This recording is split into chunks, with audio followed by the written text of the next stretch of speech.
A Journey into the Interior of the Earth, by Jules Verne, translated by Frederick Malleson. Chapter 1. The Professor and His Family. On the 24th of May, 1863, my uncle, Professor Lidenbrock, rushed into his little house, number 19 Königstrasse, one of the oldest streets in the oldest portion of the city of Hamburg. Martha must have concluded that she was very much behindhand, for the dinner had only just been put into the oven. "Well now," said I to myself, "if that most impatient of men is hungry, what a disturbance he will make!" "Monsieur Lidenbrock so soon!" cried poor Martha in great alarm, half opening the dining-room door.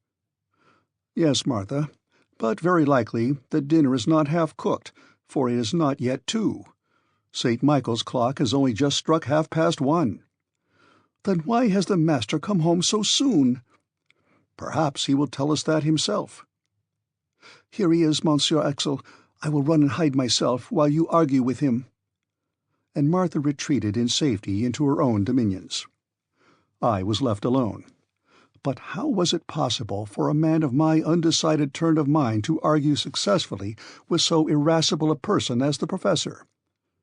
With this persuasion I was hurrying away to my own little retreat upstairs, when the street door creaked open its hinges, heavy feet made the whole flight of stairs to shake, and the master of the house, passing rapidly through the dining-room, threw himself in haste into his own sanctum. But on his rapid way he had found time to fling his hazel stick into a corner, his rough broad-brim upon the table, and these few emphatic words at his nephew, "Axel, follow me." I had scarcely had time to move when the Professor was again shouting after me, "What, not come yet?" And I rushed into my redoubtable master's study. Otto Lidenbrock had no mischief in him. I willingly allow that, but unless he very considerably changes as he grows older, at the end he will be a most original character. He was professor at the Johanneum, and was delivering a series of lectures on mineralogy, in the course of every one of which he broke into a passion once or twice at least.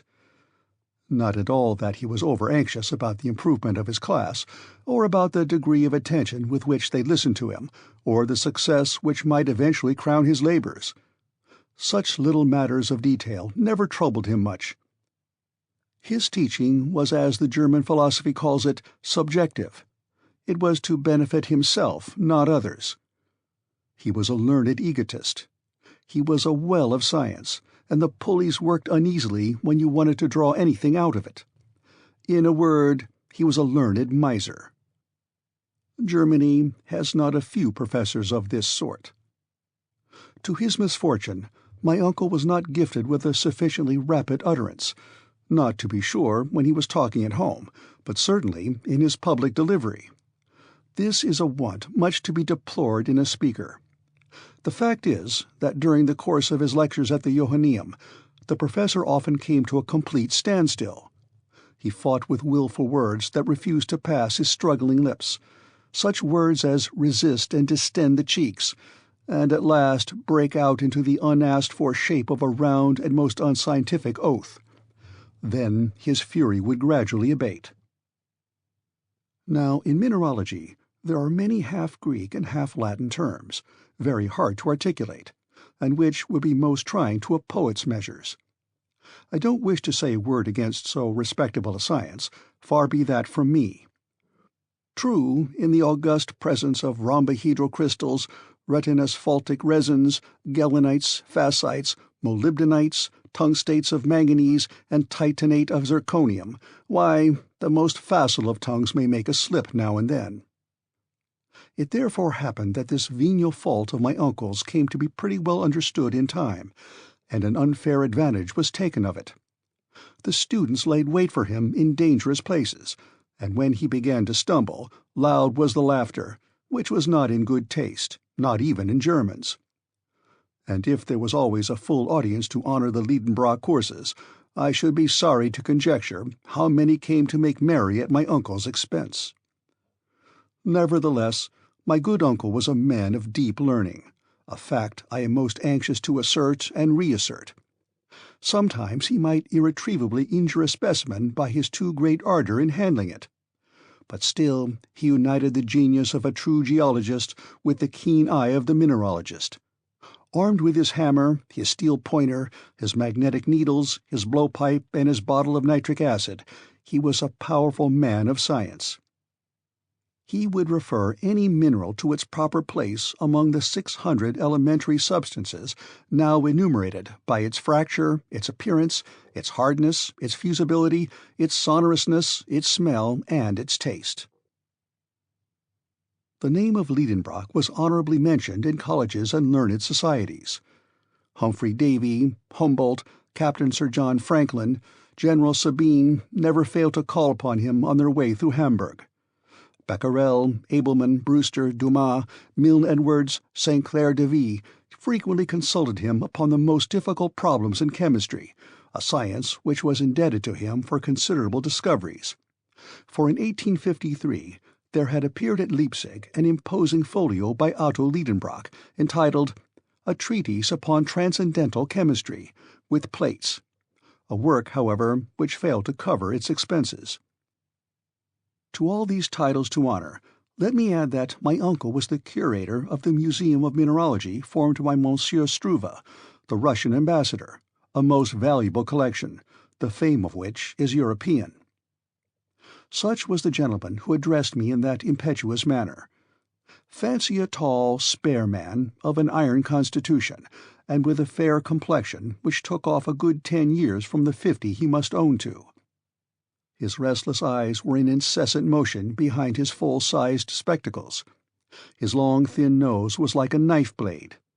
Boys have been heard to remark that that organ was magnetized and attracted iron filings.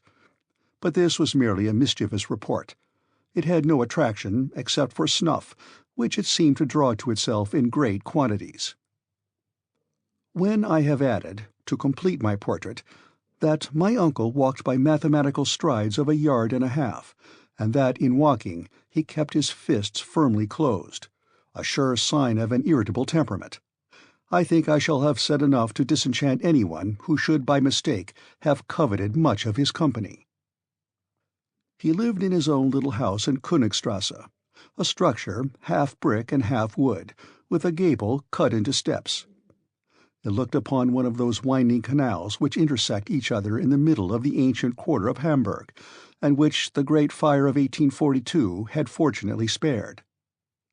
It is true that the old house stood slightly off the perpendicular, and bulged out a little towards the street. Its roof sloped a little to one side, like the cap over the left ear of a Tugendbund student. Its lines wanted accuracy, but after all it stood firm, thanks to an old elm which buttressed it in front, and which often in spring sent its young sprays through the window-panes. My uncle was tolerably well off for a German professor. The house was his own, and everything in it. The living contents were his goddaughter Grauben, a young Virlandaise of 17, Martha, and myself. As his nephew and an orphan, I became his laboratory assistant. I freely confess that I was exceedingly fond of geology and all its kindred sciences. The blood of a mineralogist was in my veins, and in the midst of my specimens I was always happy.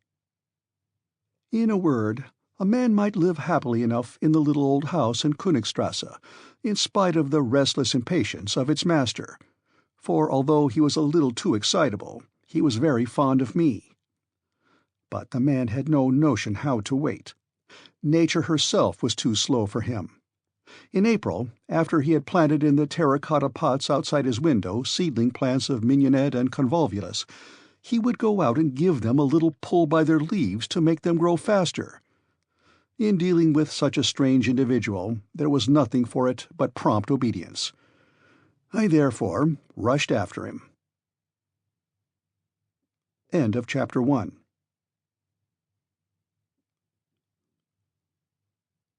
Chapter 2.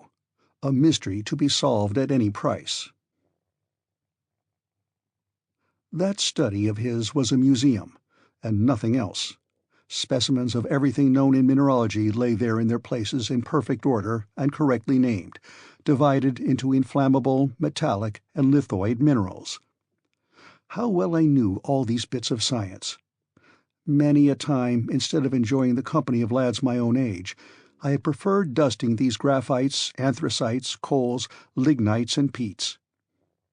And there were bitumens, resins, organic salts to be protected from the least grain of dust, and metals, from iron to gold, metals whose current value altogether disappeared in the presence of the republican equality of scientific specimens, and stones, too, enough to rebuild entirely the house in Königstrasse, even with a handsome additional room, which would have suited me admirably.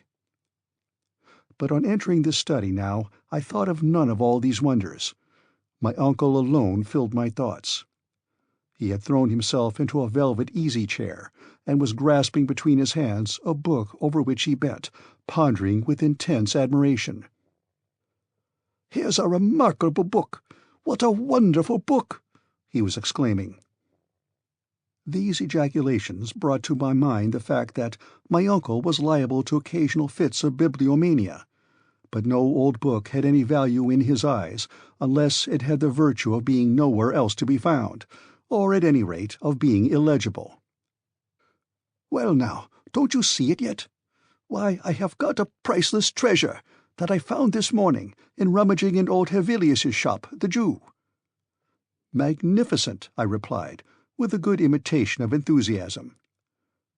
What was the good of all this fuss about an old quarto, bound in rough calf, a yellow, faded volume, with a ragged seal depending from it? But for all that, there was no lull yet in the admiring exclamations of the professor. "See," he went on, both asking the questions and supplying the answers. "Isn't it a beauty? Yes, splendid! Did you ever see such a binding? Doesn't the book open easily? Yes, it stops open anywhere. But does it shut equally well? Yes, for the binding and the leaves are flush, all in a straight line, and no gaps or openings anywhere. And look at its back, after 700 years. Why, Bozerian, Kloss, or Purgold might have been proud of such a binding." While rapidly making these comments, my uncle kept opening and shutting the old tome. I really could do no less than ask a question about its contents, although I did not feel the slightest interest. "And what is the title of this marvelous work?" I asked, with an affected eagerness which he must have been very blind not to see through.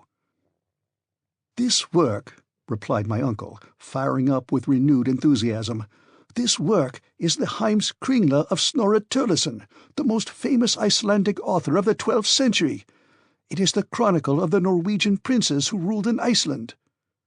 "Indeed," I cried, keeping up wonderfully. "Of course it is a German translation." "What?" sharply replied the professor. "A translation? What should I do with a translation? This is the Icelandic original, in the magnificent idiomatic vernacular, which is both rich and simple, and admits of an infinite variety of grammatical combinations and verbal modifications." "Like German?" I happily ventured. "Yes," replied my uncle, shrugging his shoulders. "But in addition to all this, the Icelandic has 3 numbers like the Greek, and irregular declensions of nouns proper like the Latin." "Ah," said I, a little moved out of my indifference. "And is the type good?" "Type? What do you mean by talking of type, wretched Axel? Type? Do you take it for a printed book, you ignorant fool? It is a manuscript, a runic manuscript." "Runic?" "Yes. Do you want me to explain what that is?" "Of course not," I replied in the tone of an injured man. But my uncle persevered, and told me, against my will, of many things I cared nothing about.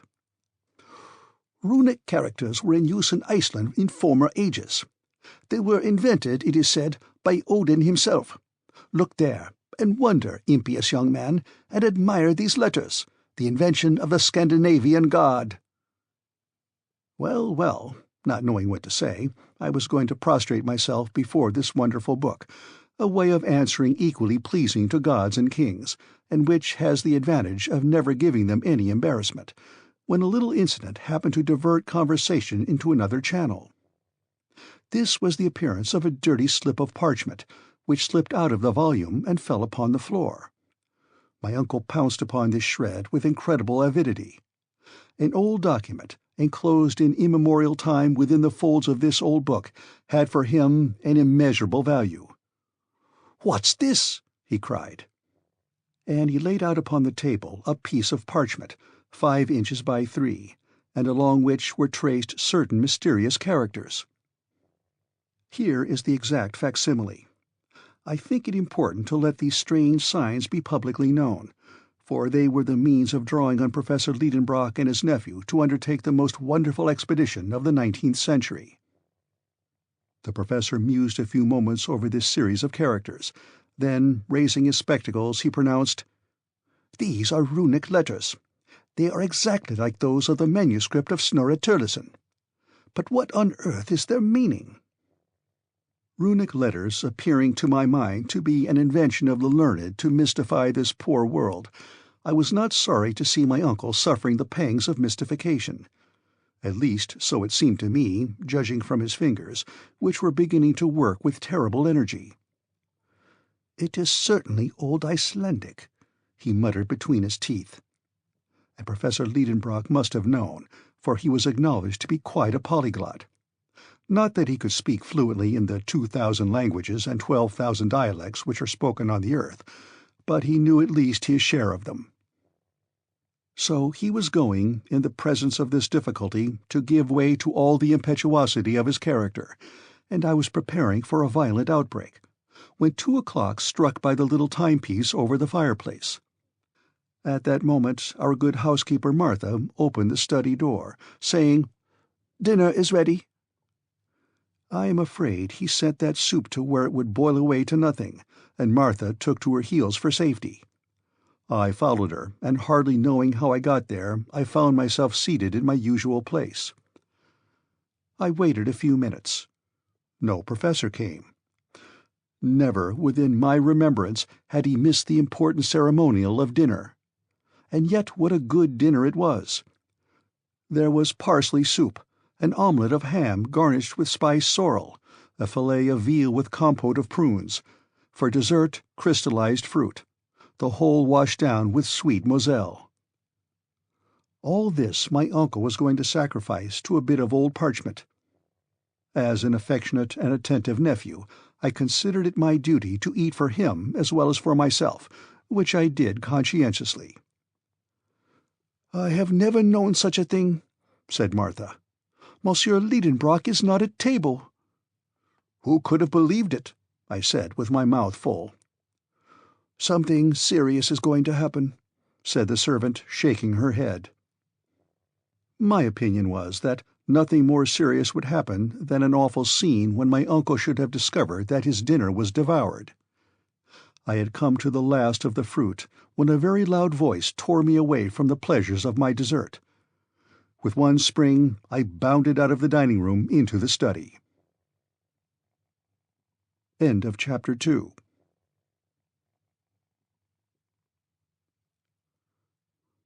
Chapter 3. The Runic Writing Exercises the Professor. "Undoubtedly it is runic," said the professor, bending his brows. "But there is a secret in it, and I mean to discover the key."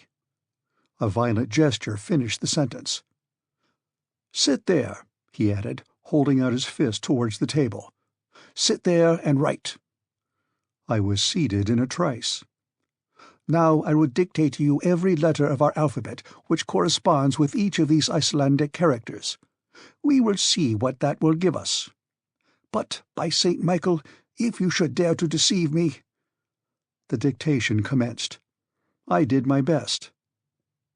Every letter was given me one after the other, with the following remarkable result: MMRNLLS, S Ravel Sec Ide, SGTSSMF, VNTEIEF, Nirdki KT SAMN, Atrates, Saudern, Mtenael, Nvect, Rrilsa, Atsar, NVCRC, IEABS, CCRMI, EEVTVI, Furantiv, DT, IAC, Osebo, KDI.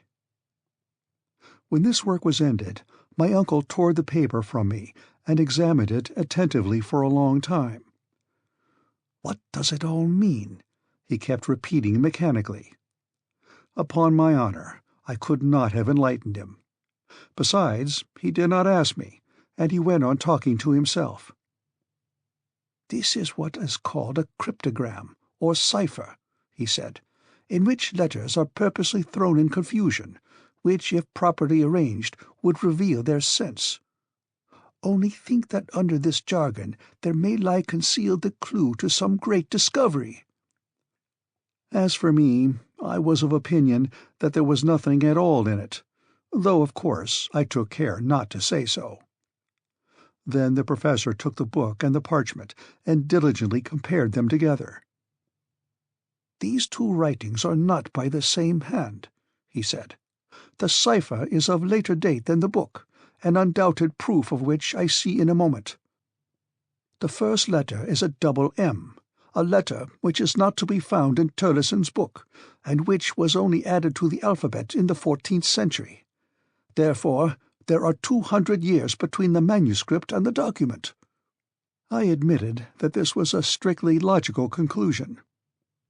"I am therefore led to imagine," continued my uncle, "that some possessor of this book wrote these mysterious letters. But who was that possessor? Is his name nowhere to be found in the manuscript?" My uncle raised his spectacles, took up a strong lens, and carefully examined the blank pages of the book. On the front of the second, the title page, he noticed a sort of stain which looked like an ink blot. But in looking at it very closely, he thought he could distinguish some half-effaced letters. My uncle at once fastened upon this as the center of interest, and he labored at that blot, until by the help of his microscope he ended by making out the following runic characters, which he read without difficulty. "Arn Saknussemm!" he cried in triumph. "Why, that is the name of another Icelander, a savant of the 16th century, a celebrated alchemist."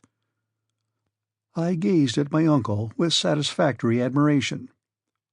"Those alchemists," he resumed, "Avicenna, Bacon, Lully, Paracelsus, were the real and only savants of their time.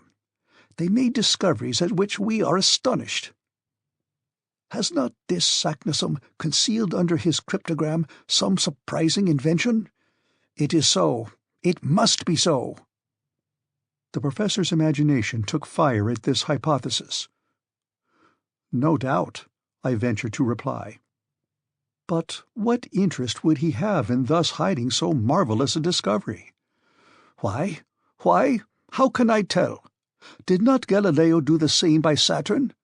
We shall see. I will get at the secret of this document, and I will neither sleep nor eat until I have found it out."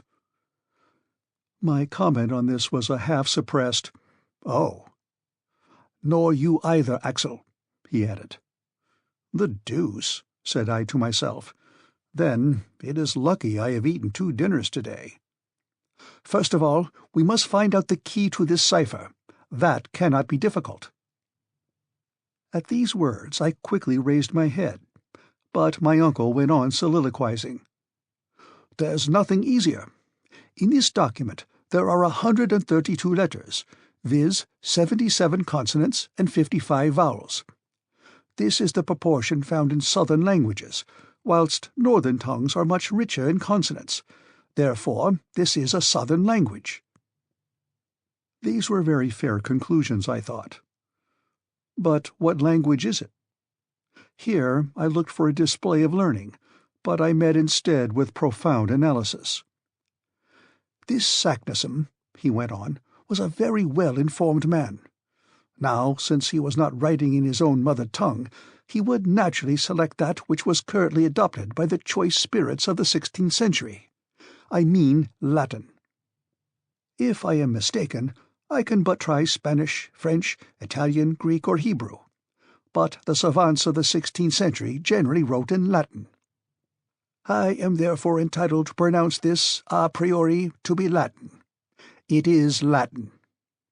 I jumped up in my chair. My Latin memories rose in revolt against the notion that these barbarous words could belong to the sweet language of Virgil. "Yes, it is Latin," my uncle went on, "but it is Latin confused and in disorder. Perturbata seu inordinata, as Euclid has it." Very well, thought I. If you can bring order out of that confusion, my dear uncle, you are a clever man. "Let us examine carefully," said he again, taking up the leaf upon which I had written. "Here is a series of 132 letters in apparent disorder. There are words consisting of consonants only, as knurls; others, on the other hand, in which vowels predominate, as, for instance, the fifth, unef, or the last but one, usebo. Now, this arrangement has evidently not been premeditated. It has arisen mathematically in obedience to the unknown law which has ruled in the succession of these letters. It appears to me a certainty that the original sentence was written in a proper manner, and afterwards distorted by a law which we have yet to discover. Whoever possesses the key of this cipher will read it with fluency. What is that key? Axel, have you got it?" I answered not a word, and for a very good reason. My eyes had fallen upon a charming picture, suspended against the wall, the portrait of Grauben.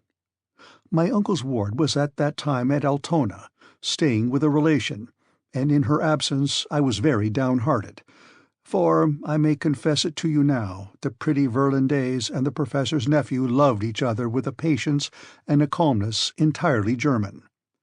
We had become engaged unknown to my uncle, who was too much taken up with geology to be able to enter into such feelings as ours. Grauben was a lovely blue-eyed blonde, rather given to gravity and seriousness, but that did not prevent her from loving me very sincerely. As for me, I adored her, if there is such a word in the German language. Thus it happened that the picture of my pretty Virlandaise threw me in a moment out of the world of realities into that of memory and fancy. There looked down upon me the faithful companion of my labours and my recreations. Every day she helped me to arrange my uncle's precious specimens. She and I labelled them together. Mademoiselle Grauben was an accomplished mineralogist. She could have taught a few things to a savant. She was fond of investigating abstruse scientific questions. What pleasant hours we have spent in study, and how often I envied the very stones which she handled with her charming fingers. Then, when our leisure hours came, we used to go out together and turn into the shady avenues by the Ulster, and went happily side by side up to the old windmill, which formed such an improvement to the landscape at the head of the lake. On the road we chatted hand in hand. I told her amusing tales at which she laughed heartily. Then we reached the banks of the Elbe, and after having bid good-bye to the Swan, sailing gracefully amidst the white water-lilies, we returned to the quay by the steamer. That is just where I was in my dream, when my uncle, with a vehement thump on the table, dragged me back to the realities of life. "Come," said he, "the very first thing which would come into anyone's head to confuse the letters of a sentence would be to write the words vertically instead of horizontally." "Indeed," said I. "Now we must see what would be the effect of that, Axel.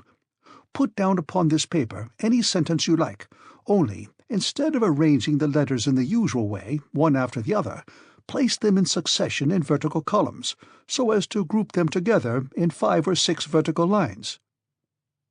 I caught his meaning, and immediately produced the following literary wonder: IYLOAU LOLWRBOU NGE VW MDRNEEYEA. "Good," said the professor, without reading them. "Now, Set down those words in a horizontal line." I obeyed, and with this result: "Iulau, lalwerb, au nji, vermdern iya." "Excellent," said my uncle, taking the paper hastily out of my hands. "This begins to look just like an ancient document. The vowels and the consonants are grouped together in equal disorder. There are even capitals in the middle of words, and commas too, just as in Saknussemm's parchment." I considered these remarks very clever. "Now," said my uncle, looking straight at me, "to read the sentence which you have just written, and with which I am wholly unacquainted, I shall only have to take the first letter of each word, then the second, the third, and so forth." And my uncle, to his great astonishment and my much greater, read, "I love you well, my own dear Grauben." "Hullo!" cried the professor. Yes, indeed, without knowing what I was about, like an awkward and unlucky lover, I had compromised myself by writing this unfortunate sentence. "Aha! You are in love with Grauben," he said, with the right look for a guardian. "Yes, no," I stammered. "You love Grauben," he went on once or twice dreamily. "Well, let us apply the process I have suggested to the document in question." My uncle, falling back into his absorbing contemplations, had already forgotten my imprudent words. I merely say imprudent, for the great mind of so learned a man of course had no place for love affairs, and happily the grand business of the document gained me the victory. Just as the moment of the supreme experiment arrived, the professor's eyes flashed right through his spectacles. There was a quivering in his fingers as he grasped the old parchment. He was deeply moved. At last he gave a preliminary cough, and with profound gravity, naming in succession the first, then the second letter of each word, he dictated me the following: MMESSVNKA, capital SENR, capital A, period. ICEFDO, capital K, period SEG, NITTAMVRTN, ECERTSERRETTE, comma, ROTAISADVA, comma, EDNECSED, SADNE, LACARTNIIILV, capital I, SIRATRAC, capital SARBMVTABILE, DMEK, MERETARC, SILVCO, capital I SLEFFEN, capital S N, capital I, period. I confess I felt considerably excited in coming to the end. These letters named, one at a time, had carried no sense to my mind. I therefore waited for the professor with great pomp to unfold the magnificent but hidden Latin of this mysterious phrase. But who could have foretold the result? A violent thump made the furniture rattle, and spilt some ink, and my pen dropped from between my fingers. "That's not it!" cried my uncle. "There's no sense in it!" Then, darting out like a shot, bowling downstairs like an avalanche, he rushed into the Königstrasse and fled. End of Chapter 3.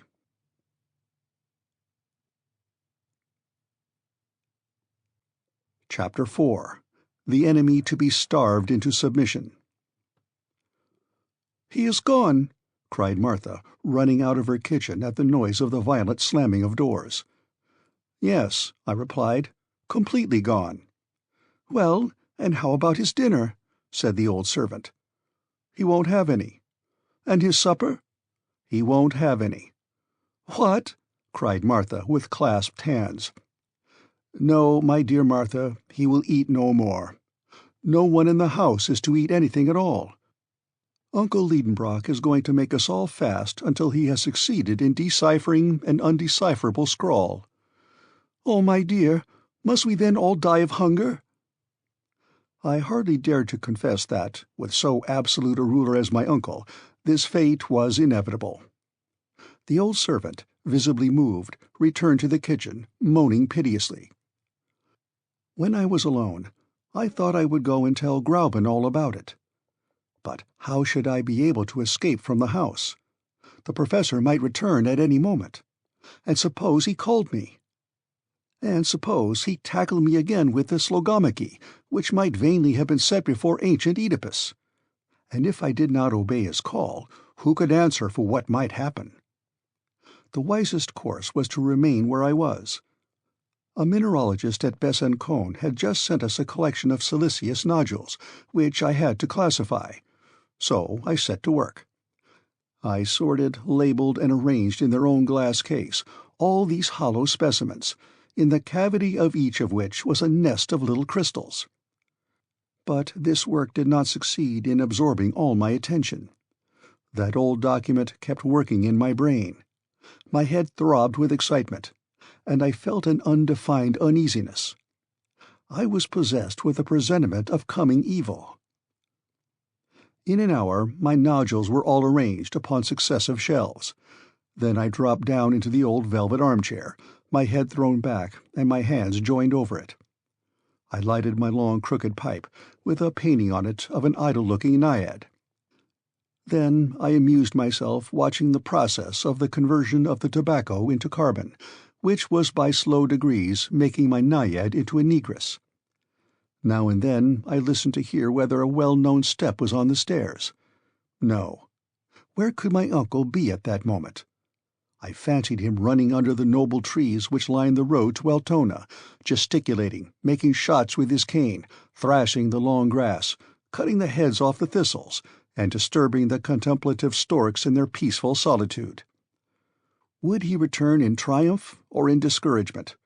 Which would get the upper hand, he or the secret? I was thus asking myself questions, and mechanically taking between my fingers the sheet of paper mysteriously disfigured with the incomprehensible succession of letters I had written down. And I repeated to myself, what does it all mean? I sought to group the letters as to form words. Quite impossible. When I put them together by 2s, 3s, 5s, or 6s, nothing came of it but nonsense. To be sure, the 14th, 15th, and 16th letters made the English word ice. The 83rd and 2 following made sir, and in the midst of the document, in the 2nd and 3rd lines, I observed the words rots, mutable, ira, net, atra. Come now, I thought. These words seem to justify my uncle's view about the language of the document. In the 4th line appeared the word leuco, which means a sacred wood. It is true that in the 3rd line was the word tabled, which looked like Hebrew, and in the last the purely French words mer, arc, mir. All this was enough to drive a poor fellow crazy. 4 different languages in this ridiculous sentence. What connection could there possibly be between such words as ice, sir, anger, cruel, sacred wood, changeable, mother, bow, and sea? The first and the last might have something to do with each other. It was not at all surprising that in a document written in Iceland there should be mention of a sea of ice. But it was quite another thing to get to the end of this cryptogram with so small a clue. So I was struggling with an insurmountable difficulty. My brain got heated, my eyes watered over that sheet of paper. Its 132 letters seemed to flutter and fly around me, like those motes of mingled light and darkness which float in the air around the head when the blood is rushing upwards with undue violence. I was prey to a kind of hallucination. I was stifling. I wanted air. Unconsciously, I fanned myself with the bit of paper, the back and front of which successively came before my eyes. What was my surprise when, in one of those rapid revolutions, at the moment when the back was turned to me, I thought I caught sight of the Latin words craterum, terrestre, and others. A sudden light burst in upon me. These hints alone gave me the first glimpse of the truth. I had discovered the key to the cipher. To read the document, it would not even be necessary to read it through the paper. Such as it was, just such as it had been dictated to me, so it might be spelt out with ease. All those ingenious professorial combinations were coming right. He was right as to the arrangement of the letters. He was right as to the language. He had been within a hair's breadth of reading this Latin document from end to end, but that hair's breadth chance had given it to me. You may be sure I felt stirred up. My eyes were dim. I could scarcely see. I laid the paper upon the table. At a glance I could tell the whole secret. At last I became more calm. I made a wise resolve to walk twice round the room quietly and settle my nerves, and then I returned into the deep gulf of the huge armchair. "Now I'll read it," I cried, after having well distended my lungs with air. I leaned over the table. I laid my fingers successively upon every letter, and, without a pause, without one moment's hesitation, I read off the whole sentence aloud. Stupefaction, terror. I sat overwhelmed as if with a sudden deadly blow. What? That which I read had actually, really been done. A mortal man had had the audacity to penetrate. "Ah!" I cried, springing up. But no, no, my uncle shall never know it. He would insist upon doing it too. He would want to know all about it. Ropes could not hold him, such a determined geologist as he is. He would start, he would, in spite of everything and everybody, and he would take me with him, and we should never get back. No, never, never. My overexcitement was beyond all description. "No, no, it shall not be," I declared energetically, "and, as it is in my power to prevent the knowledge of it coming into the mind of my tyrant, I will do it. By dint of turning this document round and round, he too might discover the key. I will destroy it." There was a little fire left on the hearth. I seized not only the paper, but Saknussemm's parchment. With a feverish hand I was about to fling it all upon the coals and utterly destroy and abolish this dangerous secret, when the study door opened and my uncle appeared. End of Chapter 4.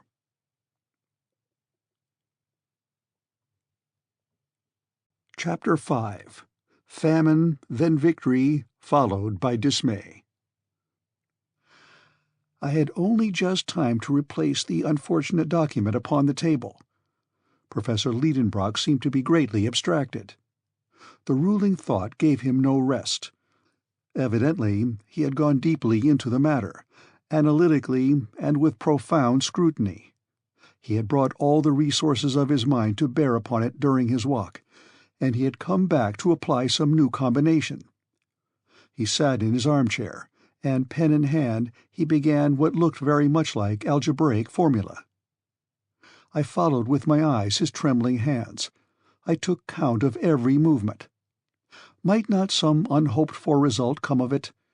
I trembled, too, very unnecessarily, since the true key was in my hands, and no other would open the secret. For 3 long hours my uncle worked on without a word, without lifting his head. Rubbing out, beginning again, then rubbing out again, and so on 100 times. I knew very well that if he succeeded in setting down these letters in every possible relative position, the sentence would come out. But I knew also that 20 letters alone could form 2 quintillions, 432 quadrillions, 902 trillions, 8 billions, 176,640,000 combinations. Now here were 132 letters in this sentence, and these 132 letters would give a number of different sentences, each made up of at least 133 figures, a number which passed far beyond all calculation or conception. So I felt reassured as far as regarded this heroic method of solving the difficulty. But time was passing away. Night came on. The street noises ceased. My uncle, bending over his task, noticed nothing, not even Martha half opening the door. He heard not a sound, not even that excellent woman saying, "Will not monsieur take any supper tonight?" And poor Martha had to go away unanswered. As for me, after long resistance, I was overcome by sleep, and fell off at the end of the sofa, while Uncle Lidenbrock went on calculating and rubbing out his calculations. When I awoke next morning, that indefatigable worker was still at his post. His red eyes, his pale complexion, his hair tangled between his feverish fingers, the red spots on his cheeks, revealed his desperate struggle with impossibilities, and the weariness of spirit, the mental wrestlings he must have undergone all through that unhappy night. To tell the plain truth, I pitied him. In spite of the reproaches which I considered I had a right to lay upon him, a certain feeling of compassion was beginning to gain upon me. The poor man was so entirely taken up with his one idea that he had even forgotten how to get angry. All the strength of his feelings was concentrated upon one point alone, and as their usual vent was closed, it was to be feared lest extreme tension should give rise to an explosion sooner or later. I might with a word have loosened the screw of the steel vice that was crushing his brain, but that word I would not speak. Yet I was not an ill-natured fellow.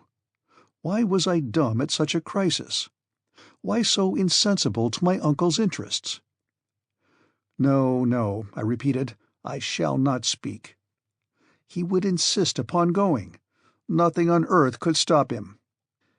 His imagination is a volcano, and to do that which other geologists have never done, he would risk his life. I will preserve silence. I will keep the secret which mere chance has revealed to me. To discover it would be to kill Professor Lidenbrock. Let him find it out himself if he can. I will never have it laid to my door that I led him to his destruction. Having formed this resolution, I folded my arms and waited. But I had not reckoned upon one little incident which turned up a few hours after. When our good Martha wanted to go to market, she found the door locked. The big key was gone. Who could have taken it out? Assuredly, it was my uncle, when he returned the night before from his hurried walk. Was this done on purpose, or was it a mistake? Did he want to reduce us by famine? This seemed like going rather too far. What, should Martha and I be victims of a position of things in which we had not the smallest interest? It was a fact that, a few years before this, whilst my uncle was working at his great classification of minerals, he was 48 hours without eating, and all his household were obliged to share in this scientific fast. As for me, what I remember is that I got severe cramps in my stomach, which hardly suited the constitution of a hungry growing lad. Now it appeared to me as if breakfast was going to be wanting, just as supper had been the night before. Yet I resolved to be a hero, and not to be conquered by the pangs of hunger. Martha took it very seriously, and, poor woman, was very much distressed. As for me, the impossibility of leaving the house distressed me a good deal more, and for a very good reason. A caged lover's feelings may easily be imagined. My uncle went on working. His imagination went off rambling into the ideal world of combinations. He was far away from the earth, and really far away from earthly wants. About noon, hunger began to stimulate me severely. Martha had, without thinking any harm, cleared out the larder the night before, so that now there was nothing left in the house. Still, I held out. I made it a point of honor. 2 o'clock struck. This was becoming ridiculous. Worse than that, unbearable. I began to say to myself that I was exaggerating the importance of the document, that my uncle would surely not believe in it, that he would set it down as a mere puzzle, that if it came to the worst, we should lay violent hands on him and keep him home if he thought on venturing on the expedition, that, after all, he might himself discover the key of the cipher, and that then I should be clear at the mere expense of my involuntary abstinence. These reasons seemed excellent to me, though on the night before I should have rejected them with indignation. I even went so far as to condemn myself for my absurdity in having waited so long, and I finally resolved to let it all out. I was, therefore, meditating a proper introduction to the matter, so as not to seem too abrupt, when the professor jumped up, clapped on his hat, and prepared to go out. Surely he was not going out to shut us in again. No, never. "Uncle!" I cried. He seemed not to hear me. "Uncle Lidenbrock!" I cried, lifting up my voice. "Eh," he answered like a man suddenly waking. "Uncle, that key!" "What key? The door key?" "No, no," I cried, "the key of the document!" The professor stared at me over his spectacles. No doubt he saw something unusual in the expression of my countenance, for he laid hold of my arm and speechlessly questioned me with his eyes. Yes, never was a question more forcibly put. I nodded my head up and down. He shook his pityingly, as if he was dealing with a lunatic. I gave him a more affirmative gesture. His eyes glistened and sparkled with live fire. His hand was shaken threateningly. This mute conversation at such a momentous crisis would have riveted the attention of the most indifferent. And the fact really was that I dared not speak now, so intense was the excitement for fear lest my uncle should smother me in his first joyful embraces. But he became so urgent that I was at last compelled to answer. "Yes, that key. Chance—" "What is it that you are saying?" he shouted with indescribable emotion. "There, read that," I said, presenting a sheet of paper on which I had written. "But there is nothing in this," he answered, crumpling up the paper. "No, nothing until you proceed to read from the end to the beginning." I had not finished my sentence when the professor broke out into a cry, nay, a roar. A new revelation burst in upon him. He was transformed. "Aha, clever Saknussemm!" he cried. "You had first written out your sentence the wrong way." And darting upon the paper, with eyes bedimmed and voice choked with emotion, he read the whole document from the last letter to the first. It was conceived in the following terms: "In Sneffels joculis, cretirum quem delibat, umbra scataris Juliae intra calendas descende, audax viator, et terrestre centrum attinges, quod feci Arn Saknussemm." Which bad Latin may be translated thus: "Descend, bold traveller, into the crater of the yokel of Sneffels, which the shadow of Scataris touches before the calends of July, and you will attain the centre of the earth, which I have done. Arn Saknussemm." In reading this, my uncle gave a spring as if he had touched a Leyden jar. His audacity, his joy, and his convictions were magnificent to behold. He came and he went. He seized his head between both hands. He pushed the chairs out of their places. He piled up his books. Incredible as it may seem, he rattled his precious nodules of flints together. He sent a kick here, a thump there. At last his nerves calmed down, and like a man exhausted by too lavish an expenditure of vital power, he sank back exhausted into his armchair. "What o'clock is it?" he asked after a few moments of silence. 3 o'clock, I replied. "Is it really? The dinner hour is past, and I did not know it. I am half dead with hunger. Come on, and after dinner—" "Well?" "After dinner, pack up my trunk." "What?" I cried. "And yours," replied the indefatigable professor, entering the dining room. End of Chapter 5.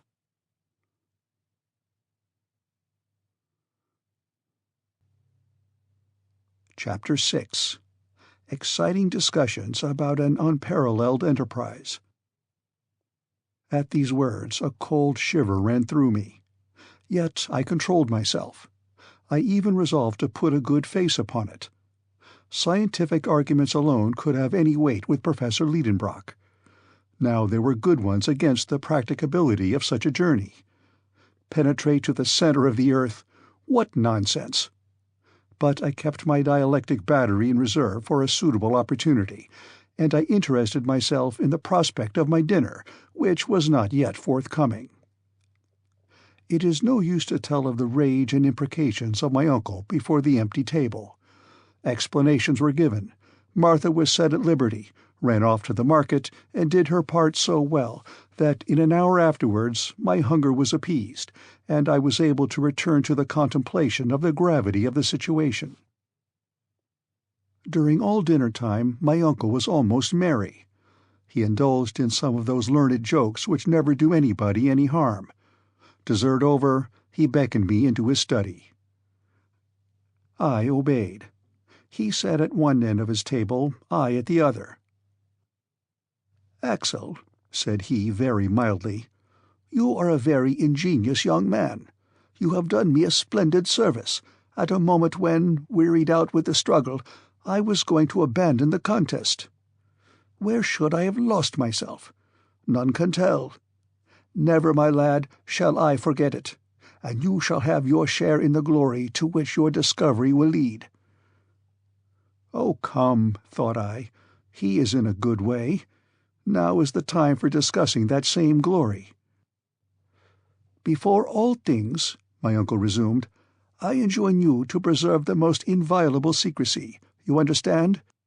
There are not a few in the scientific world who envy my success, and many would be ready to undertake this enterprise, to whom our return should be the first news of it."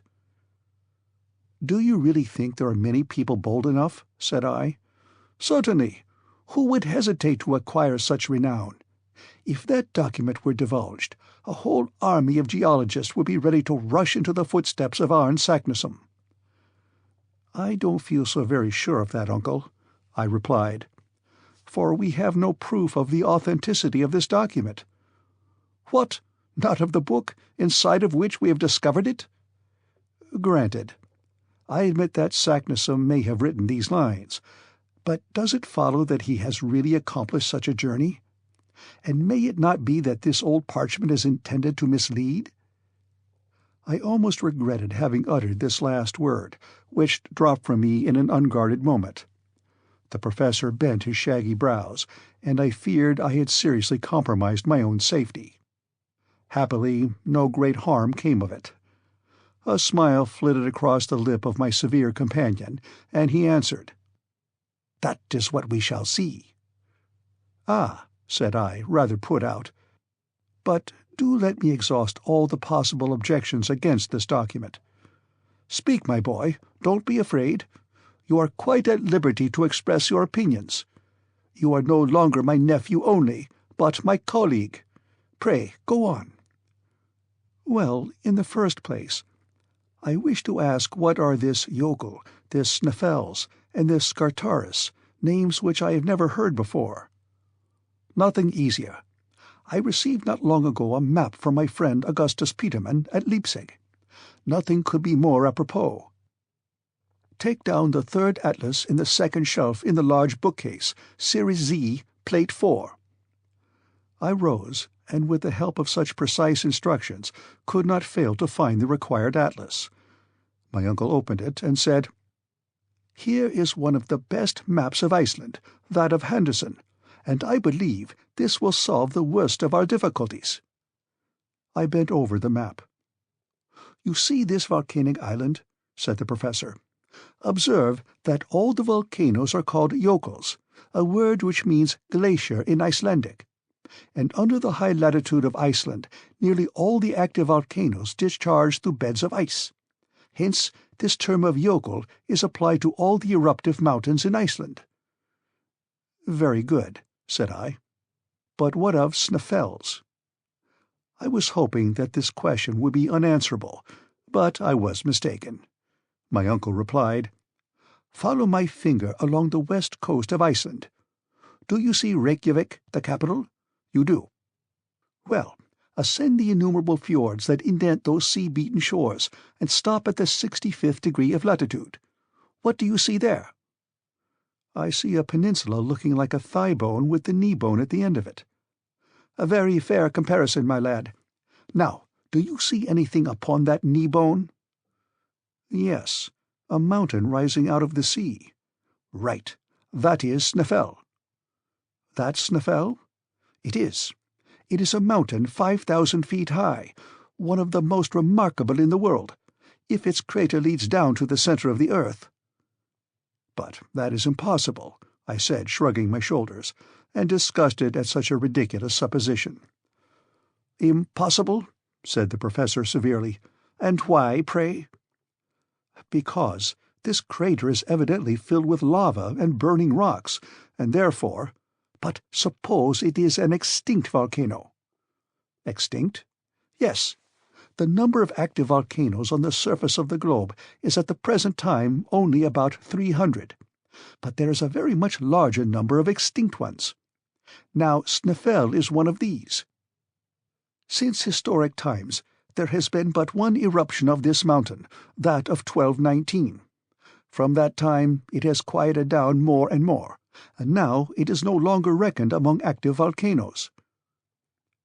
To such positive statements I could make no reply. I therefore took refuge in other dark passages of the document. "What is the meaning of this word Scartaris? And what have the calends of July to do with it?" My uncle took a few minutes to consider. For one short moment I felt a ray of hope, speedily to be extinguished, for soon he answered thus: "What is darkness to you is light to me. This proves the ingenious care with which Saknussemm guarded and defined his discovery. Snaeffels, or Snaefell, has several craters. It was therefore necessary to point out which of these leads to the center of the globe. What did the Icelandic sage do? He observed that at the approach of the calends of July, that is to say, in the last days of June, one of the peaks, called Scartaris, flung its shadow down the mouth of that particular crater, and he committed that fact to his document. Could there possibly have been a more exact guide? As soon as we have arrived at the summit of Snaefell, we shall have no hesitation as to the proper road to take." Decidedly, my uncle had answered every one of my objections. I saw that his position on the old parchment was impregnable. I therefore ceased to press him upon that part of the subject, and as above all things he must be convinced, I passed on to scientific objections, which, in my opinion, were far more serious. "Well, then," I said, "I am forced to admit that Saknussemm's sentence is clear, and leaves no room for doubt. I will even allow that the document bears every mark and evidence of authenticity. That learned philosopher did get to the bottom of Snaeffels. He has seen the shadow of Scartaris touch the edge of the crater before the calends of July. He may even have heard the legendary stories told in his day about that crater reaching to the center of the world. But as for reaching it himself, as for performing the journey and returning, if he ever went, I say no. He never did that." "Now for your reason," said my uncle ironically. "All the theories of science demonstrate such a feat to be impracticable." "The theories say that, do they?" replied the professor, in the tone of a meek disciple. "Oh, unpleasant theories! How the theories will hinder us, won't they?" I saw that he was only laughing at me, but I went on all the same. "Yes, it is perfectly well known that the internal temperature rises 1 degree for every 70 feet in depth. Now, admitting this proportion to be constant, and the radius of the earth being 1,500 leagues, there must be a temperature of 360,032 degrees at the center of the earth. Therefore, all the substances that compose the body of this earth must exist there in a state of incandescent gas. For the metals that most resist the action of heat, gold and platinum, and the hardest of rocks, can never be either solid or liquid under such a temperature. I have therefore good reason for asking if it is possible to penetrate through such a medium." "So, Axel, it is the heat that troubles you?" "Of course it is. Were we to reach a depth of 30 miles, we should have arrived at the limit of the terrestrial crust, for there the temperature will be more than 2,372 degrees. Are you afraid of being put into a state of fusion?" "I will leave you to decide that question," I answered rather sullenly. "This is my decision," replied Professor Lidenbrock, putting on one of his grandest airs. "Neither you nor anybody else knows with any certainty what is going on in the interior of this globe, since not the 12,000th part of its radius is known. Science is eminently perfectible, and every new theory is soon routed by a newer. Was it not always believed until Fourier that the temperature of the interplanetary spaces decreased perpetually? And is it not known at the present time that the greatest cold of the ethereal regions is never lower than 40 degrees below 0 Fahrenheit? Why should it not be the same with the internal heat? Why should it not, at a certain depth, attain an impassable limit, instead of rising to such a point as to fuse the most infusible metals? As my uncle was now taking his stand upon hypotheses, of course, there was nothing to be said.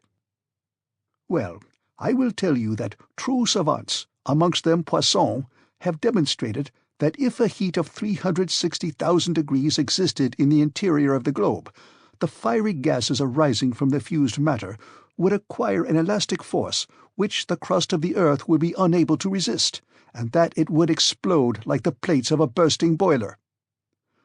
That is Poisson's opinion, my uncle, nothing more. Granted. But it is likewise the creed adopted by other distinguished geologists that the interior of the globe is neither gas nor water, nor any of the heaviest minerals known, for in none of these cases will the earth weigh what it does. Oh, with figures you may prove anything. But is it the same with facts? Is it not known that the number of volcanoes has diminished since the first days of creation? And if there is central heat, may we not thence conclude that it is in the process of diminution?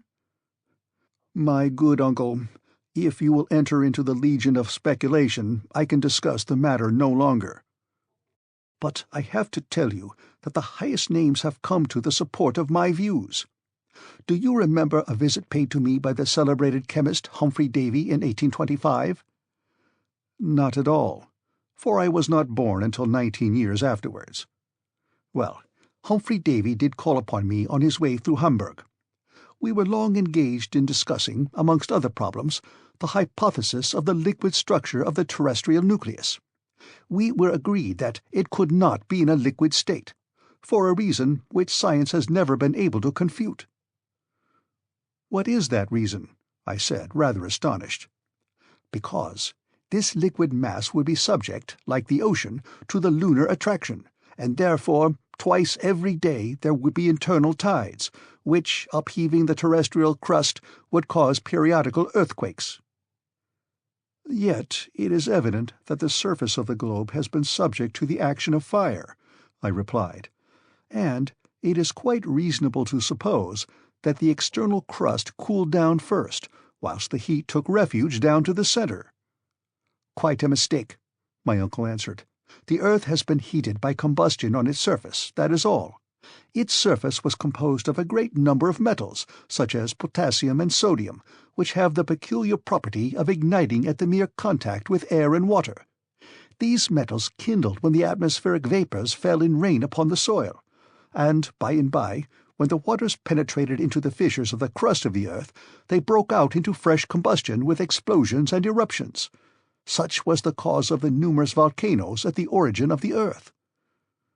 Upon my word, this is a very clever hypothesis, I exclaimed, in spite rather of myself, and which Humphrey Davy demonstrated to me by a simple experiment. He formed a small ball of the metals which I have named, and which was a very fair representation of our globe. Whenever he caused a fine dew of rain to fall upon its surface, it heaved up into little monticules. It became oxidized and formed miniature mountains. A crater broke open at one of its summits. The eruption took place, and communicated to the whole of the ball such a heat that it could not be held in the hand. In truth, I was beginning to be shaken by the professor's arguments, besides which he gave additional weight to them by his usual ardour and fervent enthusiasm. "You see, Axel," he added, "the condition of the terrestrial nucleus has given rise to various hypotheses among geologists. There is no proof at all for this internal heat. My opinion is that there is no such thing. It cannot be. Besides, we shall see for ourselves, and like Arne Saknussemm, we shall know exactly what to hold as truth concerning this grand question." "Very well, we shall see," I replied, feeling myself carried off by his contagious enthusiasm. Yes, we shall see. That is, if it is possible to see anything there. And why not? May we not depend upon electric phenomena to give us light? May we not even expect light from the atmosphere, the pressure of which may render it luminous as we approach the center? Yes, yes, said I. That is possible too. It is certain, exclaimed my uncle in a tone of triumph. But silence, do you hear me? Silence upon the whole subject, and let no one get before us in this design of discovering the center of the earth. End of Chapter 6.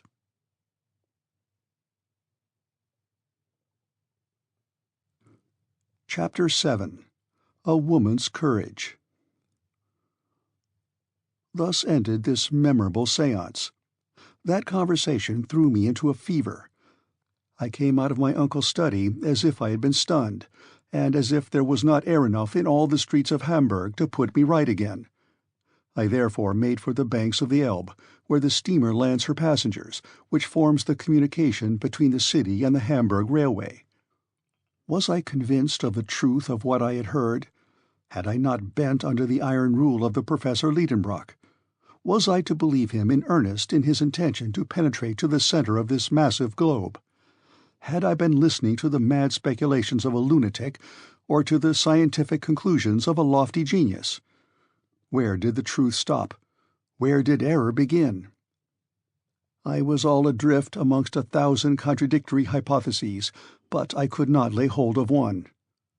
Yet I remember that I had been convinced, although now my enthusiasm was beginning to cool down. But I felt a desire to start at once, and not to lose time and courage by calm reflection. I had at that moment quite courage enough to strap my knapsack to my shoulders and start. But I must confess that in another hour this unnatural excitement abated, my nerves became unstrung, and from the depths of the abysses of this earth I ascended to its surface again. "It is quite absurd," I cried. "There is no sense about it. No sensible young man should for a moment entertain such a proposal. The whole thing is non-existent. I have had a bad night. I have been dreaming of horrors." But I had followed the banks of the Elbe and passed the town. After passing the port, too, I had reached the Altona road. I was led by a presentiment, soon to be realized, for shortly I espied my little Grauben bravely returning with her light step to Hamburg. "Grauben!" I cried from afar off. The young girl stopped, rather frightened perhaps to hear her name called after her on the high road. 10 yards more, and I had joined her. "Axel!" she cried, surprised. "What, have you come to meet me? Is this why you are here, sir?" But when she had looked upon me, Grauben could not fail to see the uneasiness and distress of my mind. "What is the matter?" she said, holding out her hand. "What is the matter, Grauben?" I cried. In a couple of minutes my pretty Virlandaise was fully informed of the position of affairs. For a time she was silent. Did her heart palpitate as mine did? I don't know about that, but I know that her hand did not tremble in mine. We went on 100 yards without speaking. At last she said, "Axel." "My dear Grauben." "That will be a splendid journey." I gave a bound at these words. "Yes, Axel, a journey worthy of the nephew of a savant. It is a good thing for a man to be distinguished by some great enterprise." "What, Grauben? Won't you dissuade me from such an undertaking?" "No, my dear Axel, and I would willingly go with you, but that a poor girl would only be in your way." "Is that quite true?" "It is true." Ah, women and young girls, how incomprehensible are your feminine hearts! When you are not the timidest, you are the bravest of creatures. Reason has nothing to do with your actions. What, did this child encourage me in such an expedition? Would she not be afraid to join it herself? And she was driving me to do it, one whom she loved. I was disconcerted, and, if I must tell the whole truth, I was ashamed. "Grauben, we will see whether you will say the same thing tomorrow." "Tomorrow, dear Axel, I will say what I say today." Grauman and I, hand in hand, but in silence, pursued our way. The emotions of that day were breaking my heart. After all, I thought, the calends of July are a long way off, and between this and then many things may take place which will cure my uncle of his desire to travel underground. It was night when we arrived at the house in Königstrasse. I expected to find all quiet there, my uncle in bed, as was his custom, and Martha giving her last touches with the feather brush. But I had not taken into account the professor's impatience. I found him shouting and working himself up amidst a crowd of porters and messengers, who were all depositing various loads in the passage. Our old servant was at her wits' end. "Come, Axel, come, you miserable wretch!" my uncle cried from as far off as we could see. "Your boxes are not packed, and my papers are not arranged. Where's the key of my carpet-bag, and what have you done with my gaiters?" I stood thunderstruck. My voice failed. Scarcely could my lips utter the words, "Are we really going?" "Of course, you unhappy boy. Could I have dreamed that you would have gone out for a walk instead of hurrying your preparations forward?" "Are we to go?" I asked again, with sinking hopes. "Yes, the day after tomorrow, early." I could hear no more. I fled for refuge into my own little room. All hope was now at an end. My uncle had been all the morning making purchases of a part of the tools and apparatus required for this desperate undertaking. The passage was encumbered with rope-ladders, knotted cords, torches, flasks, grappling irons, alpenstocks, pickaxes, iron-shod sticks, enough to load 10 men. I spent an awful night. Next morning I was called early. I had quite decided I would not open the door. But how was I to resist the sweet voice which was always music to my ears, saying, "My dear Axel"? I came out of my room. I thought my pale countenance and my red and sleepless eyes would work upon Grauman's sympathies and change her mind. "Ah, my dear Axel," she said, "I see you are better. A night's rest has done you good." "Done me good?" I exclaimed. I rushed to the glass. Well, in fact, I did look better than I had expected. I could hardly believe my own eyes. "Axel," she said, "I have had a long talk with my guardian. He is a bold philosopher, a man of immense courage, and you must remember that his blood flows in your veins. He has confided to me his plans, his hopes, and why and how he hopes to attain his object. He will no doubt succeed. My dear Axel, it is a grand thing to devote yourself to science. What honor will fall upon Herr Lidenbrock, and so be reflected upon his companion? When you return, Axel, you will be a man, his equal, free to speak and to act independently, and free to—" The dear girl only finished this sentence by blushing. Her words revived me. Yet I refused to believe we should start. I drew Grauman into the professor's study. "Uncle, is it true that we are to go? Why do you doubt?" "Well, I don't doubt," I said, not to vex him. "But I ask, what need is there to hurry?" "Time, time, flying with irreparable rapidity." "But it is only the 16th May, and until the end of June." "What, you monument of ignorance! Do you think you can get to Iceland in a couple of days?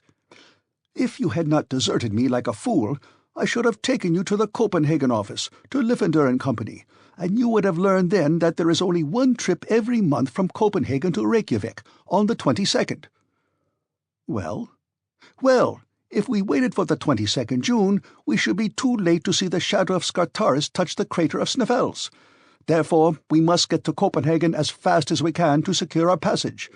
Go and pack up." There was no reply to this. I went to my room. Grauman followed me. She undertook to pack up all the things necessary for my voyage.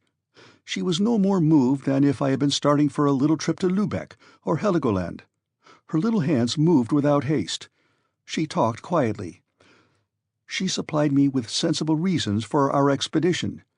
She delighted me, and yet I was angry with her. Now and then I felt I ought to break out into a passion, but she took no notice and went on her way as methodically as ever.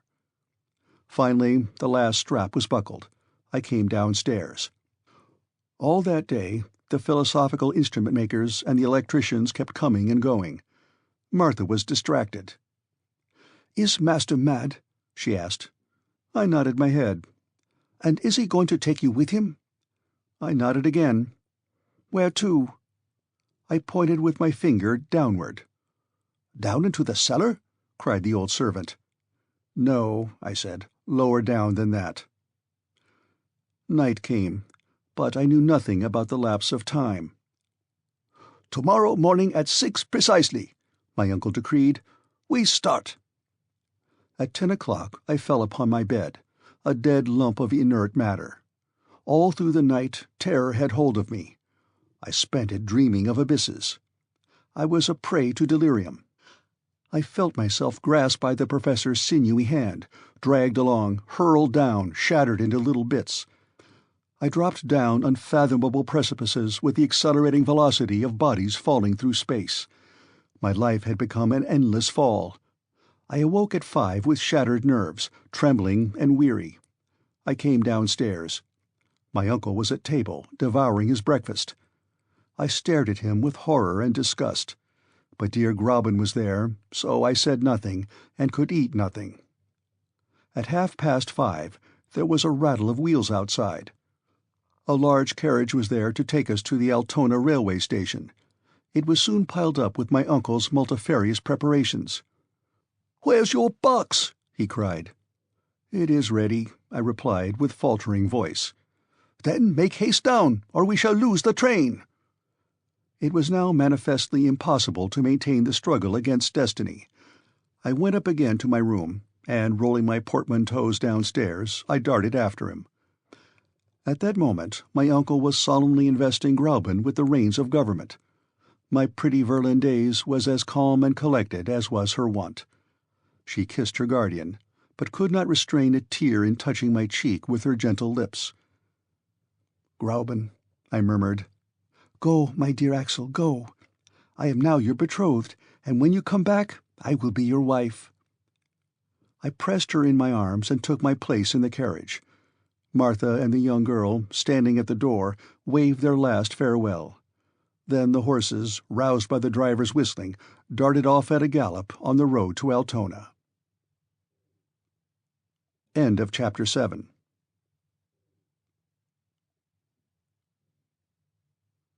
Chapter 8. Serious Preparations for a Vertical Descent. Altona, which is but a suburb of Hamburg, is the terminus of the Kiel Railway, which was to carry us to the Belts. In 20 minutes we were in Holstein. At 6:30 the carriage stopped at the station. My uncle's numerous packages, his voluminous impedimenta, were unloaded, removed, labelled, weighed, put into the luggage vans, and at 7 we were seated face to face in our compartment. The whistle sounded, the engine started, we were off. Was I resigned? No, not yet. Yet the cool morning air and the scenes on the road, rapidly changed by the swiftness of the train, drew me away somewhat from my sad reflections. As for the professor's reflections, they went far in advance of the swiftest express. We were alone in the carriage, but we sat in silence. My uncle examined all his pockets and his travelling bag with the minutest care. I saw that he had not forgotten the smallest matter of detail. Amongst other documents, a sheet of paper, carefully folded, bore the heading of the Danish consulate with the signature of W. Christensen, consul at Hamburg, and the professor's friend. With this we possessed the proper introductions to the governor of Iceland. I also observed the famous document most carefully laid up in a secret pocket in his portfolio. I bestowed a malediction upon it, and then proceeded to examine the country. It was a very long succession of uninteresting loamy and fertile flats, a very easy country for the construction of railways, and propitious for the laying down of these direct level lines so dear to railway companies. I had no time to get tired of the monotony, for in 3 hours we stopped at Kiel, close to the sea. The luggage being labelled for Copenhagen, we had no occasion to look after it. Yet the professor watched every article with jealous vigilance, until all were safe on board. There they disappeared in the hold. My uncle, notwithstanding his hurry, had so well calculated the relations between the train and the steamer that we had a whole day to spare. The steamer Eleonora did not start until night. Thence sprang a feverish state of excitement in which the impatient, irascible traveller devoted to perdition the railway directors and the steamboat companies and the governments which allowed such intolerable slowness. I was obliged to act chorus to him when he attacked the captain of the Eleonora upon this subject. The captain disposed of us summarily. At Kiel, as elsewhere, we must do something to while away the time. What with walking on the verdant shores of the bay within which nestles the little town, exploring the thick woods which made it look like a nest embowered amongst thick foliage, admiring the villas, each provided with a little bathing-house, and moving about and grumbling, at last 10 o'clock came. The heavy coils of smoke from the Eleanor's funnel unrolled in the sky. The bridge shook with the quivering of the struggling steam. We were on board, and owners for the time of 2 berths, one over the other, in the only saloon cabin on board. At 1:15 the moorings were loosed and the throbbing steamer pursued her way over the dark waters of the Great Belt. The night was dark. There was a sharp breeze and a rough sea. A few lights appeared on shore through the thick darkness. Later on, I cannot tell when, a dazzling light from some lighthouse threw a bright stream of fire along the waves. And this is all I can remember of this first portion of our sail. At 7 in the morning we landed at Corser, a small town on the west coast of Zealand. There we were transferred from the boat to another line of railway, which took us by just as flat a country as the plain of Holstein. 3 hours' travelling brought us to the capital of Denmark. My uncle had not shut his eyes all night. In his impatience, I believe, he was trying to accelerate the train with his feet. At last he discerned a stretch of sea. "The Sound!" he cried. At our left was a huge building that looked like a hospital. "That's a lunatic asylum," said one of our travelling companions.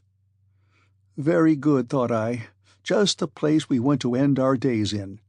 And great as it is, that asylum is not big enough to contain all Professor Lidenbrock's madness. At 10 in the morning, at last, we set our feet in Copenhagen. The luggage was put upon a carriage and taken with ourselves to the Phoenix Hotel in Breda Gate. This took half an hour, for the station is out of the town. Then my uncle, after a hasty toilet, dragged me after him.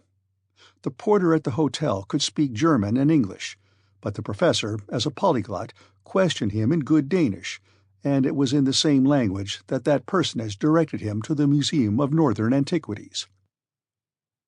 The curator of this curious establishment, in which wonders are gathered together out of which the ancient history of the country might be reconstructed by means of its stone weapons, its cups, and its jewels, was a learned savant, the friend of the Danish consul at Hamburg, Professor Thomsen.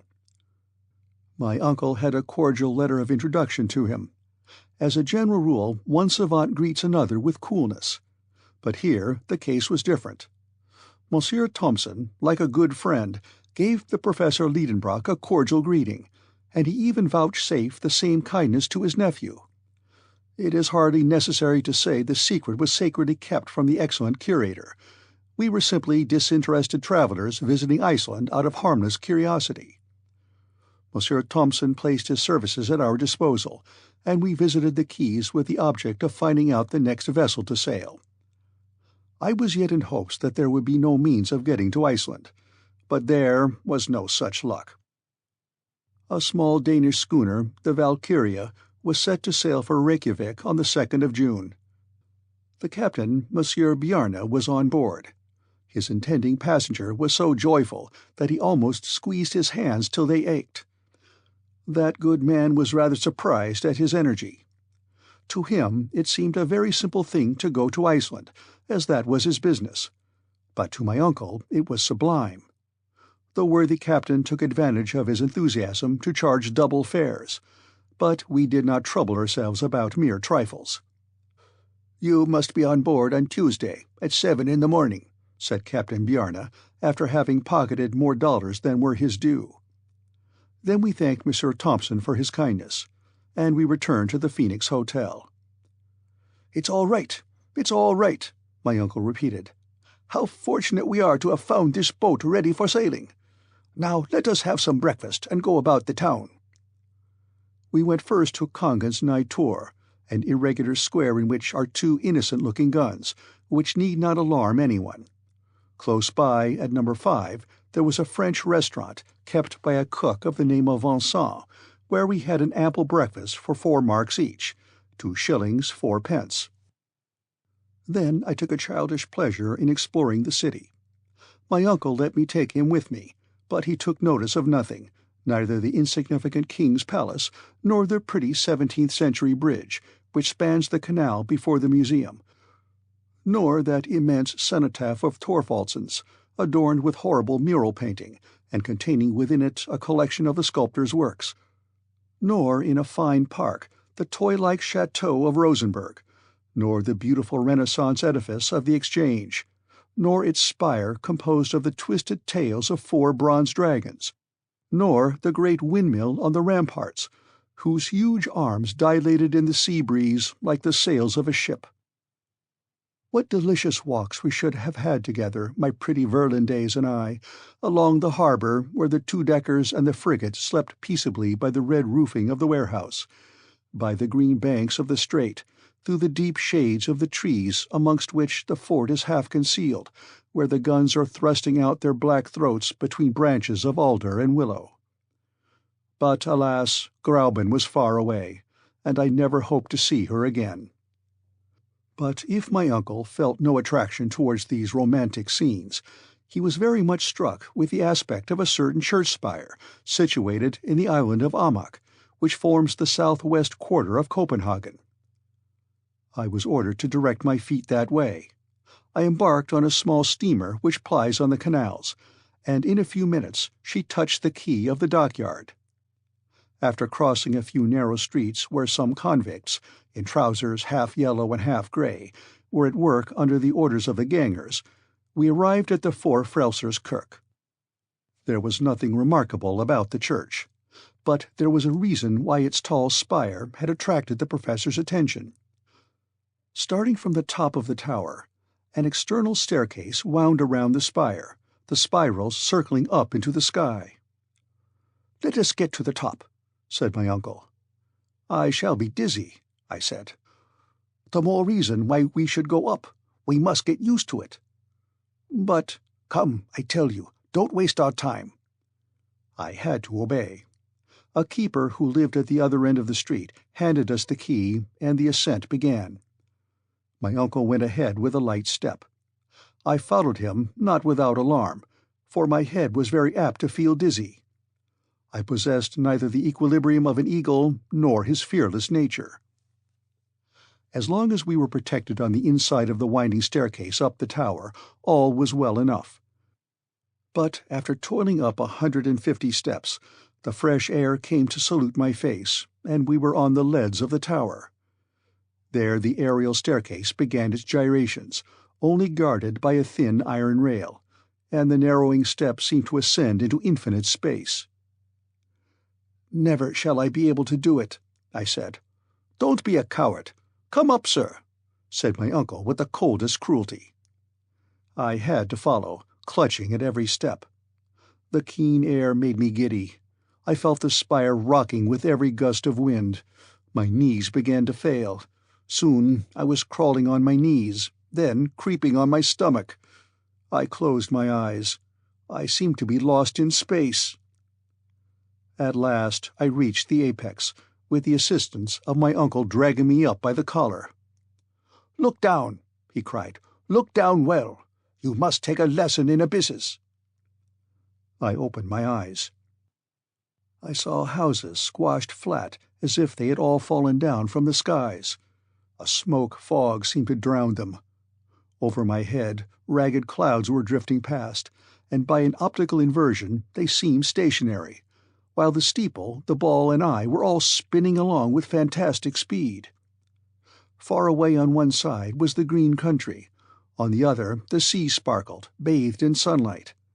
The Sound stretched away to Elsinore, dotted with a few white sails, like seagulls' wings.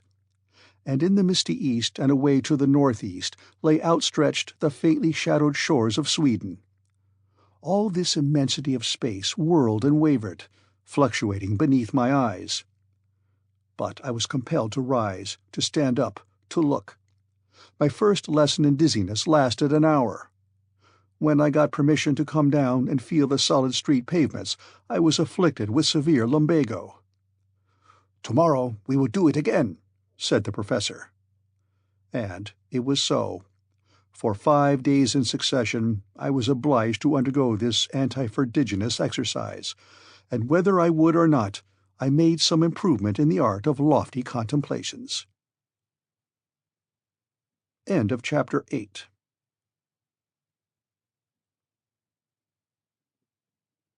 Chapter 9. Iceland. But what next? The day for our departure arrived. The day before it, our kind friend Monsieur Thomson brought us letters of introduction to Count Trampe, the governor of Iceland, Monsieur Picterson, the bishop suffragan, and Monsieur Finsen, mayor of Reykjavik. My uncle expressed his gratitude by tremendous compressions of both his hands. On the 2nd, at 6 in the evening, all our precious baggage being safely on board the Valkyria, the captain took us into a very narrow cabin. "Is the wind favourable?" my uncle asked. "Excellent," replied Captain Bjarne. "A southeaster. We shall pass down the Sound full speed, with all sails set." In a few minutes the schooner, under her mizzen, brigantine, topsail, and topgallant sail, loosed from her moorings and made full sail through the straits. In an hour the captain of Denmark seemed to sink below the distant waves, and the Valkyria was skirting the coast by Elsinore. In my nervous frame of mind, I expected to see the ghost of Hamlet wandering on the legendary castle terrace. "Sublime madman," I said, "no doubt you would approve of our expedition. Perhaps you would keep us company to the center of the globe to find the solution of your eternal doubts." But there was no ghostly shape upon the ancient walls. Indeed, the castle is much younger than the heroic Prince of Denmark. It now answers the purpose of a sumptuous lodge for the doorkeeper of the Straits of the Sound, before which every year there pass 15,000 ships of all nations. The castle of Kronsberg soon disappeared in the mist, as well as the tower of Helsingborg, built on the Swedish coast, and the schooner passed lightly on her way, urged by the breezes of the Kattegat. The Valkyria was a splendid sailor, but on a sailing vessel you can place no dependence. She was taking to Reykjavik coal, household goods, earthenware, woolen clothing, and a cargo of wheat. The crew consisted of 5 men, all Danes. "How long would the passage take?" my uncle asked. 10 days, the captain replied, "if we don't meet a nor'wester in passing the Faroes." "But are you not subject to considerable delays?" "No, Monsieur Lidenbrock, don't be uneasy. We shall get there in very good time." At evening the schooner doubled the Skaw at the northern point of Denmark, in the night passed the Skager Rack, skirted Norway by Cape Lindness, and entered the North Sea. In 2 days more we sighted the coast of Scotland near Peterhead, and the Valkyria turned her lead towards the Faroe Islands, passing between the Orkneys and Shetlands. Soon the schooner encountered the great Atlantic swell. She had to tack against the north wind, and reached the Faroes only with some difficulty. On the 8th, the captain made out Magennis, the southernmost of these islands, and from that moment took a straight course for Cape Portland, the most southerly point of Iceland. The passage was marked by nothing unusual. I bore the troubles of the sea pretty well. My uncle, to his own intense disgust and his greater shame, was ill all through the voyage. He therefore was unable to converse with the captain about Snaefell, the way to get to it, the facilities for transport. He was obliged to put off these inquiries until his arrival, and spent all his time at full length in his cabin, of which the timbers creaked and shook with every pitch he took.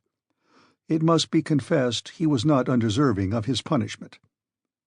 On the 11th we reached Cape Portland, The clear open weather gave us a good view of Myrtle's yokel, which overhangs it. The cape is merely a low hill with steep sides, standing lonely by the beach. The Valkyria kept at some distance from the coast, taking a westerly course amidst great shoals of whales and sharks. Soon we came in sight of an enormous perforated rock, through which the sea dashed furiously. The Westman Islet seemed to rise out of the ocean like a group of rocks in a liquid plain. From that time the schooner took a wide berth and swept at a great distance round Cape Reykjanes, which forms the western point of Iceland. The rough sea prevented my uncle from coming on deck to admire these shattered and surf-beaten coasts. 48 hours after, coming out of a storm which forced the schooner to scud under bare poles, we sighted east of us the beacon on Cape Skagen, where dangerous rocks extended far away seaward. An Icelandic pilot came on board, and in 3 hours the Valkyria dropped her anchor before Reykjavik in Faxa Bay. The professor at last emerged from his cabin, rather pale and wretched-looking, but still full of enthusiasm, and with ardent satisfaction shining in his eyes. The population of the town, wonderfully interested in the arrival of a vessel from which everyone expected something, formed in groups upon the quay. My uncle left in haste his floating prison, or rather hospital. But before quitting the deck of the schooner he dragged me forward, and, pointing with outstretched finger north of the bay at a distant mountain terminating in a double peak, a pair of cones covered with perpetual snow, he cried, "Snæfell! Snæfell!" Then, recommending me by an impressive gesture to keep silence, he went into the boat which awaited him. I followed, and presently we were treading the soil of Iceland. The first man we saw was a good-looking fellow enough in a general's uniform. Yet he was not a general, but a magistrate, the governor of the island, Monsieur le Baron Trampa himself. The professor was soon aware of the presence he was in. He delivered him his letters from Copenhagen, and then followed a short conversation in the Danish language, the purport of which I was quite ignorant of, and for a very good reason. But the result of this first conversation was that Baron Trampa placed himself entirely at the service of Professor Lidenbrock. My uncle was just as courteously received by the mayor, Monsieur Finson, whose appearance was as military and disposition and office as pacific as the governor's. As for the bishop's suffragan, Monsieur Picterson, he was at that moment engaged on an episcopal visitation in the north. For the time we must be resigned to wait for the honor of being presented to him. But Monsieur Fridriksson, professor of natural sciences at the school of Reykjavik, was a delightful man, and his friendship became very precious to me. This modest philosopher spoke only Danish and Latin. He came to proffer me his good offices in the language of Horace, and I felt that we were made to understand each other. In fact, he was the only person in Iceland with whom I could converse at all. This good-natured gentleman made over to us 2 of the 3 rooms which his house contained, and we were soon installed in it with all our luggage, the abundance of which rather astonished the good people of Reykjavik. "Well, Axel," said my uncle, "we are getting on, and now the worst is over." "The worst?" I said, astonished. "To be sure. Now we have nothing to do but go down." "Oh, if that is all, you are quite right. But, after all, when we have gone down, we shall have to get up again, I suppose." "Oh, I don't trouble myself about that. Come, there's no time to lose. I am going to the library. Perhaps there is some manuscript of Sagnussum's there, and I should be glad to consult it." "Well, while you are there, I will go into the town. Won't you?" "Oh, that is very uninteresting to me. It is not what is upon this island, but what is underneath that interests me." I went out and wandered wherever chance took me. It would not be easy to lose your way in Reykjavik.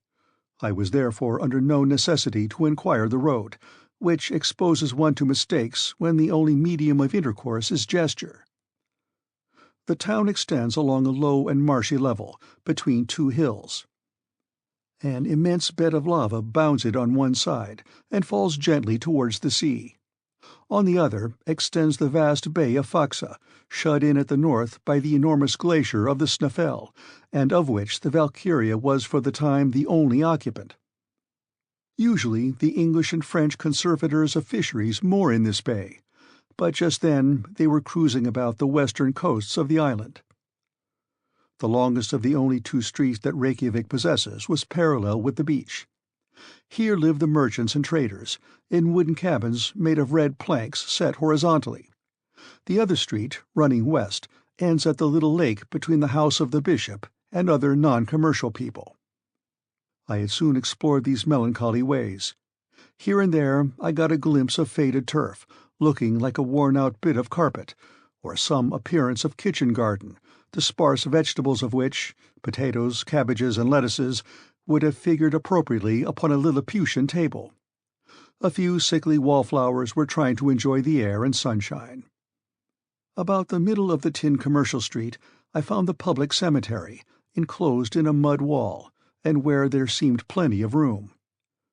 Then a few steps brought me to the governor's house, a butt compared with the town of Hamburg, a palace in comparison with the cabins of the Icelandic population. Between the little lake and the town the church is built in the Protestant style, of calcined stones extracted out of the volcanoes by their own labor and at their own expense. In high westerly winds it was manifest that the red tiles of the roof would be scattered in the air, to the great danger of the faithful worshippers. On a neighboring hill I perceived the National School, where, as I was informed later by our host, were taught Hebrew, English, French, and Danish, 4 languages of which, with shame I confess it, I don't know a single word. After an examination, I should have to stand last of the 40 scholars educated at this little college, and I should have been held unworthy to sleep along with them in one of those little double closets, where more delicate use would have died of suffocation the very first night. In 3 hours I had seen not only the town but its environs. The general aspect was wonderfully dull. No trees and scarcely any vegetation. Everywhere bare rocks, signs of volcanic action. The Icelandic huts are made of earth and turf, and the walls slope inward. They rather resemble roofs placed on the ground. But then these roofs are meadows of comparative fertility. Thanks to the internal heat, the grass grows in them to some degree of perfection. It is carefully mown in the hay season. If it were not, the horses would come to pasture on these green abodes. In my excursion I met but few people. On returning to the main street, I found the greater part of the population busied in drying, salting, and putting on board codfish, their chief export.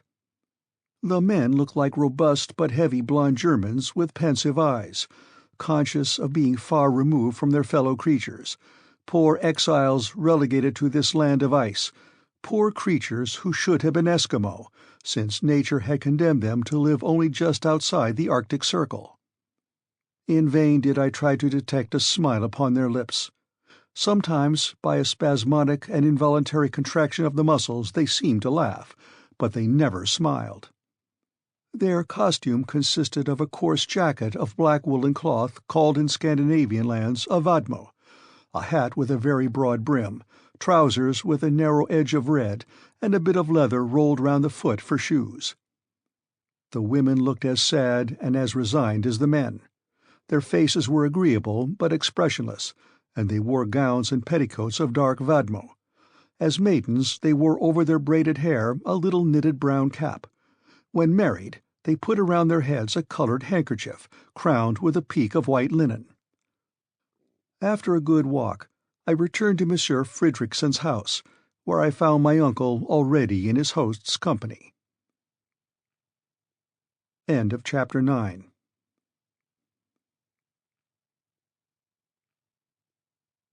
Chapter 10. Interesting Conversations with Icelandic Savants. Dinner was ready. Professor Lidenbrock devoured his portion voraciously, for his compulsory fast on board had converted his stomach into a vast, unfathomable gulf. There was nothing remarkable in the meal itself, but the hospitality of our host, more Danish than Icelandic, reminded me of the heroes of old. It was evident that we were more at home than he was himself. The conversation was carried on in the vernacular tongue, which my uncle mixed with German, and Monsieur Fridriksson with Latin for my benefit. It turned upon scientific questions, as befits philosophers, but Professor Lidenbrock was excessively reserved, and at every sentence spoke to me with his eyes, enjoining the most absolute silence upon our plans. In the first place, Monsieur Fridriksson wanted to know what success my uncle had had at the library. "Your library? Why, there is nothing but a few tattered books upon almost deserted shelves." "Indeed," replied Monsieur Fridriksson. "Why, we possess 8,000 volumes, many of them valuable and scarce, works in the old Scandinavian language, and we have all the novelties that Copenhagen sends us every year." "Where do you keep your 8,000 volumes? For my part—" "Oh, Monsieur Lidenbrock, they are all over the country. In this icy region we are fond of study. There is not a farmer nor a fisherman that cannot read and does not read. Our principle is that books, instead of growing mouldy behind an iron grating, should be worn out under the eyes of many readers. Therefore these volumes are passed from one to another, read over and over, referred to again and again, and it often happens that they find their way back to their shelves only after an absence of a year or two." "And in the meantime," said my uncle rather spitefully, "strangers— well, what would you have? Foreigners have their libraries at home, and the first essential for labouring people is that they should be educated. I repeat to you the love of reading runs in Icelandic blood. In 1816 we founded a prosperous literary society. Learned strangers think themselves honoured in becoming members of it. It publishes books which educate our fellow countrymen, and do the country great service. If you will consent to be a corresponding member, Herr Lidenbrock, you will be giving us great pleasure." My uncle, who had already joined about 100 learned societies, accepted with grace which evidently touched Monsieur Fridriksson. "Now," said he, "will you be kind enough to tell me what books you hope to find in our library, and I may perhaps enable you to consult them?" My uncle's eyes and mine met. He hesitated. This direct question went to the root of the matter. But after a moment's reflection, he decided on speaking. "Monsieur Fridriksson, I wish to know if amongst your ancient books you possessed any of the works of Arne Sagnason." "Arne Sagnason," replied the Reykjavik professor. "You mean that learned 16th-century savant, a naturalist, a chemist, and a traveller?" "Just so." "One of the glories of Icelandic literature and science?" "That's the man." "An illustrious man anywhere?" "Quite so." "And whose courage was equal to his genius?" "I see that you know him well." My uncle was bathed in delight at hearing his hero thus described. He feasted his eyes upon Monsieur Fridriksson's face. "Well," he cried, "where are his works?"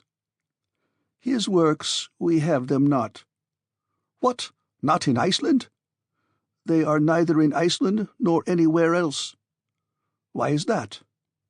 "Because Arne Sagnason was persecuted for heresy, and in 1573 his books were burned by the hands of the common hangman." "Very good! Excellent!" cried my uncle, to the great scandal of the professor of natural history. "What?" he cried. "Yes, yes. Now it is all clear. Now it is all unravelled. And I see why Sagnason, put into the Index Expurgatorius and compelled to hide the discoveries made by his genius, was obliged to bury in an incomprehensible cryptogram the secret." "What secret?" asked Monsieur Fridriksson, starting. "Oh, just a secret which—" my uncle stammered. "Have you some private document in your possession?" asked our host. "No, I was only supposing a case." "Oh, very well," answered Monsieur Fridriksson, who was kind enough not to pursue the subject when he had noticed the embarrassment of his friend. "I hope you will not leave our island until you have seen some of its mineralogical wealth." "Certainly," replied my uncle, "but I am rather late. Or have not others been here before me?" "Yes, Herr Lidenbrock, the labours of Messrs. Olafsen and Povelsen, pursued by order of the king. The researches of Troil, the scientific mission of Messieurs Gaimard and Robert on the French corvette La Recherche. And lately the observations of scientific men who came in the Rhine Hortense have added materially to our knowledge of Iceland. But I assure you, there is plenty left." "Do you think so?" said my uncle, pretending to look very modest, and trying to hide the curiosity was flashing out of his eyes. "Oh, yes. How many mountains, glaciers, and volcanoes there are to study, which are as yet but imperfectly known. Then, without going any further, that mountain in the horizon. That is Snæfell." "Ah," said my uncle, as coolly as he was able. "Is that Snæfell?" "Yes, one of the most curious volcanoes, and the crater of which has scarcely ever been visited." "Is it extinct?" "Oh, yes, more than 500 years." "Well," replied my uncle, who was frantically locking his legs together to keep himself from jumping up in the air, "that is where I mean to begin my geological studies, there on that Fessel, what do you call it?" "Snæfell," replied the excellent Monsieur Fridriksson. This part of the conversation was in Latin. I had understood every word of it, and I could hardly conceal my amusement at seeing my uncle trying to keep down the excitement and satisfaction which were brimming over in every limb and every feature. He tried hard to put on an innocent little expression of simplicity, but it looked like a diabolical grin. "Yes," said he, "your words decide me. We will try to scale that Snæfell. Perhaps even we may pursue our studies in its crater." "I am very sorry," said Monsieur Fridriksson, "that my engagements will not allow me to absent myself, or I would have accompanied you myself with both pleasure and profit." "Oh, no, no," replied my uncle with great animation. "We would not disturb anyone for the world, Monsieur Fridriksson. Still, I thank you with all my heart. The company of such a talented man would have been very serviceable, but the duties of your profession—" I am glad to think that our host, in the innocence of his Icelandic soul, was blind to the transparent artifices of my uncle. "I very much approve of your beginning with that volcano, Monsieur Lidenbrock. You will gather a harvest of interesting observations. But tell me, how do you expect to get to the peninsula of Snæfell?" "By sea, crossing the bay. That's the most direct way." "No doubt, but it is impossible." "Why?" "Because we don't possess a single boat at Reykjavik." "You don't mean to say so?" "You will have to go by land, following the shore. It will be longer, but more interesting." "Very well, then. And now I shall have to see about a guide." "I have one to offer you." "A safe, intelligent man." "Yes, an inhabitant of that peninsula. He is an eiderdown hunter, and very clever. He speaks Danish perfectly." "When can I see him?" "Tomorrow, if you like." "Why not today?" "Because he won't be here till tomorrow." "Tomorrow, then," added my uncle with a sigh. This momentous conversation ended in a few minutes with warm acknowledgments paid by the German to the Icelandic professor. At this dinner my uncle had just elicited important facts, amongst others the history of Saknussemm, the reason of the mysterious document, that his host would not accompany him in his expedition, and that the very next day a guide would be waiting upon him. End of Chapter 10.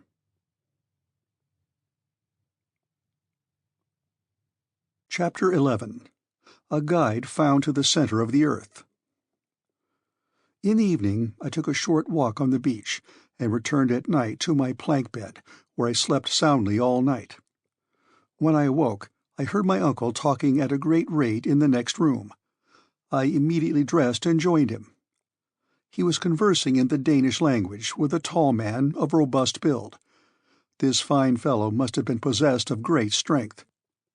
His eyes, set in a large and ingenuous face, seemed to me very intelligent. They were of a dreamy sea blue. Long hair, which would have been called red even in England, fell in long meshes upon his broad shoulders. The movements of this native were lithe and supple, but he made little use of his arms in speaking, like a man who knew nothing or cared nothing about the language of gestures. His whole appearance bespoke perfect calmness and self-possession, not indolence, but tranquillity. It was felt at once that he would be beholden to nobody, that he worked for his own convenience, and that nothing in this world could astonish or disturb his philosophic calmness. I caught the shades of this Icelander's character by the way in which he listened to the impassioned flow of words which fell from the professor. He stood with arms crossed, perfectly unmoved by my uncle's incessant gesticulations. A negative was expressed by a slow movement of the head from left to right, an affirmative by a slight bend, so slight that his long hair scarcely moved. He carried economy of motion even to parsimony. Certainly I should never have dreamt in looking at this man that he was a hunter. He did not look likely to frighten his game, nor did he seem as if he would even get near it. But the mystery was explained when Monsieur Fridriksson informed me that this tranquil personage was only a hunter of the eider duck, whose under plumage constitutes the chief wealth of the island. This is the celebrated eiderdown, and it requires no great rapidity of movement to get it. Early in the summer, the female, a very pretty bird, goes to build her nest among the rocks of the fjords with which the coast is fringed. After building the nest, she feathers it with down plucked from her own breast. Immediately the hunter, or rather the trader, comes and robs the nest, and the female recommences her work. This goes on as long as she has any down left. When she has stripped herself bare, the male takes his turn to pluck himself. But as the coarse and hard plumage of the male has no commercial value, the hunter does not take the trouble to rob the nest of this. The female, therefore, lays her eggs in the spoils of her mate, the young are hatched, and next year the harvest begins again. Now, as the eiderduck does not select steep cliffs for her nest, but rather the smooth terraced rocks which slope to the sea, the Icelandic hunter might exercise his calling without any inconvenient exertion. He was a farmer who was not obliged either to sow or reap his harvest, but merely to gather it in. This grave, phlegmatic, and silent individual was called Hans Bjelke, and he came recommended by Monsieur Fridriksson. He was our future guide. His manners were a singular contrast with my uncle's. Nevertheless, they soon came to understand each other. Neither looked at the amount of the payment. The one was ready to accept whatever was offered. The other was ready to give whatever was demanded. Never was bargain more readily concluded. The result of the treaty was that Hans engaged on his part to conduct us to the village of Stapi, on the south shore of the Snaefell Peninsula, at the very foot of the volcano. By land this would be about 22 miles, to be done, said my uncle, in 2 days. But when he learnt that the Danish mile was 24,000 feet long, he was obliged to modify his calculations and allow 7 or 8 days for the march. 4 horses were to be placed at our disposal, 2 to carry him and me, 2 for the baggage. Hans, as was his custom, would go on foot. He knew all that part of the coast perfectly, and promised to take us the shortest way.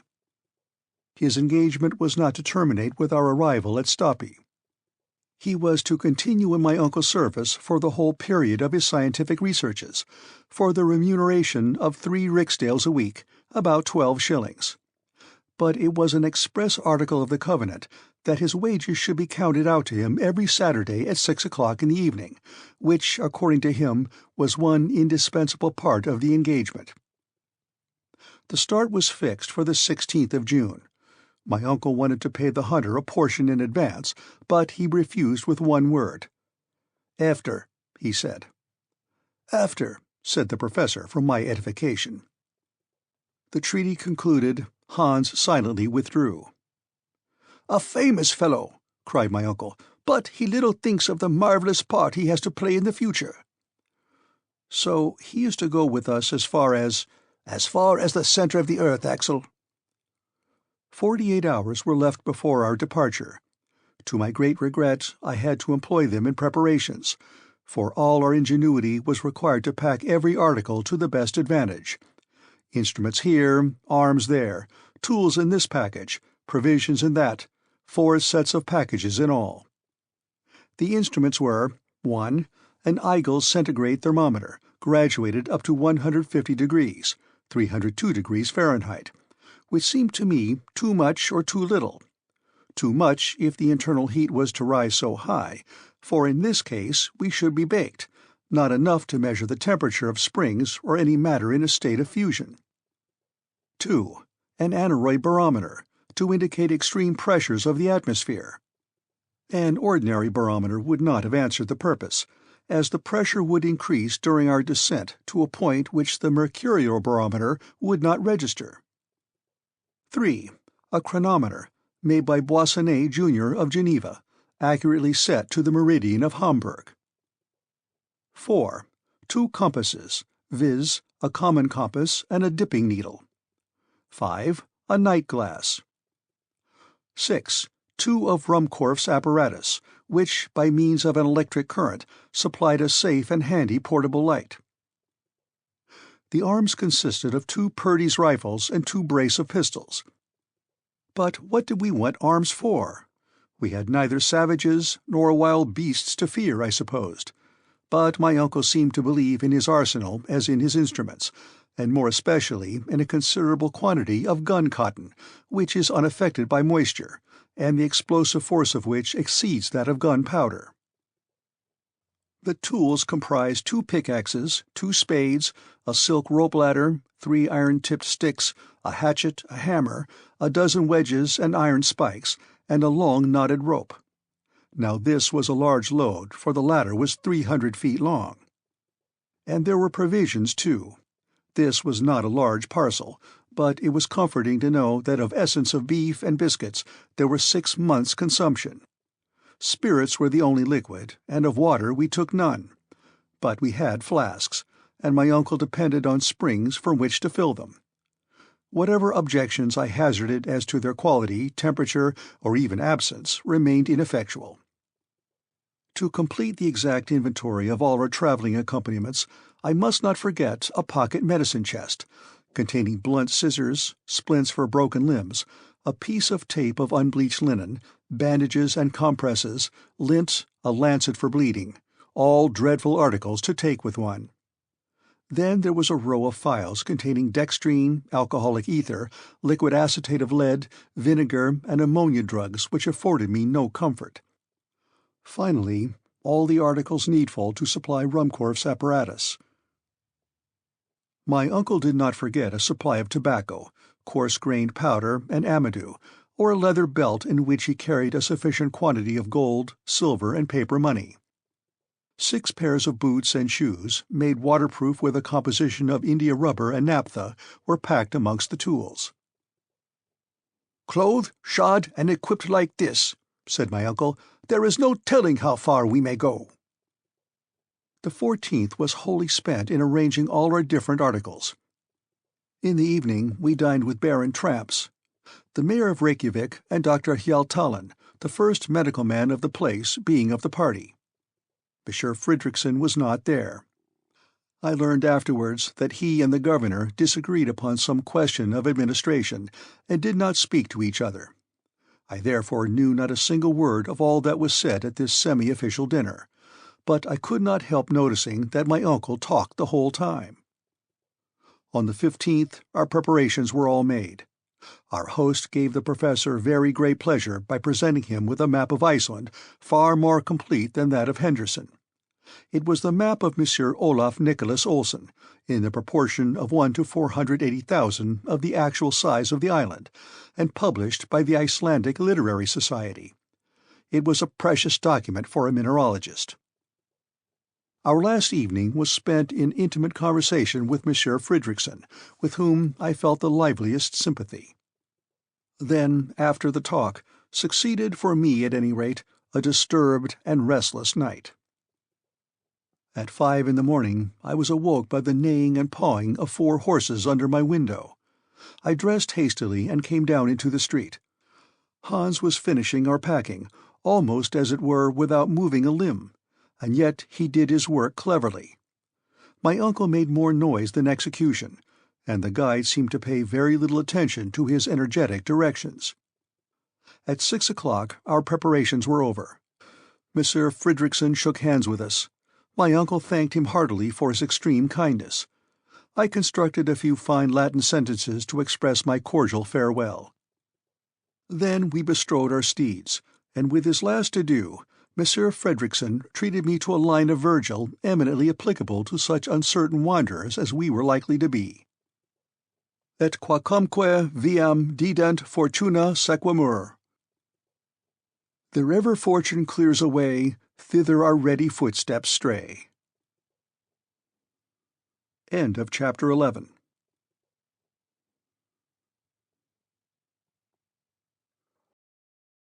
Chapter 12. A Barren Land.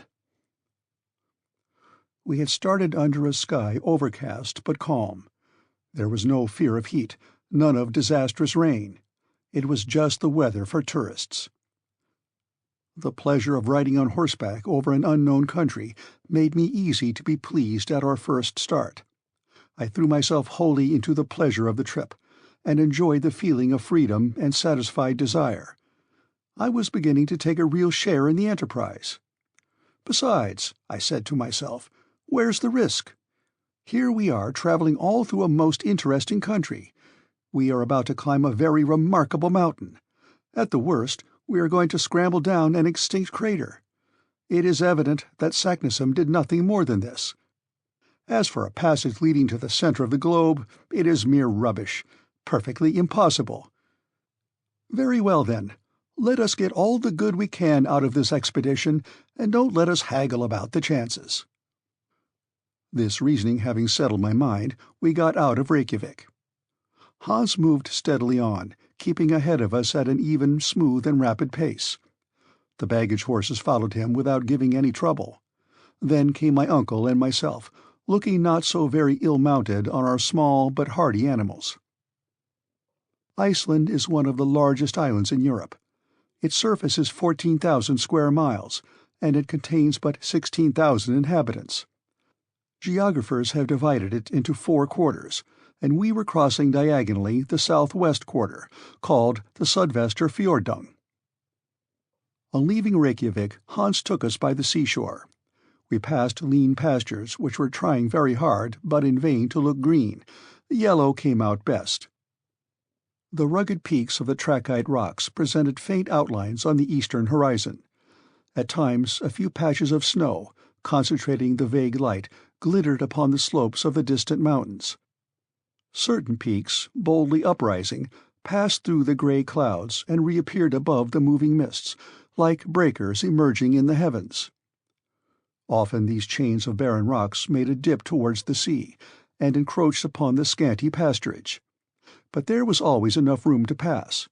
Besides, our horses instinctively chose the easiest places without ever slackening their pace. My uncle was refused even the satisfaction of stirring up his beast with whip or voice. He had no excuse for being impatient. I could not help smiling to see so tall a man on so small a pony, and as his long legs nearly touched the ground, he looked like a 6-legged centaur. "Good horse, he kept saying. "You will see, Axel, that there is no more sagacious animal than the Icelandic horse. He is stopped by neither snow nor storm, nor impassable roads, nor rocks, glaciers, or anything. He is courageous, sober, and sure-footed. He never makes a false step, never shies. If there is a river or fjord to cross, and we shall meet with many, you will see him plunge in at once, just as if he were amphibious, and gain the opposite bank. But we must not hurry him. We must let him have his way, and we shall get on at the rate of 30 miles a day." "We may, but how about our guide?" "Oh, never mind him. People like him get over the ground without a thought. There is so little action in this man that he will never get tired. And besides, if he wants it, he shall have my horse. I shall get cramped if I don't have a little action. The arms are all right, but the legs want exercise." We were advancing at a rapid pace. The country was already almost a desert. Here and there was a lonely farm, called a boer, built either of wood or of sods or of pieces of lava, looking like a poor beggar by the wayside. These ruinous huts seemed to solicit charity from passers-by, and on very small provocation we should have given alms for the relief of the poor inmates. In this country there were no roads and paths, and the poor vegetation, however slow, would soon efface the rare traveller's footsteps. Yet this part of the province, at a very small distance from the capital, is reckoned among the inhabited and cultivated portions of Iceland. What, then, must other tracts be, more desert than this desert? In the first half-mile we had not seen one farmer standing before his cabin door, nor one shepherd tending a flock less wild than himself, nothing but a few cows and sheep left to themselves.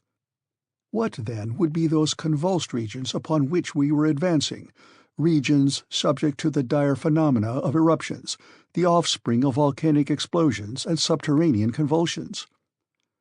We were to know them before long, but on consulting Olsen's map, I saw that they would be avoided by winding along the seashore. In fact, the great plutonic action is confined to the central portion of the island.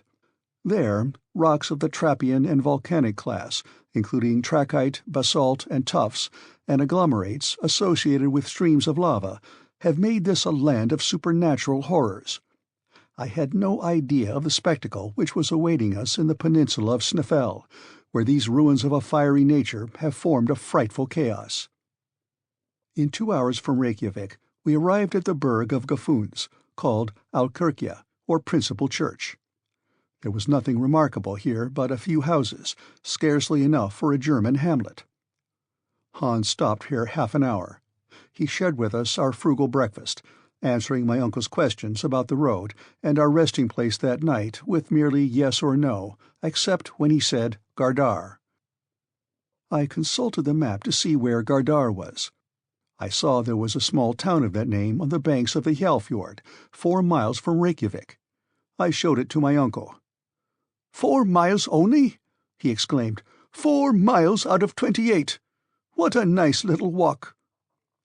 He was about to make an observation to the guide, who, without answering, resumed his place at the head, and went on his way.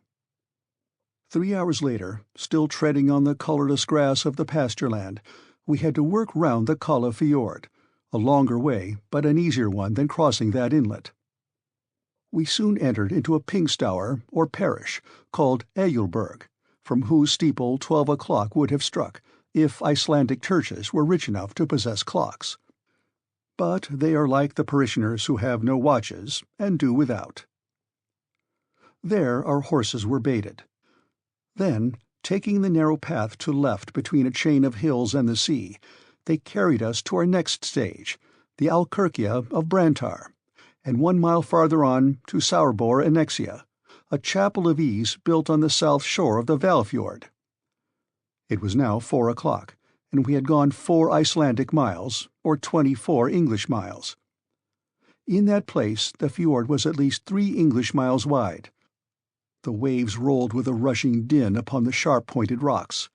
This inlet was confined between walls of rock, precipices crowned by sharp peaks 2,000 feet high, and remarkable for the brown strata which separated the beds of reddish tuff. However much I might respect the intelligence of our quadrupeds, I hardly cared to put it to the test by trusting myself to it on horseback across an arm of the sea. If they are as intelligent as they are said to be, I thought, they won't try it. In any case, I will tax my intelligence to direct theirs. But my uncle would not wait. He spurred on to the edge. His steed lowered his head to examine the nearest waves and stopped. My uncle, who had an instinct of his own too, applied pressure, and was again refused by the animal significantly shaking his head. Then followed strong language and the whip. But the brute answered these arguments with kicks and endeavours to throw his rider. At last the clever little pony, with a bend of his knees, started from under the Professor's legs, and left him standing upon 2 boulders on the shore, just like the Colossus of Rhodes. "Confounded brute!" cried the unhorsed horseman, suddenly degraded into a pedestrian, just as ashamed as a cavalry officer degraded to a foot soldier. "Farja," said the guide, touching his shoulder. "What? A boat?" "There," replied Hans, pointing to one. "Yes," I cried, "there is a boat." "Why did you not say so, then? Well, let us go on." "Tidvatten," said the guide. "What is he saying?" "He says tide," said my uncle, translating the Danish word. "No doubt we must wait for the tide." "Forbida," said my uncle. "Ja," replied Hans. My uncle stamped with his foot, while the horses went on to the boat. I perfectly understood the necessity of abiding a particular moment of the tide to undertake the crossing of the fjord, when, the sea having reached its greatest height, it should be slack water. Then the ebb and flow have no sensible effect, and the boat does not risk being carried either to the bottom or out to sea. That favourable moment arrived only with 6 o'clock, when my uncle, myself, the guide, 2 other passengers, and the 4 horses trusted ourselves to a somewhat fragile raft. Accustomed as I was to the swift and sure steamers on the Elbe, I found the oars of the rowers rather a slow means of propulsion. It took us more than an hour to cross the fjord, but the passage was effected without any mishap. In another half-hour we had reached the Alkirkja of Gardar. End of chapter 12.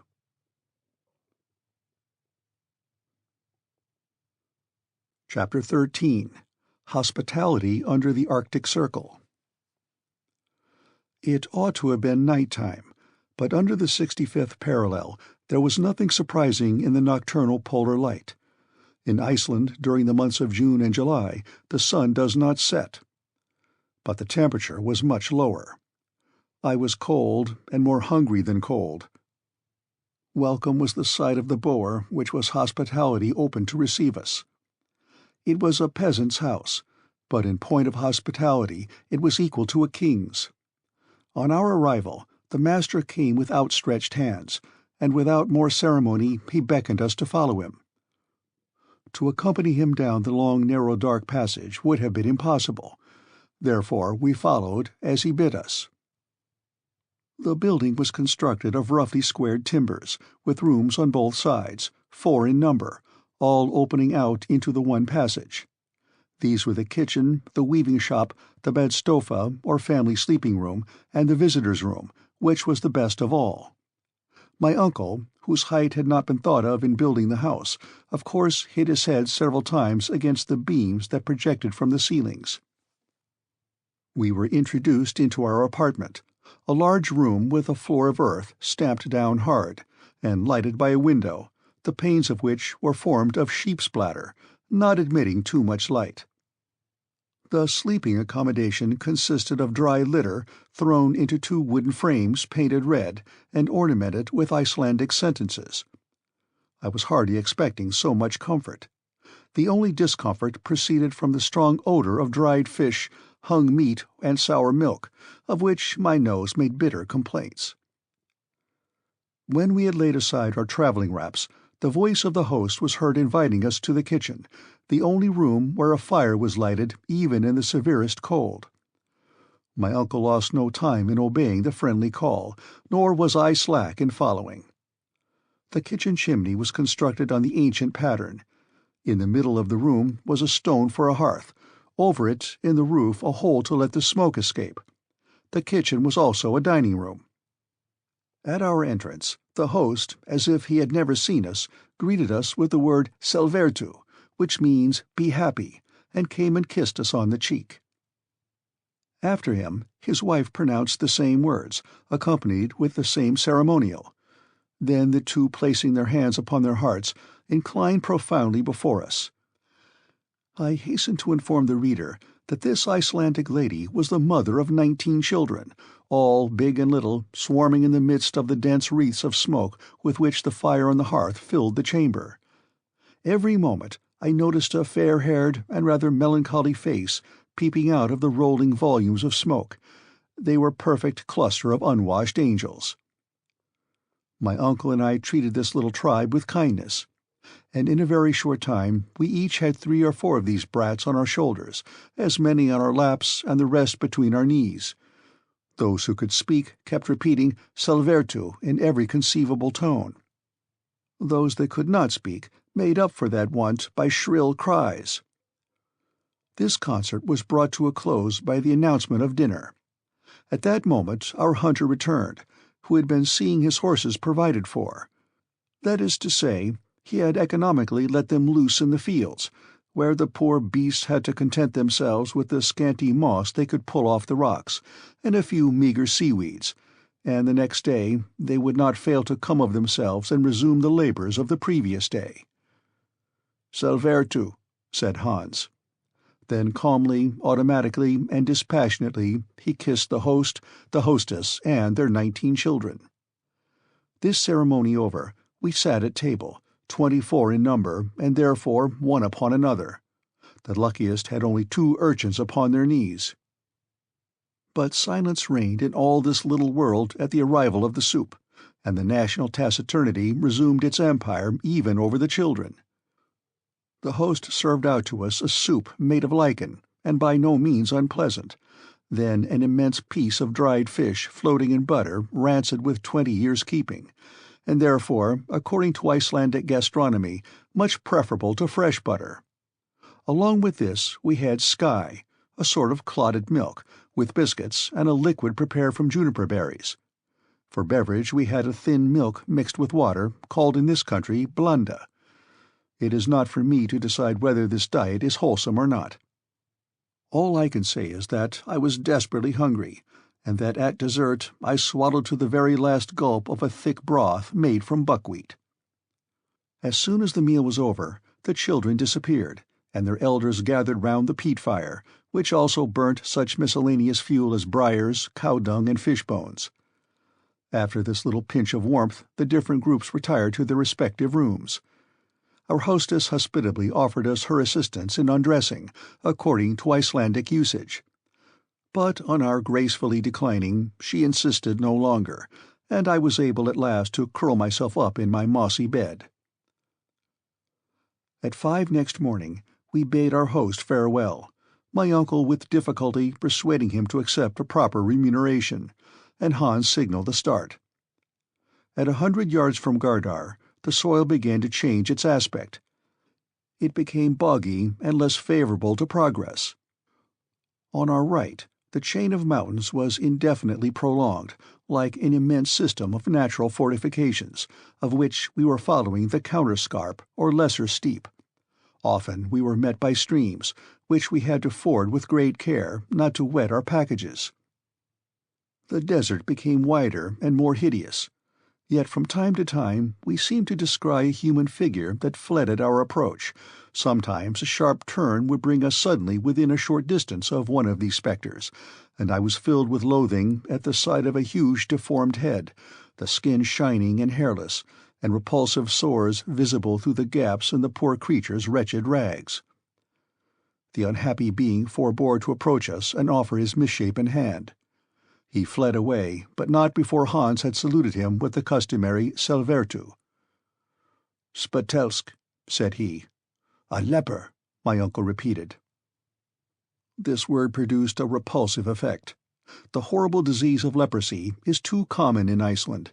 It is not contagious, but hereditary, and lepers are forbidden to marry. These apparitions were not cheerful, and did not throw any charm over the less and less attractive landscapes. The last tufts of grass had disappeared from beneath our feet. Not a tree was to be seen, unless we except a few dwarf birches as low as brushwood. Not an animal but a few wandering ponies that their owners would not feed. Sometimes we could see a hawk balancing himself on his wings under the grey cloud, and then darting away south with rapid flight.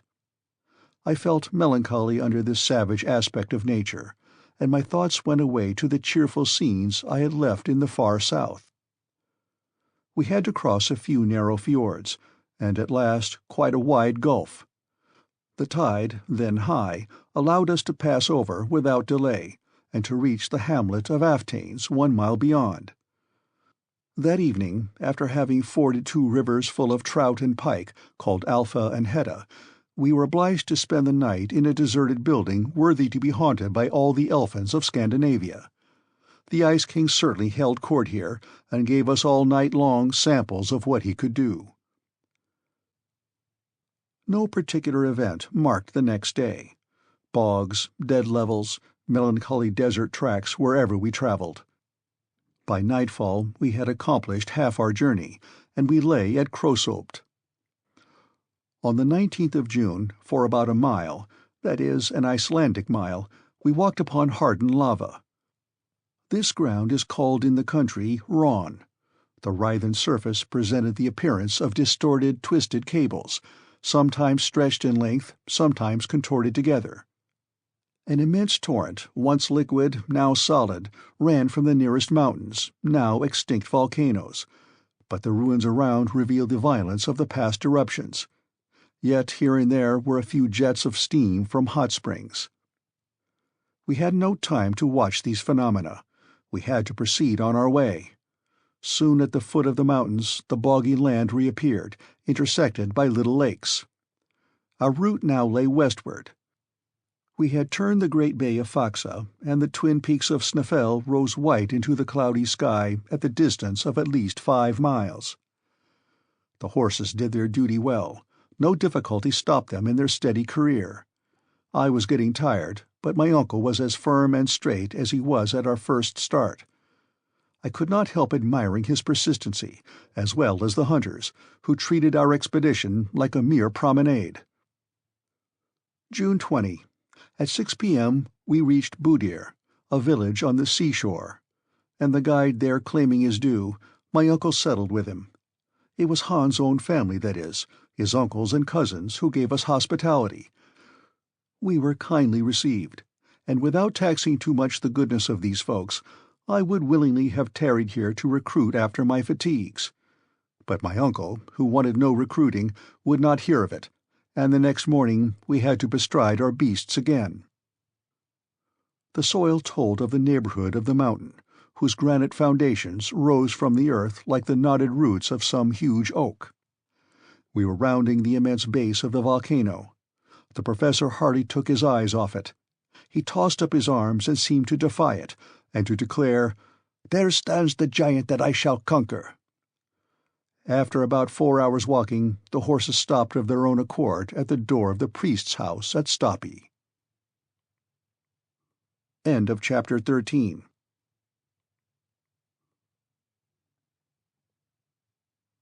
Chapter 14.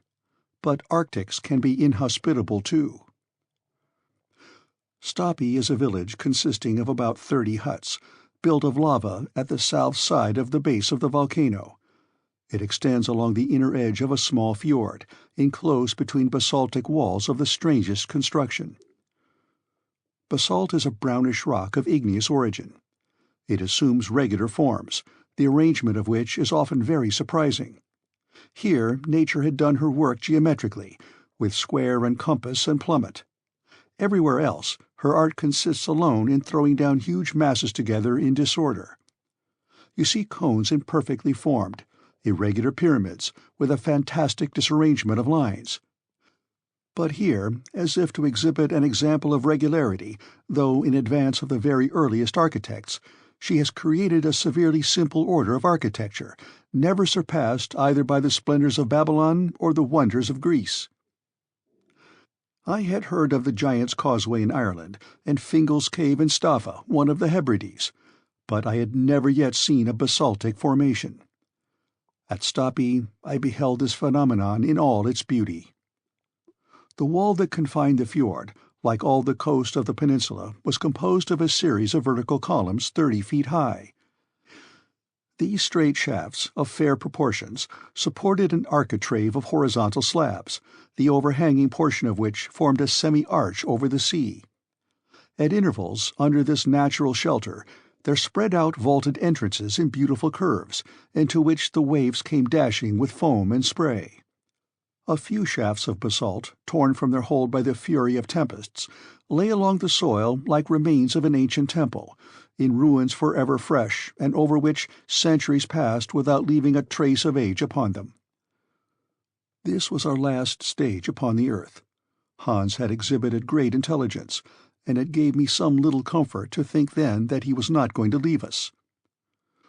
On arriving at the door of the rector's house, which was not different from the others, I saw a man shoeing a horse, hammer in hand, with a leathern apron on. "Selvertu," said the hunter. "Goddag," said the blacksmith in good Danish. "Kirkeherde," said Hans, turning around to my uncle. "The rector," repeated the professor. "It seems, Axel, that this good man is the rector." Our guide in the meanwhile was making the Kirkeherde aware of the position of things. When the latter, suspending his labours for a moment, uttered a sound no doubt understood between horses and farriers, and immediately a tall and ugly hag appeared from the hut.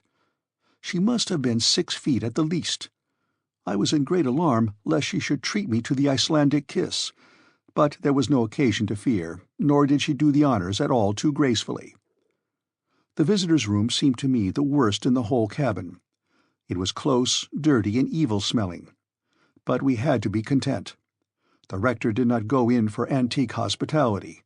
Very far from it. Before the day was over, I saw that we had to do with a blacksmith, a fisherman, a hunter, a joiner, but not at all with a minister of the gospel. To be sure, it was a weekday. Perhaps on a Sunday he made amends. I don't mean to say anything against these poor priests, who, after all, are very wretched. They receive from the Danish government a ridiculously small pittance, and they get from the parish the 4th part of the tithe, which does not come to 60 marks a year, about £4. Hence the necessity to work for their livelihood. But after fishing, hunting, and shoeing horses for any length of time, one soon gets into the ways and manners of fishermen, hunters, and farriers, and other rather crude and uncultivated people. And that evening I found out that temperance was not among the virtues that distinguished my host.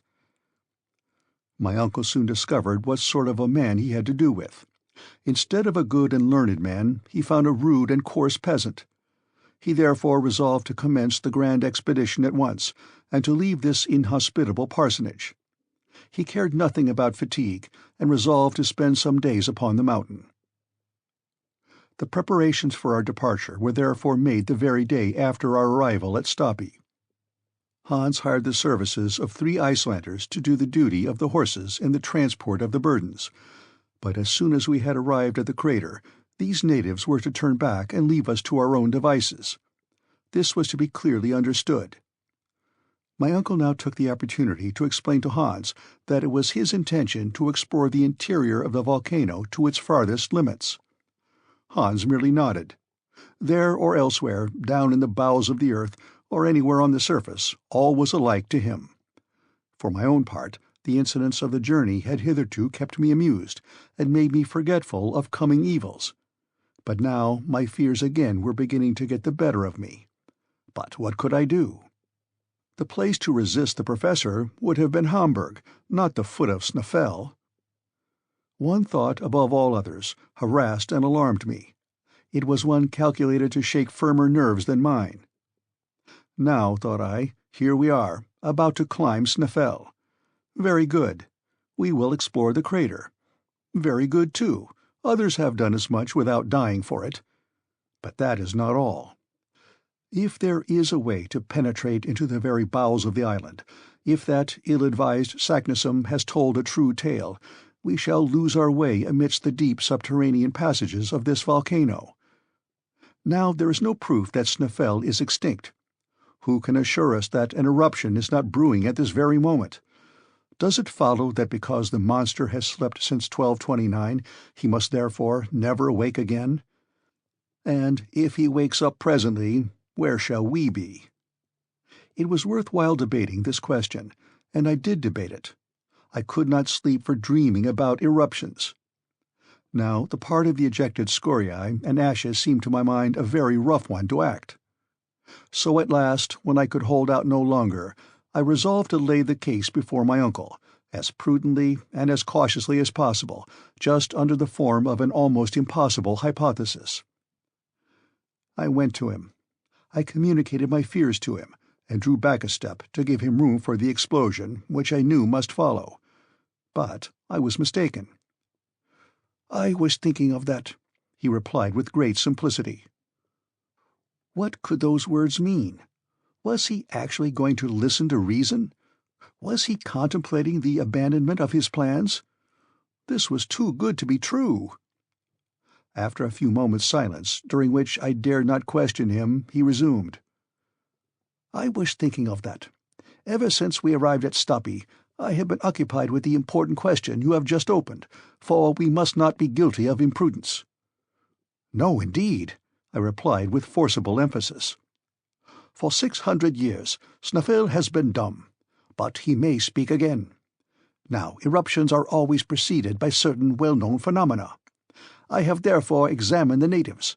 I have studied external appearances, and I can assure you, Axel, that there will be no eruption." At this positive affirmation I stood amazed and speechless. "You don't doubt my word?" said my uncle. "Well, follow me." I obeyed like an automaton.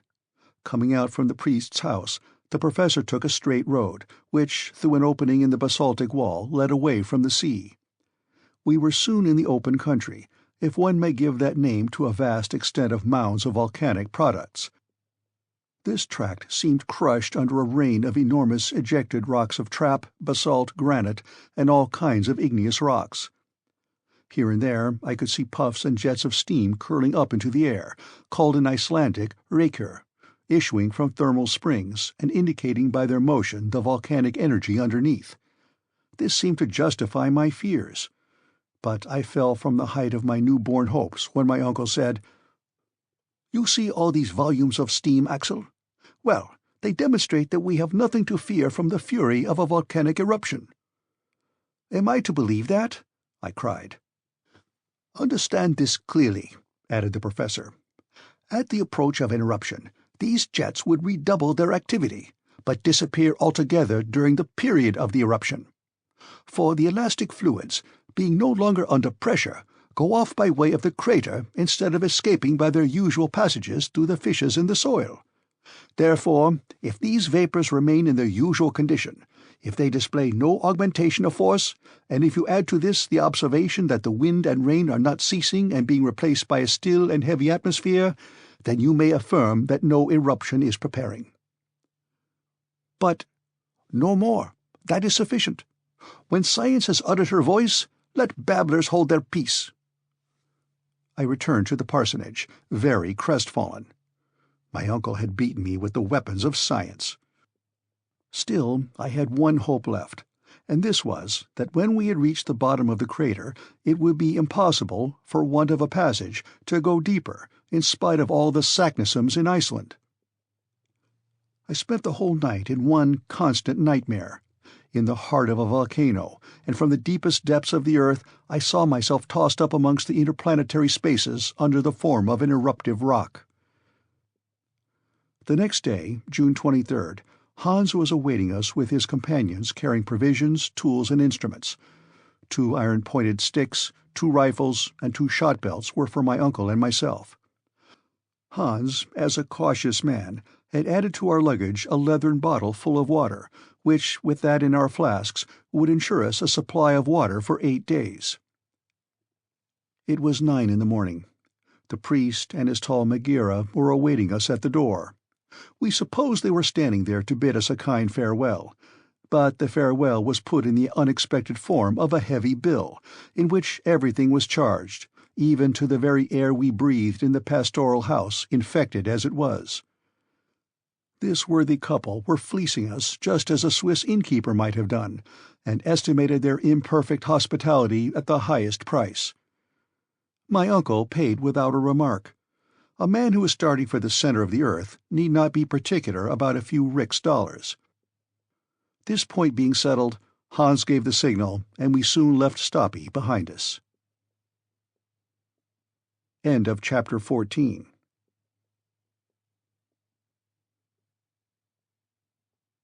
Chapter 15. Sneffels at Last. Sneffels is 5,000 feet high. Its double cone forms the limit of a trachytic belt which stands out distinctly in the mountain system of the island. From our starting point, we could see the 2 peaks boldly projected against the dark grey sky. I could see an enormous cap of snow coming low down upon the giant's brow. We walked in single file, headed by the hunter, who ascended by narrow tracks, where 2 could not have gone abreast. There was, therefore, no room for conversation. After we had passed the basaltic wall of the fjord of Stapi, we passed over a vegetable fibrous peat bog, left from the ancient vegetation of this peninsula. The vast quantity of this unworked fuel would be sufficient to warm the whole population of Iceland for a century. This vast turbary, measured in certain ravines, had in many places a depth of 70 feet, and presented layers of carbonized remains of vegetation, alternating with thinner layers of tufaceous pumice.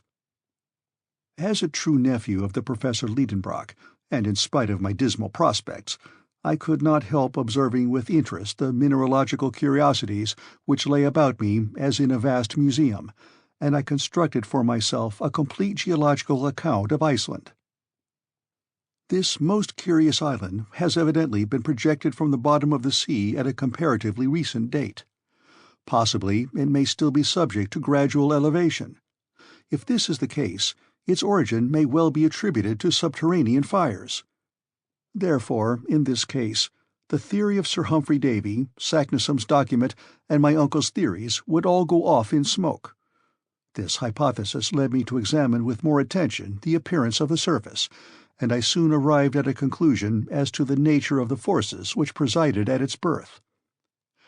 Iceland, which is entirely devoid of alluvial soil, is wholly composed of volcanic tufa, that is to say, an agglomeration of porous rocks and stones. Before the volcanoes broke out, it consisted of trap rocks slowly upraised to the level of the sea by the action of central forces. The internal fires had not yet forced their way through.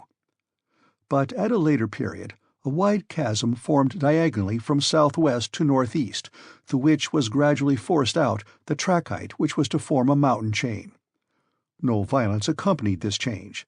The matter thrown out was in vast quantities, and the liquid material oozing out from the abysses of the earth slowly spread in extensive plains or in hillocky masses.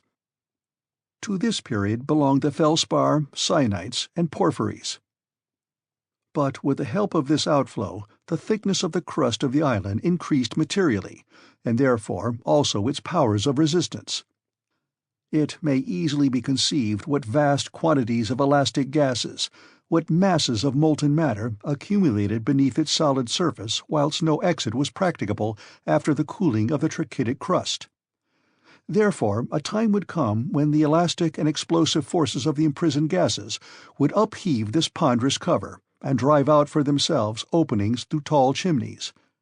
Hence then the volcano would distend and lift up the crust, and then burst through a crater suddenly formed at the summit or thinnest part of the volcano. To the eruption succeeded other volcanic phenomena. Through the outlets now made, first escaped the ejected basalt of which the plain we had just left presented such marvelous specimens. We were moving over grey rocks of dense and massive formation, which in cooling had formed into hexagonal prisms. Everywhere around us we saw truncated cones, formerly so many fiery mouths. After the exhaustion of the basalt, the volcano, the power of which grew by the extinction of the lesser craters, supplied an egress to lava, ashes, and scoriae, of which I could see lengthened screes streaming down the sides of the mountain like flowing hair. Such was the succession of phenomena which produced Iceland, all arising from the action of internal fire. And to suppose that the mass within did not still exist in a state of liquid incandescence was absurd, and nothing could surpass the absurdity of fancying that it was possible to reach the earth's centre. So I felt a little comforted as we advanced to the assault of Snæfell. The way was growing more and more arduous, the ascent steeper and steeper. The loose fragments of rock trembled beneath us, and the utmost care was needed to avoid dangerous falls. Hans went on as quietly as if he were on level ground. Sometimes he disappeared altogether behind the huge blocks.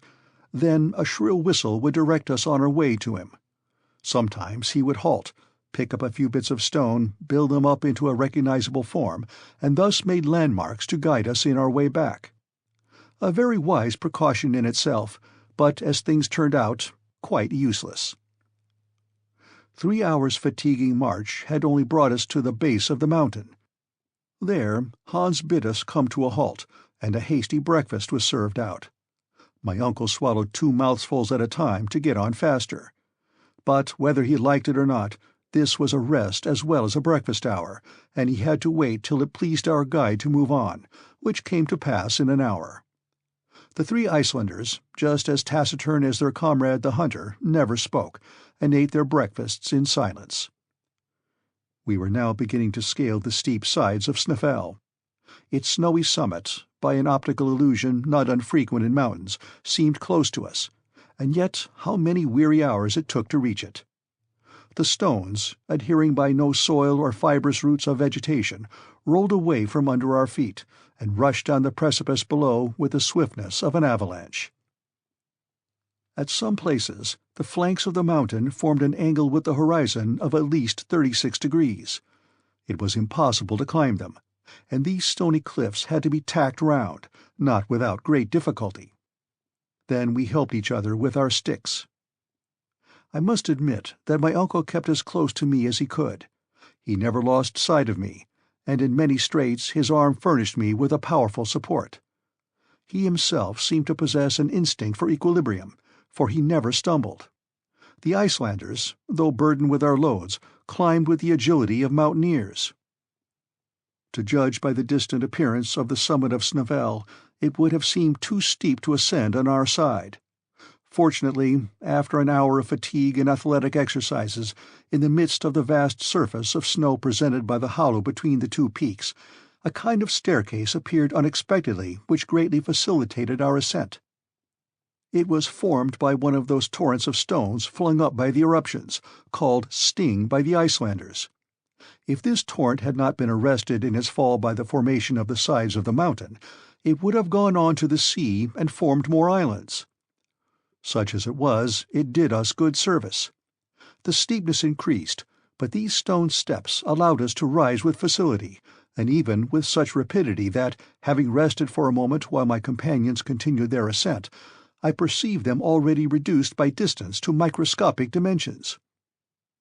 At 7 we had ascended the 2,000 steps of this grand staircase, and we had attained a bulge in the mountain, a kind of bed on which rested the cone proper of the crater. 3,200 feet below us stretched the sea. We had passed the limit of perpetual snow, which, on account of the moisture of the climate, is at a greater elevation in Iceland than the high latitude would give reason to suppose. The cold was excessively keen. The wind was blowing violently. I was exhausted. The professor saw that my limbs were refusing to perform their office, and in spite of his impatience he decided on stopping. He therefore spoke to the hunter, who shook his head, saying, "Off on for—" "It seems we must go higher," said my uncle. Then he asked Hans for his reason. "Mister," replied the guide. "Ja, mister," said one of the Icelanders in a tone of alarm. "What does that word mean?" I asked uneasily. "Look," said my uncle. I looked down upon the plain. An immense column of pulverized pumice, sand and dust was rising with a whirling circular motion like a waterspout. The wind was lashing it on to that side of Snæfell where we were holding on. This dense veil hung across the sun, threw a deep shadow over the mountain. If that huge revolving pillar sloped down, it would involve us in its whirling eddies. This phenomenon, which is not unfrequent when the wind blows from the glaciers, is called in Icelandic mistur. "Hastigt, hastigt," cried our guide. Without knowing Danish, I understood at once that we must follow Hans at the top of our speed. He began to circle round the cone of the crater, but in a diagonal direction so as to facilitate our progress. Presently the dust storm fell upon the mountain, which quivered under the shock. The loose stones, caught with the irresistible blasts of wind, flew about in a perfect hail, as in an eruption. Happily we were on the opposite side and sheltered from all harm. But for the precaution of our guide, our mangled bodies, torn and pounded into fragments, would have been carried afar like the ruins hurled along by some unknown meteor.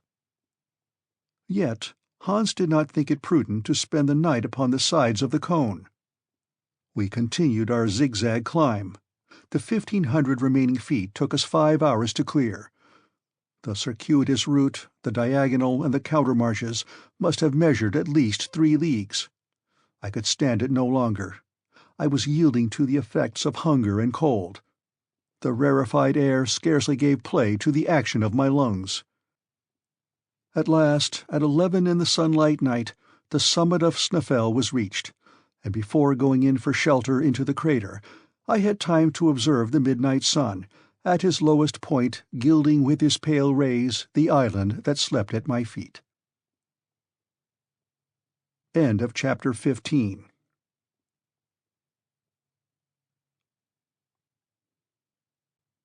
Chapter 16. Boldly Down the Crater. Supper was rapidly devoured, and the little company housed themselves as best they could. The bed was hard, the shelter not very substantial, and our position an anxious one, at 5,000 feet above the sea level. Yet I slept particularly well. It was one of the best nights I had ever had, and I did not even dream. Next morning we awoke half frozen by the sharp, keen air, but with the light of a splendid sun. I rose from my granite bed and went out to enjoy the magnificent spectacle that lay unrolled before me. I stood on the very summit of the southernmost of Snaefell's peaks. The range of the eye extended over the whole island.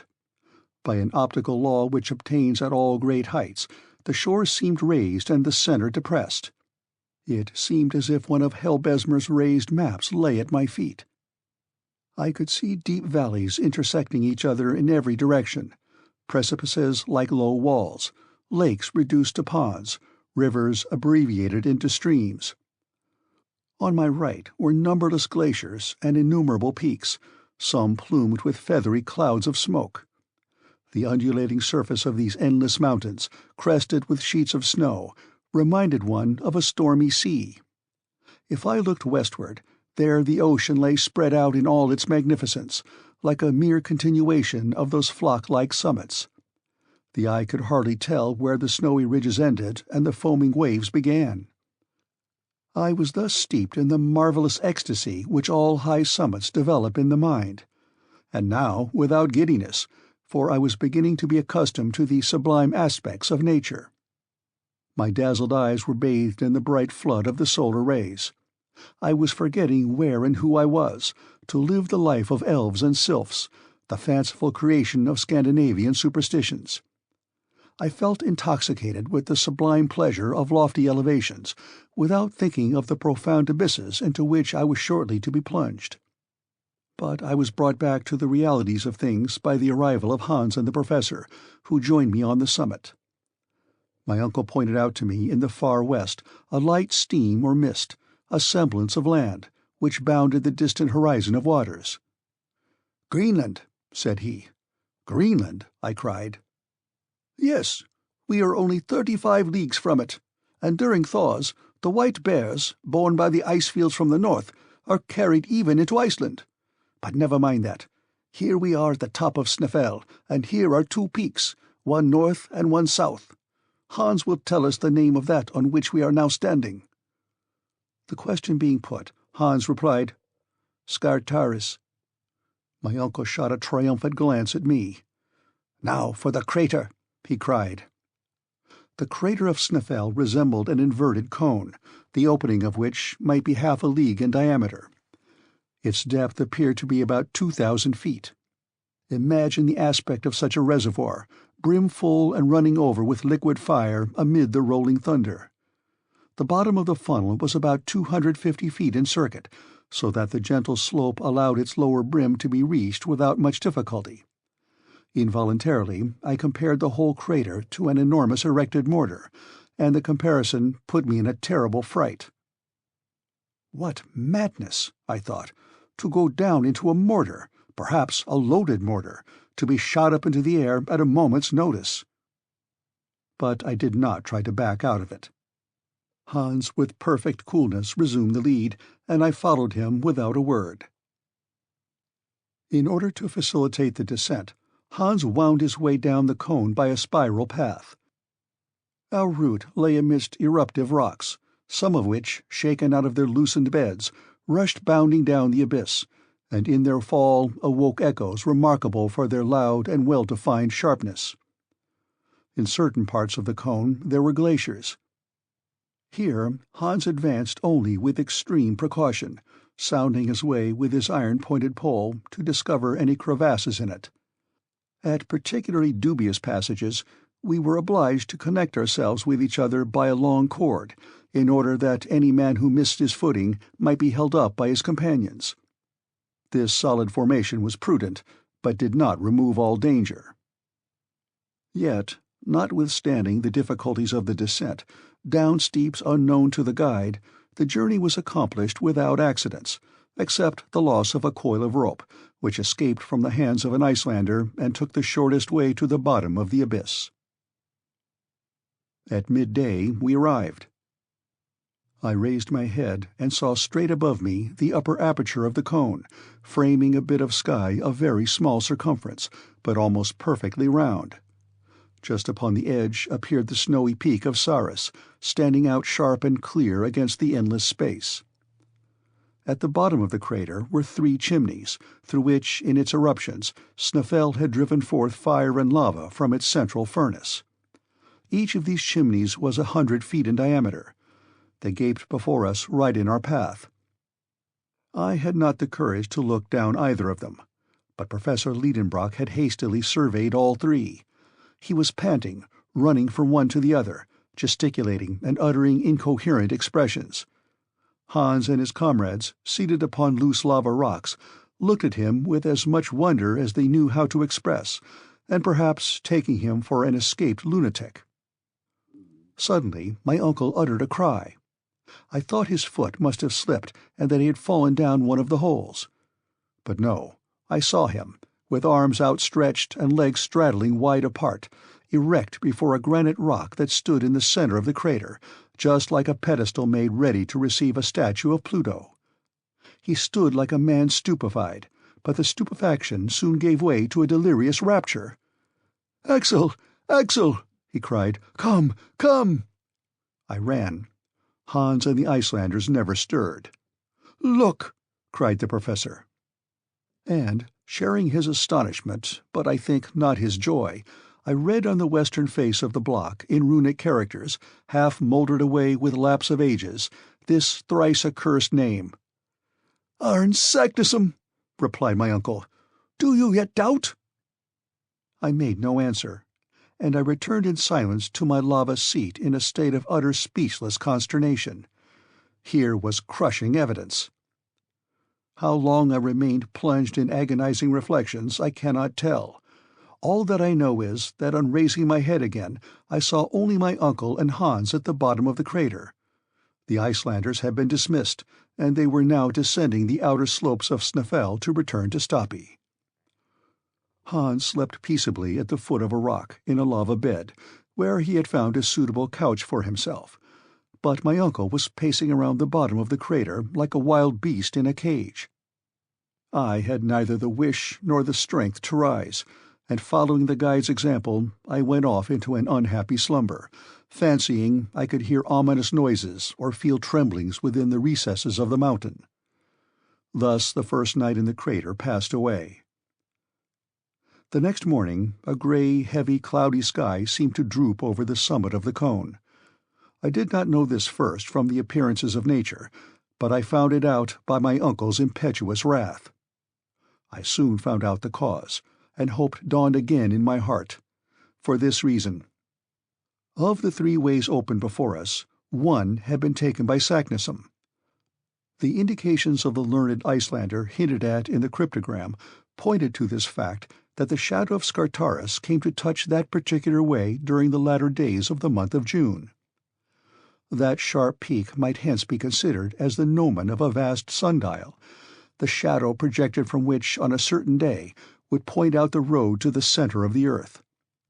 Now, no sun, no shadow, and therefore no guide.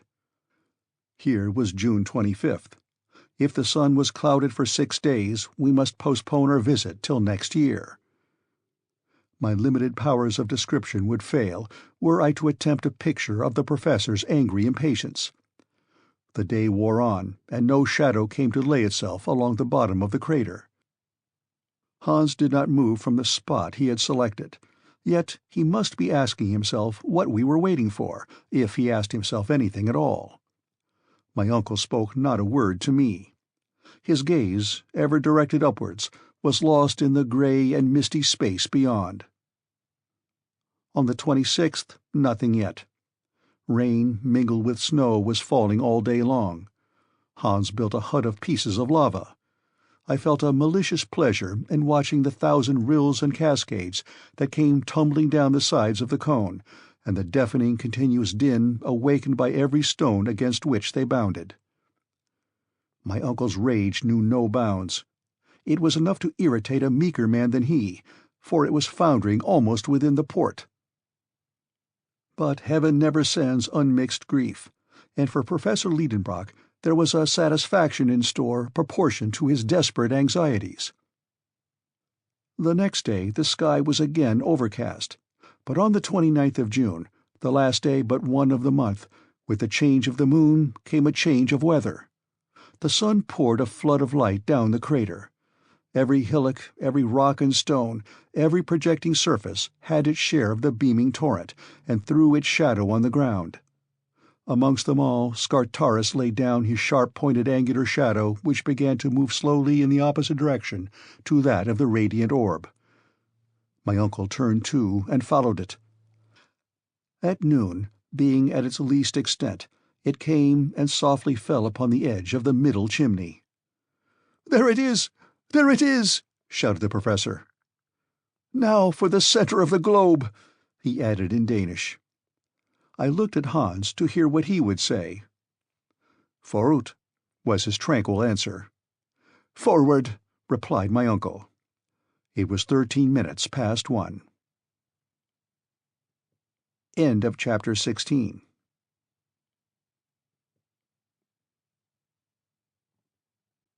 Chapter 17. Vertical Descent. Now began our real journey. Hitherto our toil had overcome all difficulties. Now difficulties would spring up at every step. I had not yet ventured to look down the bottomless pit into which I was about to take a plunge. The supreme hour had come. I might now either share in the enterprise or refuse to move forward. But I was ashamed to recoil in the presence of the hunter. Hans accepted the enterprise with such calmness, such indifference, such perfect disregard of any possible danger, that I blushed at the idea of being less brave than he. If I had been alone, I might have once more tried the effect of argument, but in the presence of the guide I held my peace. My heart flew back to my sweet Verlin days, and I approached the central chimney. I have already mentioned that it was 100 feet in diameter and 300 feet round. I bent over a projecting rock and gazed down. My hair stood on end with terror. The bewildering feeling of vacuity laid hold upon me. I felt my center of gravity shifting its place, and giddiness mounting into my brain like drunkenness. There is nothing more treacherous than this attraction down deep abysses. I was just about to drop down when a hand laid hold of me. It was that of Hans. I suppose I had not taken as many lessons on gulf exploration as I ought to have done in the Frelsers Kirk at Copenhagen. But however short was my examination of this well, I had taken some account of its conformation. Its almost perpendicular walls were bristling with innumerable projections, which would facilitate the descent. But if there was no want of steps, still there was no rail. A rope fastened to the edge of the aperture might have helped us down, but how were we to unfasten it when arrived at the other end? My uncle employed a very simple expedient to obviate this difficulty. He uncoiled a cord of the thickness of a finger, and 400 feet long. First he dropped half of it down, then he passed it round a lava block that projected conveniently, and threw the other half down the chimney. Each of us could then descend by holding with the hand both halves of the rope, which would not be able to unroll itself from its hold. When 200 feet down, it would be easy to get possession of the whole of the rope by letting one end go and pulling down by the other. Then the exercise would go on again ad infinitum. "Now," said my uncle, after having completed these preparations, "now let us look to our loads. I will divide them into 3 lots. Each of us will strap one upon his back. I mean only fragile articles." Of course, we were not included under that head. "Hans," said he, "will take charge of the tools and a portion of the provisions. You, Axel, will take another third of the provisions and the arms, and I will take the rest of the provisions and the delicate instruments." "But," said I, "the clothes, and that mass of ladders and ropes, what is to become of them?" "They will go down by themselves." "How so?" I asked. "You will see presently." My uncle was always willing to employ magnificent resources. Obeying orders, Hans tied all the non-fragile articles in one bundle, corded them firmly, and sent them bodily down the gulf before us. I listened to the dull thuds of the descending bale. My uncle, leaning over the abyss, followed the descent of the luggage with a satisfied nod, and only rose erect when he had quite lost sight of it. "Very well. Now it is our turn." Now I ask any sensible man if it was possible to hear those words without a shudder. The professor fastened his package of instruments upon his shoulders. Hans took the tools, I took the arms, and the descent commenced in the following order: Hans, my uncle, and myself. It was effected in profound silence, broken only by the descent of loosened stones down the dark gulf. I dropped, as it were, frantically clutching the double cord with one hand and buttressing myself from the wall with the other by means of my stick. One idea overpowered me almost: fear lest the rock should give way from which I was hanging. This cord seemed a fragile thing for 3 persons to be suspended from. I made as little use of it as possible, performing wondrous feats of equilibrium upon the lava projections, which my foot seemed to catch hold of like a hand. When one of these slippery steps shook under the heavier form of Hans, he said in his tranquil voice, "Give acht." "Attention," repeated my uncle. In half an hour we were standing upon the surface of a rock jammed in across the chimney from one side to the other. Hans pulled the rope by one of its ends. The other rose in the air.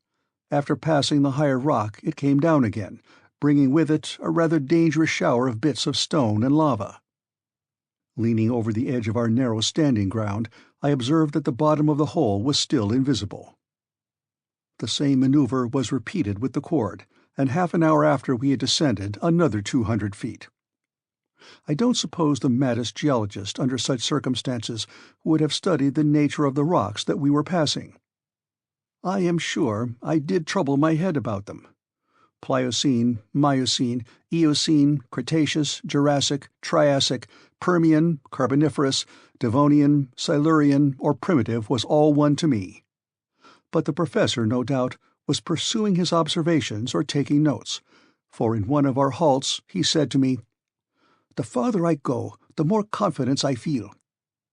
The order of these volcanic formations affords the strongest confirmation to the theories of Davy. We are now among the primitive rocks, upon which the chemical operations took place which are produced by the contact of elementary bases of metals with water. I repudiate the notion of central heat altogether. We shall see further proof of that very soon." No variation, always the same conclusion. Of course, I was not inclined to argue. My silence was taken for consent, and the descent went on. Another 3 hours, and I saw no bottom to the chimney yet. When I lifted my head, I perceived the gradual contraction of its aperture. Its walls, by a gentle incline, were drawing closer to each other, and it was beginning to grow darker. Still we kept descending. It seemed to me that the falling stones were meeting with an earlier resistance, and that the concussion gave a more abrupt and deadened sound. As I had taken care to keep an exact account of our maneuvers with the rope, which I knew that we had repeated 14 times, each descent occupying half an hour, the conclusion was easy that we had been 7 hours plus 14 quarters of rest, making 10 hours and a half. We had started at 1. It must therefore now be 11 o'clock, and the depth to which we had descended was 14 times 200 feet, or 2,800 feet. At this moment I heard the voice of Hans. "Halt!" he cried. I stopped short just as I was going to place my feet upon my uncle's head. "We are there!" he cried. "Where?" said I, stepping near to him. "At the bottom of the perpendicular chimney," he answered.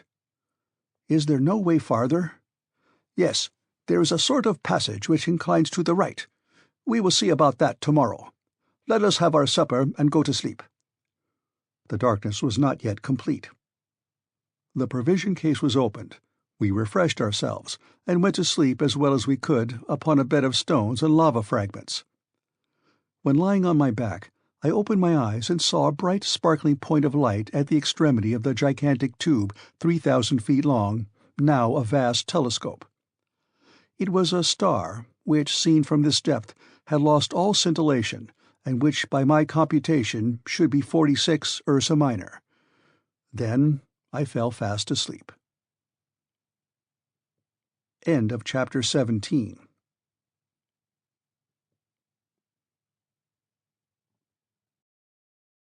Chapter 18.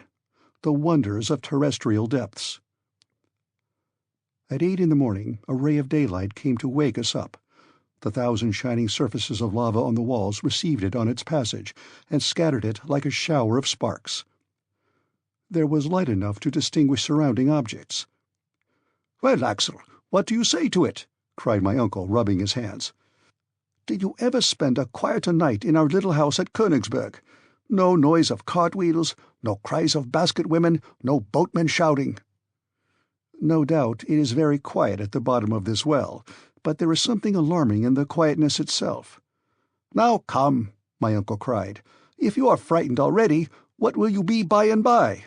We have not gone a single inch yet into the bowels of the earth." "What do you mean?" "I mean that we have only reached the level of the island, long vertical tube, which terminates at the mouth of the crater, has its lower end only at the level of the sea." "Are you sure of that?" "Quite sure. Consult the barometer." In fact, the mercury, which had risen in the instrument as fast as we descended, had stopped at 29 inches. "You see," said the professor, "we have now only the pressure of our atmosphere, and I shall be glad when the aneroid takes the place of the barometer."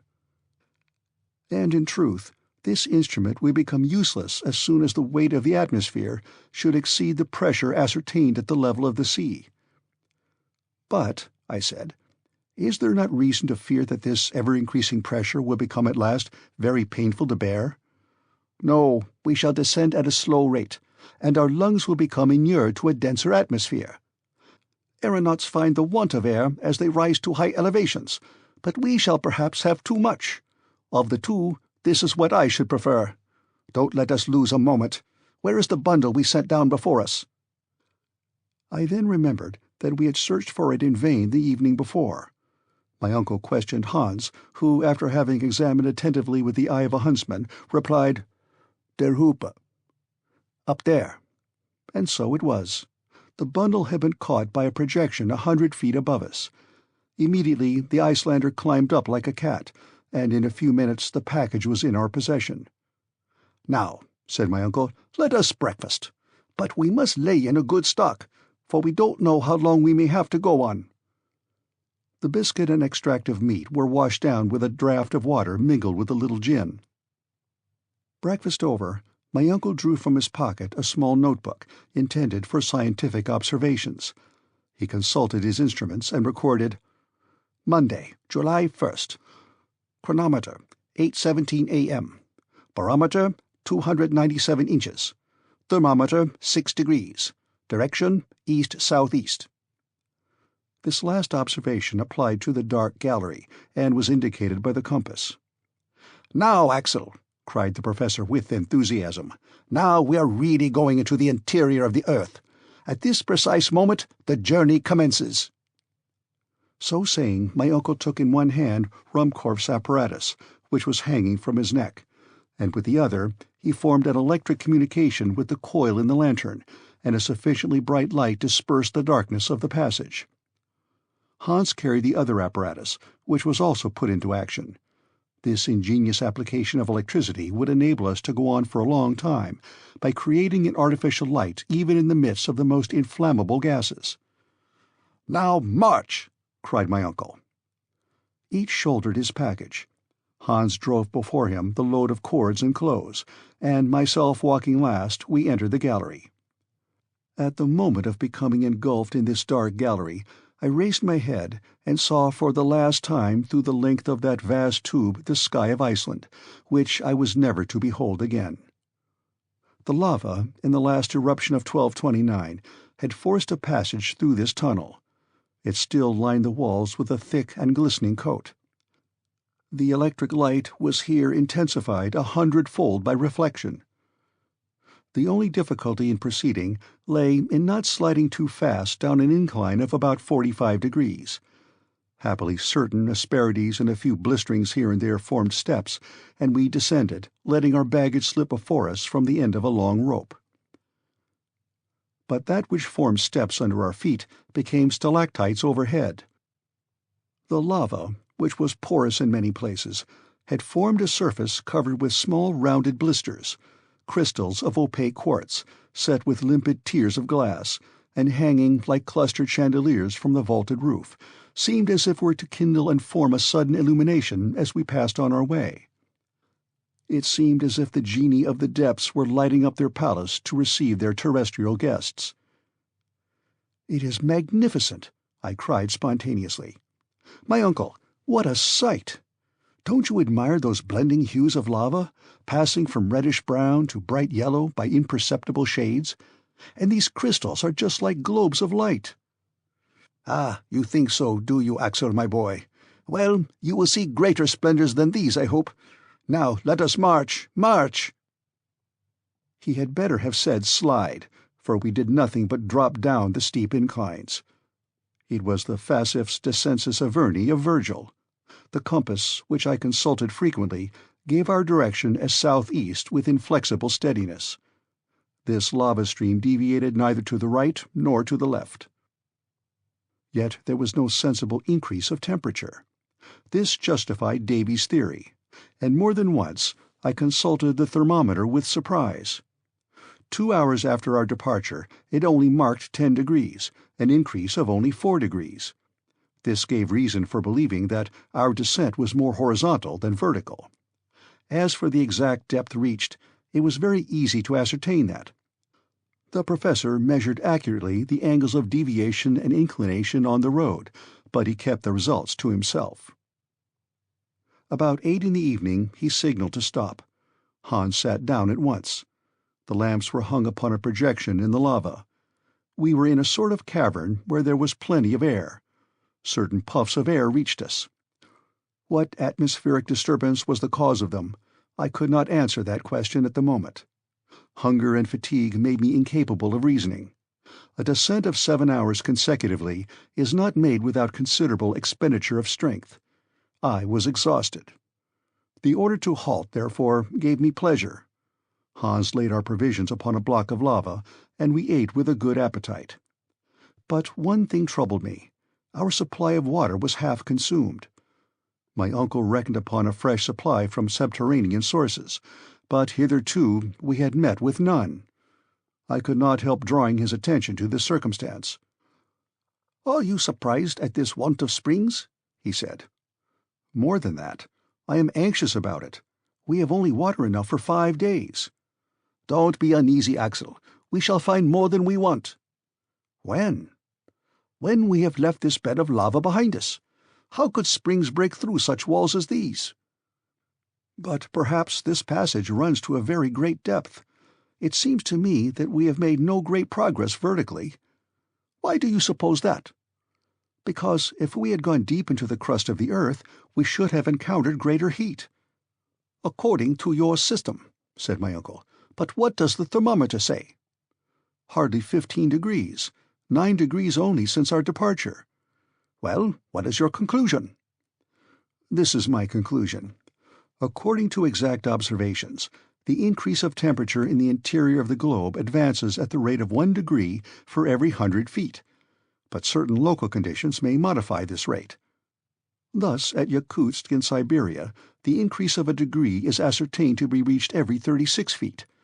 This difference depends upon the heat-conducting power of the rocks. Moreover, in the neighborhood of an extinct volcano, through gneiss, it has been observed that the increase of a degree is only attained at every 125 feet. Let us therefore assume this last hypothesis is the most suitable to our situation and calculate. Well, do calculate, my boy. Nothing is easier, said I, putting down figures in my notebook. 9 times 125 feet gives a depth of 1,125 feet. Very accurate indeed. Well, by my observation, we are at 10,000 feet below the level of the sea. Is that possible? Yes, or figures are of no use. The professor's calculations were quite correct. We had already attained a depth of 6,000 feet beyond that hitherto reached by the foot of man, such as the mines of Kitzbühel in Tyrol and those of Württemberg in Bohemia. The temperature, which ought to have been 81 degrees, was scarcely 15. Here was cause for reflection. End of chapter 18.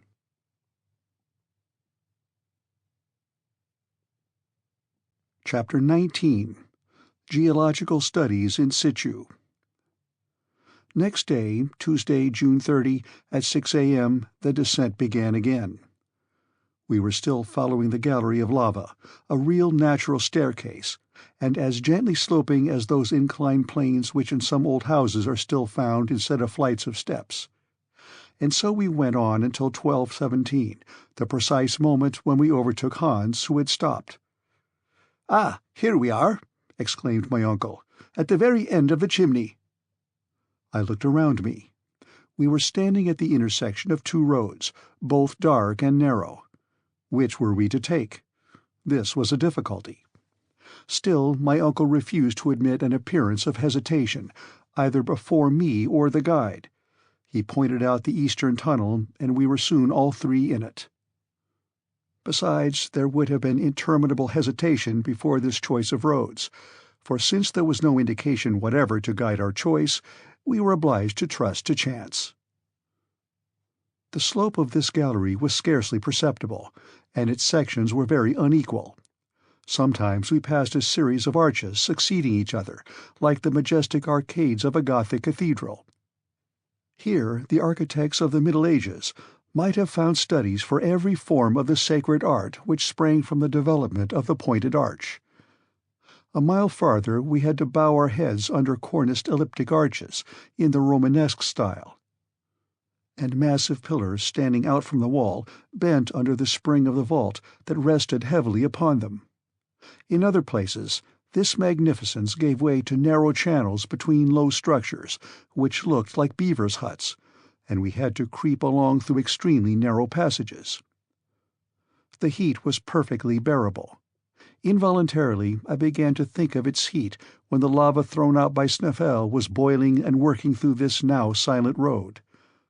I imagined the torrents of fire hurled back at every angle in the gallery, and the accumulation of intensely heated vapors in the midst of this confined channel. I only hope, thought I, that this so-called extinct volcano wouldn't take a fancy in his old age to begin his sports again. I abstained from communicating these fears to Professor Lidenbrock. He would never have understood them at all. He had but one idea: forward. He walked, he slid, he scrambled, he tumbled, with a persistency which one could not but admire. By 6 in the evening, after a not very fatiguing walk, we had gone 2 leagues south, but scarcely a quarter of a mile down. My uncle said it was time to go to sleep. We ate without talking, and went to sleep without reflection. Our arrangements for the night were very simple. A railway rug each, into which we rolled ourselves, was our sole covering. We had neither cold nor intrusive visits to fear. Travelers who penetrate into the wilds of Central Africa and into the pathless forests of the New World are obliged to watch over each other by night. But we enjoyed absolute safety and utter seclusion. No savages or wild beasts infested these silent depths. Next morning we awoke fresh and in good spirits. The road was resumed. As the day before, we followed the path of the lava.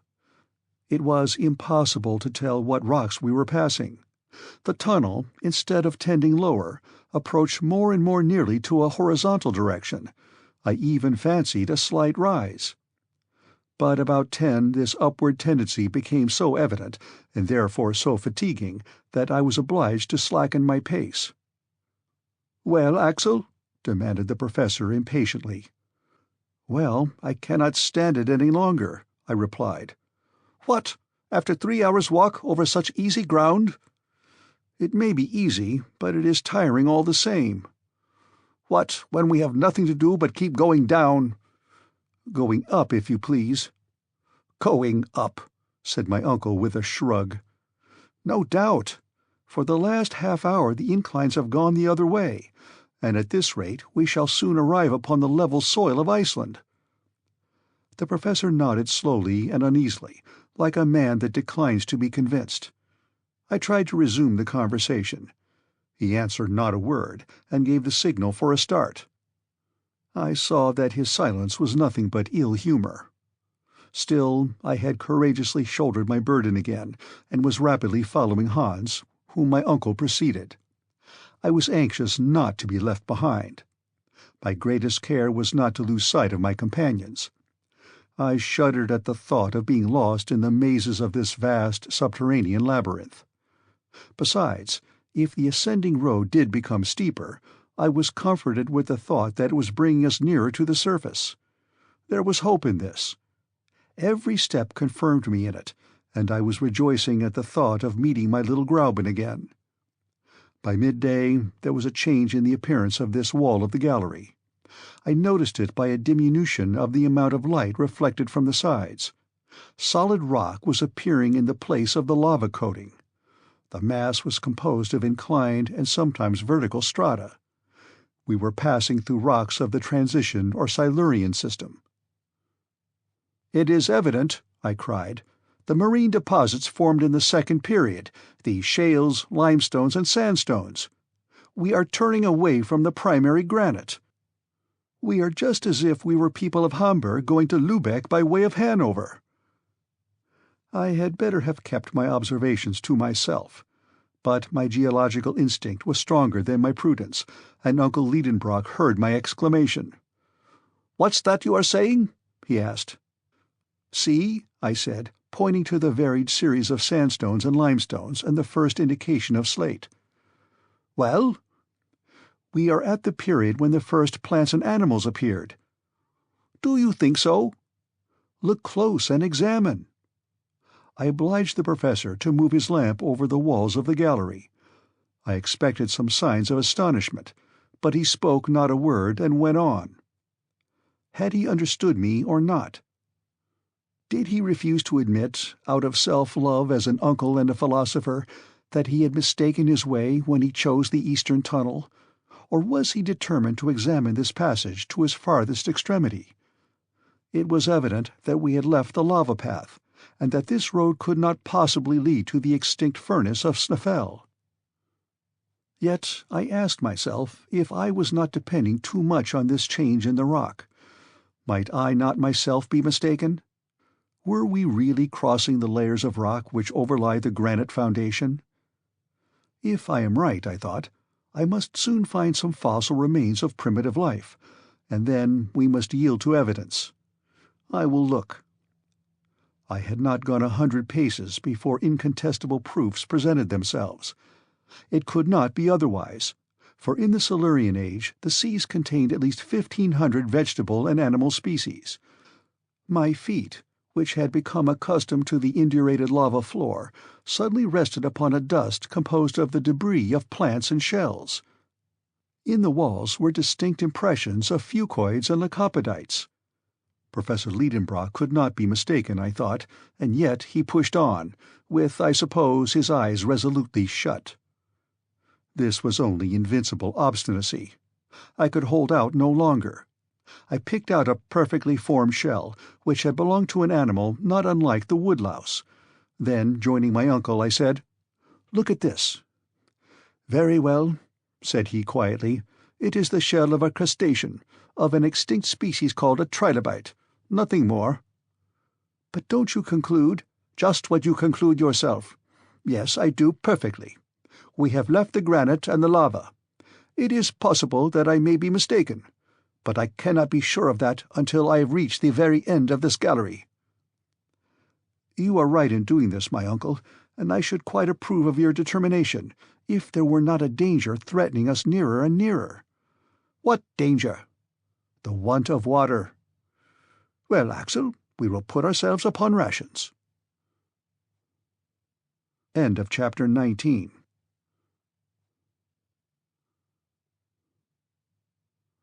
Chapter 20.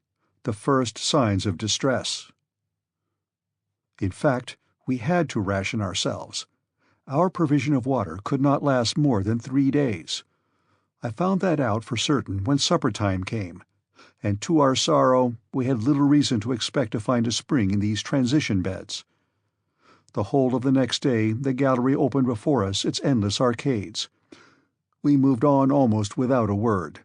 Han's silence seemed to be infecting us. The road was now not ascending, at least not perceptibly. Sometimes even it seemed to have a slight fall. But this tendency, which was very trifling, could not do anything to reassure the professor, for there was no change in the beds, and the transitional characteristics became more and more decided. The electric light was reflected in sparkling splendor from the schist, limestone, and old red sandstone of the walls. It might have been thought that we were passing through a section of Wales, of which an ancient people gave its name to this system. Specimens of magnificent marbles clothed the walls, some of a greyish agate fantastically veined with white, others of rich crimson or yellow dashed with splotches of red.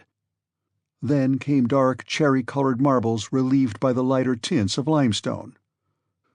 The greater part of these bore impressions of primitive organisms.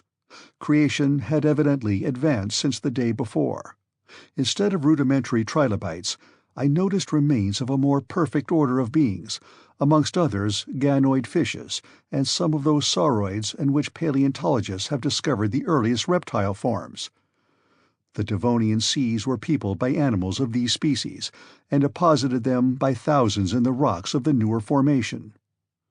It was evident that we were ascending that scale of animal life in which man fills the highest place, but Professor Lidenbrock seemed not to notice it.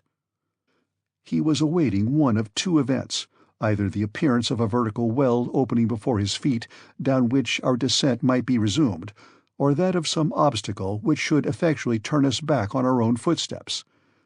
But evening came, and neither wish was gratified. On Friday, after a night during which I felt pangs of thirst, our little troop again plunged into the winding passages of the gallery. After 10 hours' walking, I observed a singular deadening of the reflection of our lamps on the side walls. The marble, the schist, the limestone, and the sandstone were giving way to a dark and lustreless lining. At one moment, the tunnel becoming very narrow, I leaned against the wall. When I removed my hand, it was black. I looked nearer, and found we were in a coal formation. "A coal mine!" I cried. "A mine without miners," my uncle replied. "Who knows?" I asked.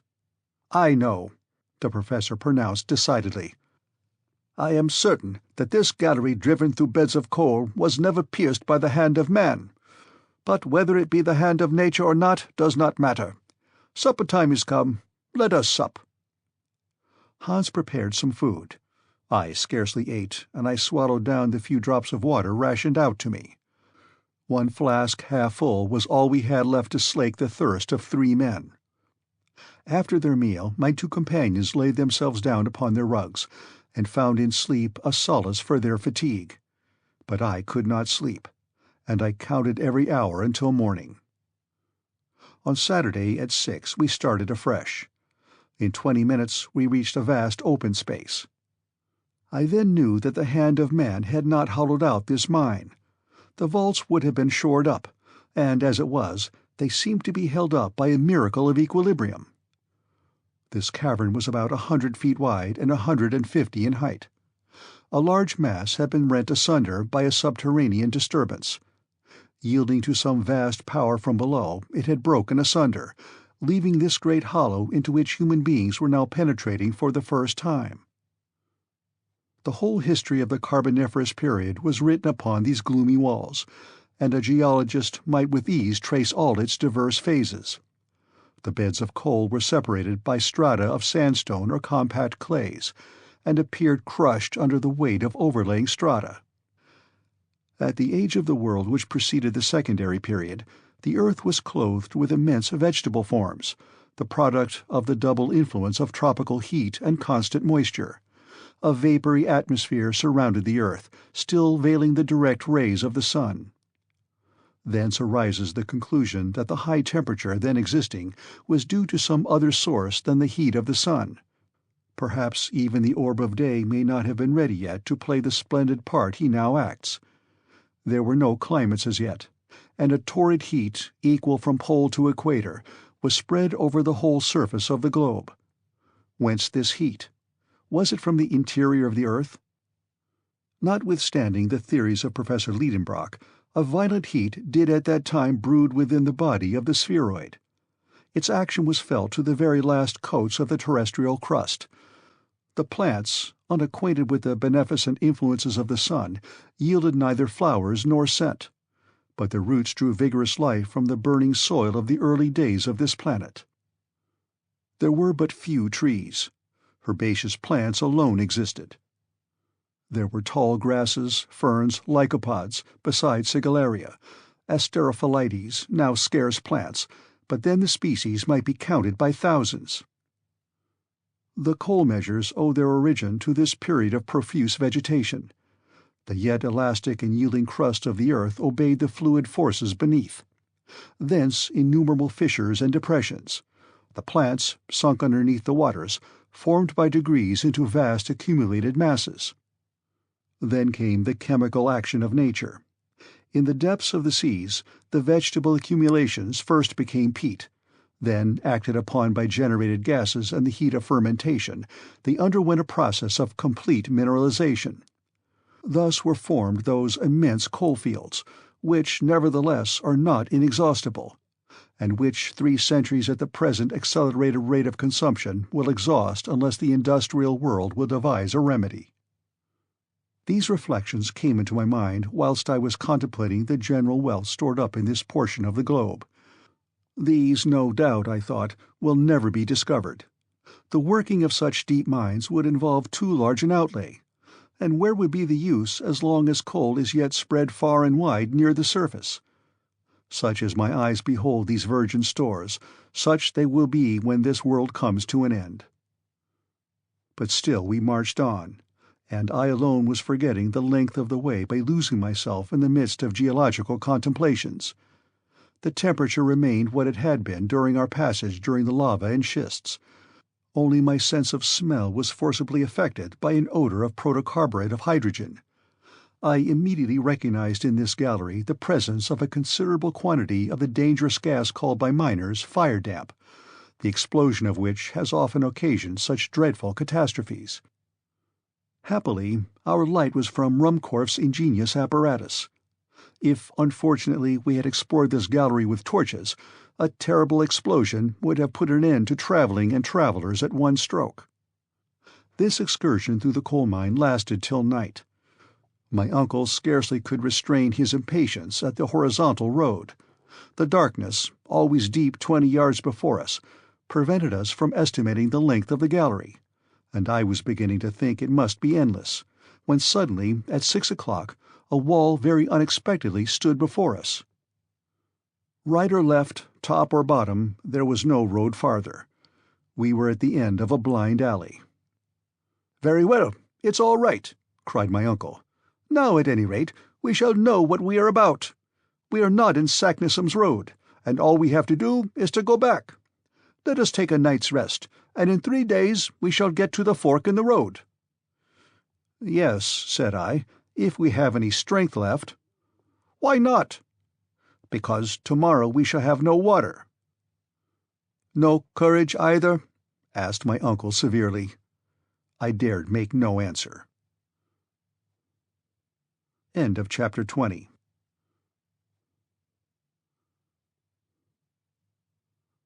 Chapter 21. Compassion fuses the professor's heart. Next day we started early. We had to hasten forward. It was a 3 days' march to the crossroads. I will not speak of the sufferings we endured in our return. My uncle bore them with the angry impatience of a man obliged to his own weakness, Hans with the resignation of his passive nature, I confess, with complaints and expressions of despair. I had no spirit to oppose this ill fortune. As I had foretold, the water failed entirely by the end of the first day's retrograde march. Our fluid element was now nothing but gin, but this infernal fluid burned my throat, and I could not even endure the sight of it. I found the temperature in the air stifling. Fatigue paralyzed my limbs. More than once I dropped down motionless. Then there was a halt, and my uncle and the Icelander did their best to restore me. But I saw that the former was struggling painfully against excessive fatigue and the tortures of thirst. At last, on Tuesday, July 8th, we arrived on our hands and knees and half dead at the junction of the two roads. There I dropped like a lifeless lump, extended on the lava soil. It was 10 in the morning. Hans and my uncle, clinging to the wall, tried to nibble a few bits of biscuit. Long moans escaped from my swollen lips. After some time my uncle approached me and raised me in his arms. "Poor boy," said he, in genuine tones of compassion. I was touched with these words, not being accustomed to see the excitable professor in a softened mood. I grasped his trembling hands in mine. He let me hold them and looked at me. His eyes were moistened. Then I saw him take the flask that was hanging at his side. To my amazement, he placed it on my lips. "Drink," said he. Had I heard him? Was my uncle beside himself? I stared at him stupidly, and felt as if I could not understand him. "Drink," he said again. And raising his flask, he emptied it every drop between my lips. Oh, infinite pleasure! A slender sip of water came to moisten my burning mouth. It was but one sip, but it was enough to recall my ebbing life. I thanked my uncle with clasped hands. "Yes," he said, "a draught of water. But it is the very last, you hear, the last. I had kept it as a precious treasure at the bottom of my flask. 20 times, nay, 100 times, have I fought against a frightful impulse to drink it off. But no, Axel, I kept it for you." "My dear uncle," I said, whilst hot tears trickled down my face. "Yes, my poor boy. I knew that as soon as you arrived at these crossroads you would drop half dead, and I kept my last drop of water to reanimate you." Thank you," I said. Although my thirst was only partially quenched, yet some strength had returned. The muscles of my throat, until then contracted, now relaxed again, and the inflammation of my lips abated somewhat, and I was now able to speak. "Let us see," I said. "We have now but one thing to do. We have no water. We must go back." While I spoke, my uncle avoided looking at me. He hung his head down, his eyes avoided mine. "We must return!" I exclaimed vehemently. "We must go back on our way to Sneffels. May God give us strength to climb up that crater again." "Return," said my uncle, as if he was rather answering himself than me. "Yes, return, without the loss of a minute." A long silence followed. "So then, Axel," replied the professor ironically, "you have found no courage or energy in these few drops of water?" "Courage? I see you just as feeble-minded as you were before, and still expressing only despair." What sort of a man was this I had to do with, and what schemes was he now revolving in his fearless mind? "What? You won't go back?" "Should I renounce this expedition just when we have the fairest chance of success? Never." "Then must we resign ourselves to destruction?" "No, Axel, no. Go back. Hans will go with you. Leave me to myself." "Leave you here?" "Leave me, I tell you. I have undertaken this expedition. I will carry it out to the end, and I will not return. Go, Axel, go." My uncle was in a high state of excitement. His voice, which had for a moment been tender and gentle, had now become hard and threatening. He was struggling with gloomy resolutions against impossibilities. I would not leave him in this bottomless abyss, and on the other hand the instinct of self-preservation prompted me to fly. The guide watched this scene with his usual phlegmatic unconcern. Yet he understood perfectly well what was going on between his two companions. The gestures themselves were sufficient to show that we were each bent on taking a different road, but Hans seemed to take no part in a question upon which depended his life. He was ready to start at a given signal, or to stay if his master so willed it. How I wished at this moment I could have made him understand me! My words, my complaints, my sorrow would have had some influence over that frigid nature. Those dangers which our guide could not understand I could have demonstrated and proved to him. Together we might have overruled the obstinate professor. If it were needed, we might perhaps have compelled him to regain the heights of Sneffels. I drew near to Hans. I placed my hand upon his. He made no movement. My parted lips sufficiently revealed my sufferings. The Icelander slowly moved his head, and calmly pointing to my uncle said, "Master." "Master!" I shouted. "You madman! No, he is not the master of our life. We must fly. We must drag him. Do you hear me? Do you understand?" I had seized Hans by the arm. I wished to oblige him to rise. I strove with him. My uncle interposed. "Be calm, Axel. You will get nothing from that immovable servant. Therefore, listen to my proposal." I crossed my arms, and confronted my uncle boldly. "The want of water," he said, "is the only obstacle in our way. In this eastern gallery made up of lavas, schists, and coal, we have not met with a single particle of moisture. Perhaps we shall be more fortunate if we follow the western tunnel." I shook my head incredulously. "Hear me to the end," the professor went on with a firm voice. "Whilst you were lying there motionless, I went to examine the conformation of that gallery. It penetrates directly downward, and in a few hours it will bring us to the granite rocks. There we must meet with abundant springs. The nature of the rock assures me of this, and instinct agrees with logic to support my conviction. Now this is my proposal. When Columbus asked of his ship's crews for 3 days more to discover a new world, those crews, disheartened and sick as they were, recognized the justice of the claim, and he discovered America. I am the Columbus of this nether world, and I only ask for 1 more day. If in a single day I have not met with the water that we want, I swear to you we will return to the surface of the earth." In spite of my irritation, I was moved with these words, as well as with the violence my uncle was doing to his own wishes in making so hazardous a proposal. "Well," I said, "do as you will, and God reward your superhuman energy. You have now but a few hours to tempt fortune. Let us start." End of chapter 21.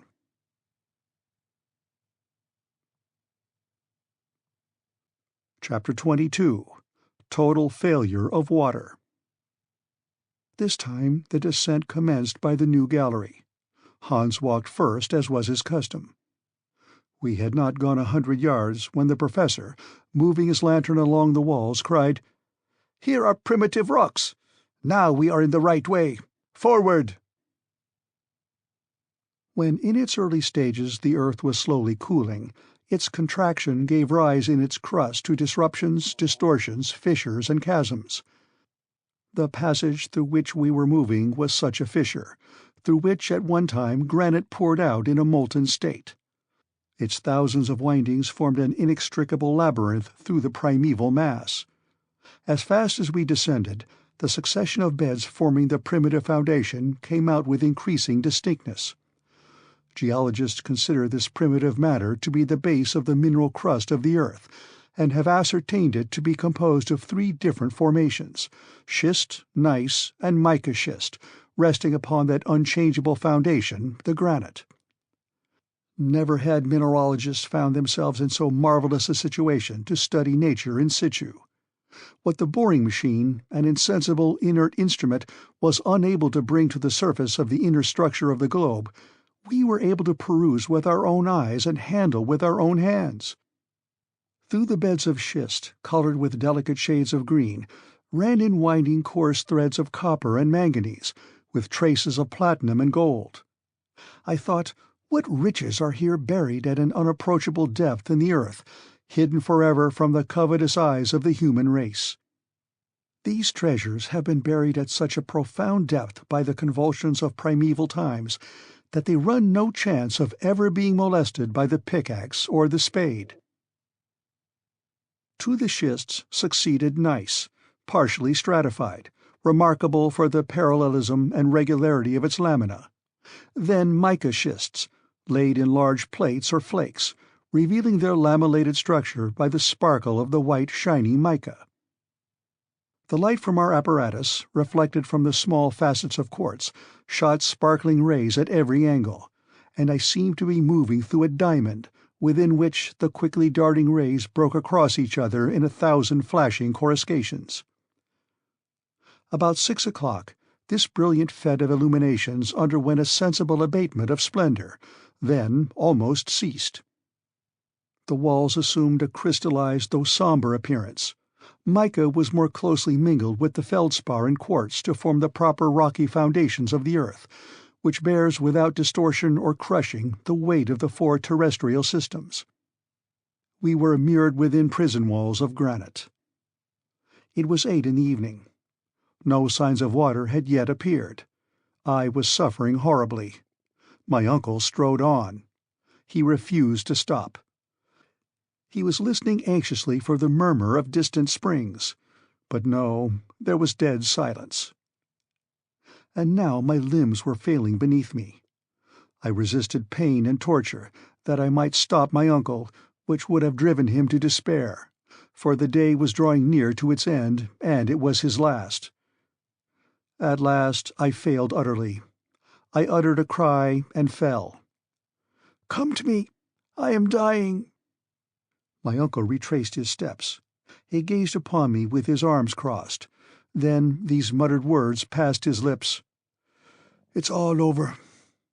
The last thing I saw was a fearful gesture of rage, and my eyes closed.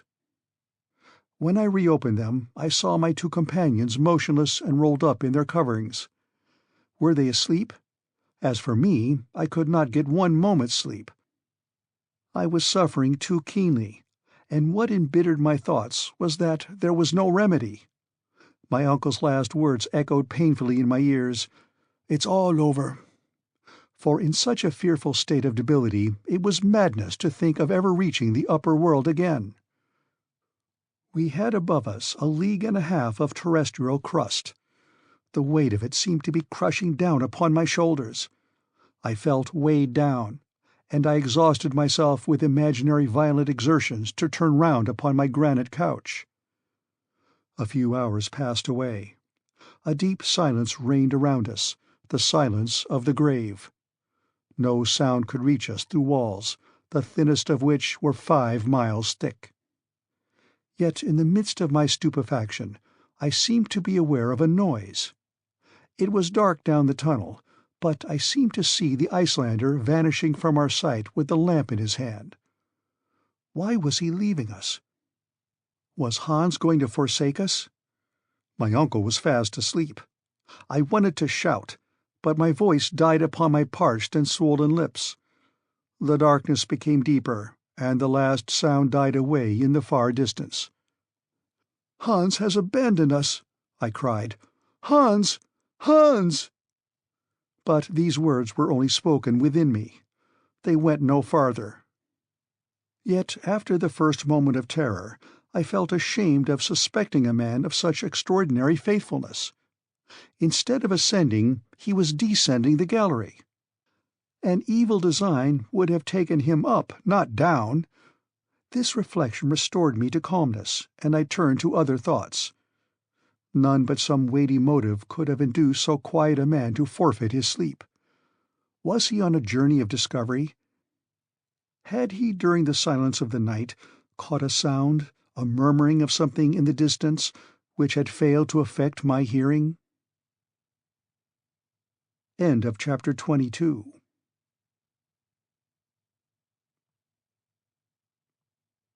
Chapter 23. Water Discovered. For a whole hour I was trying to work out in my delirious brain the reasons which might have influenced this seemingly tranquil huntsman. The absurdest notions ran in utter confusion through my mind. I thought madness was coming on. But at last a noise of footsteps was heard in the dark abyss. Hans was approaching. A flickering light was beginning to glimmer on the wall of our darksome prison. Then it came out full at the mouth of a gallery. Hans appeared. He drew close to my uncle, laid his hand upon his shoulder, and gently woke him. My uncle rose up. "What is the matter?" he asked. "Walton," replied the huntsman. No doubt, under the inspiration of intense pain, everybody becomes endowed with the gift of diverse tongues. I did not know a word of Danish, yet instinctively I understood the word he had uttered. "Water! Water!" I cried, clapping my hands and gesticulating like a madman. "Water," repeated my uncle. "Var?" he asked in Icelandic. "Nedat," replied Hans. "Where? Down below." I understood it all. I seized the hunter's hands and pressed them while he looked on me without moving a muscle of his countenance. The preparations for our departure were not long in making, and we were soon on our way down a passage inclining 2 feet in 7. In an hour we had gone 1.25 miles and descended 2,000 feet. Then I began to hear distinctly quite a new sound of something running within the thickness of the granite wall, a kind of dull, dead rumbling, like distant thunder. During the first part of our walk, not meeting with the promised spring, I felt my agony returning. But then my uncle acquainted me with the cause of the strange noise. "Hans was not mistaken," he said. "What you hear is the rushing of a torrent." "A torrent?" I exclaimed. "There can be no doubt. A subterranean river is flowing around us." We hurried forward in the greatest excitement. I was no longer sensible of my fatigue. This murmuring of waters close at hand was already refreshing me. It was audibly increasing. The torrent, after having for some time flowed over our heads, was now running within the left wall, roaring and rushing. Frequently I touched the wall, hoping to feel some indications of moisture, but there was no hope here. Yet another half-hour, another half-league was passed. Then it became clear that the hunter had gone no farther. Guided by an instinct peculiar to mountaineers, he had, as it were, felt this torrent through the rock, but he had certainly seen none of the precious liquid. He had drunk nothing himself. Soon it became evident that if we continued our walk we should widen the distance between ourselves and the stream, the noise of which was becoming fainter. We returned. Hans stopped where the torrent seemed closest. I sat near the wall, while the waters were flowing past me at a distance of 2 feet with extreme violence. But there was a thick granite wall between us and the object of our desires. Without reflection, without asking if there were any means of procuring the water, I gave way to a movement of despair. Hans glanced at me with, I thought, a smile of compassion. He rose and took the lamp. I followed him. He moved towards the wall. I looked on. He applied his ear against the dry stone and moved it slowly to and fro, listening intently. I perceived at once that he was examining to find the exact place where the torrent could be heard the loudest. He met with that point on the left side of the tunnel, at 3 feet from the ground. I was stirred up with excitement. I hardly dared guess what the hunter was about to do, but I could not but understand, and applaud and cheer him on, when I saw him lay hold of the pickaxe to make an attack upon the rock. "We are saved!" I cried. "Yes," cried my uncle, almost frantic with excitement. "Hans is right. Capital fellow. Who but he would have thought of it?" Yes, who but he? Such an expedient, however simple, would never have entered into our minds. True, it seemed most hazardous to strike a blow of the hammer in this part of the earth's structure. Suppose some displacement should occur and crush us all? Suppose the torrent, bursting through, should drown us in a sudden flood? There was nothing vain in these fancies, but still no fears of falling rocks or rushing floods could stay us now, and our thirst was so intense that, to satisfy it, we would have dared the waves of the North Atlantic.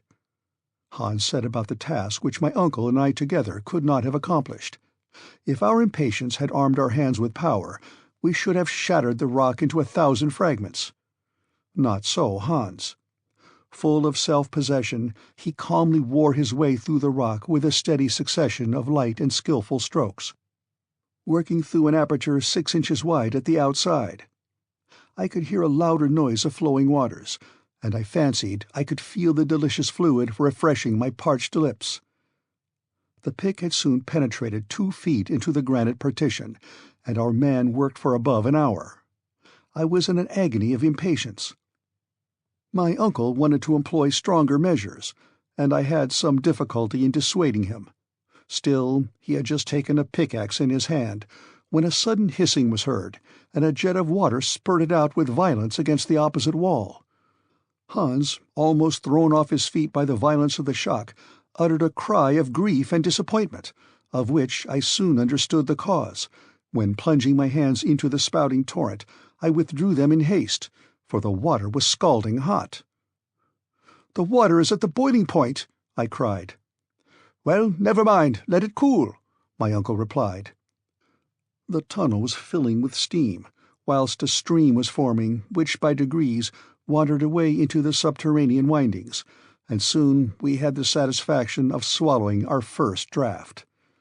Could anything be more delicious than the sensation that our burning intolerable thirst was passing away, and leaving us to enjoy comfort and pleasure? But where was this water from? No matter. It was water, and though still warm, it brought life back to the dying. I kept drinking without stopping, and almost without tasting. At last, after a most delightful time of reviving energy, I cried, "Why, this is a chalybeate spring!" "Nothing could be better for the digestion," said my uncle. "It is highly impregnated with iron. It will be as good for us as going to the spa or to Toplitz." "Well, it is delicious." "Of course it is. Water should be, found 6 miles underground. It has an inky flavour, which is not at all unpleasant. What a capital source of strength Hans has found for us here! We will call it after his name." "Agreed," I cried. And Hansbach it was from that moment. Hans was none the prouder. After a moderate draught, he went quietly into a corner to rest. "Now," I said, "we must not lose this water." "What is the use of troubling ourselves?" my uncle replied. "I fancy it will never fail." "Never mind, we cannot be sure. Let us fill the water bottle and our flasks, and then stop up the opening." My advice was followed so far as getting in a supply, but the stopping up of the hole was not so easy to accomplish. It was in vain that we took up fragments of granite and stuffed them in with tow. We only scalded our hands without succeeding. The pressure was too great, and our efforts were fruitless. "It is quite plain," said I, "that the higher body of this water is at a considerable elevation. The force of the jet shows that." "No doubt," answered my uncle.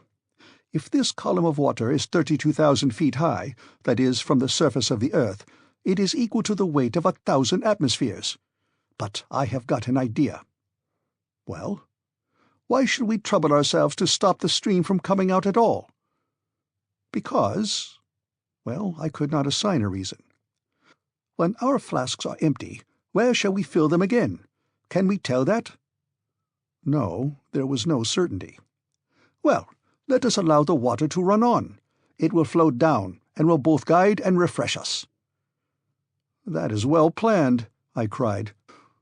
With this stream for our guide, there is no reason why we should not succeed in our undertaking." "Ah, my boy, you agree with me now," cried the professor, laughing. "I agree with you most heartily." "Well, let us rest a while, and then we will start again." I was forgetting that it was night. The chronometer soon informed me of that fact, and in a very short time, refreshed and thankful, we all three fell into a sound sleep. End of chapter 23.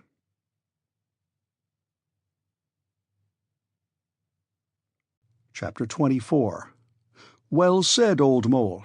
Canst thou work in the ground so fast?" By the next day we had forgotten all our sufferings. At first I was wondering that I was no longer thirsty, and I was for asking for the reason. The answer came in the murmuring of the stream at my feet. We breakfasted and drank of this excellent chalybeate water. I felt wonderfully stronger, and quite decided upon pushing on. Why should not so firmly convinced a man as my uncle, furnished with so industrious a guide as Hans, and accompanied by so determined a nephew as myself, go on to final success? Such were the magnificent plans which struggled for mastery within me. If it had been proposed to me to return to the summit of Snaefell, I should have indignantly declined. Most fortunately, all we had to do was to descend. "Let us start," I cried, awakening by my shouts the echoes of the vaulted hollows of the earth. On Thursday at 8 a.m. we started afresh.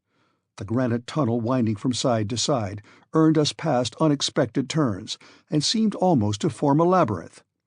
But on the whole its direction seemed to be southeasterly.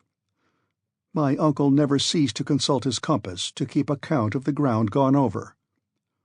The gallery dipped down a very little way from the horizontal, scarcely more than 2 inches in a fathom, and the stream ran gently murmuring at our feet. I compared it to a friendly genius guiding us underground, and caressed with my hand the soft naiad, whose comforting voice accompanied our steps. With my reviving spirits, these mythological notions seemed to come unbidden.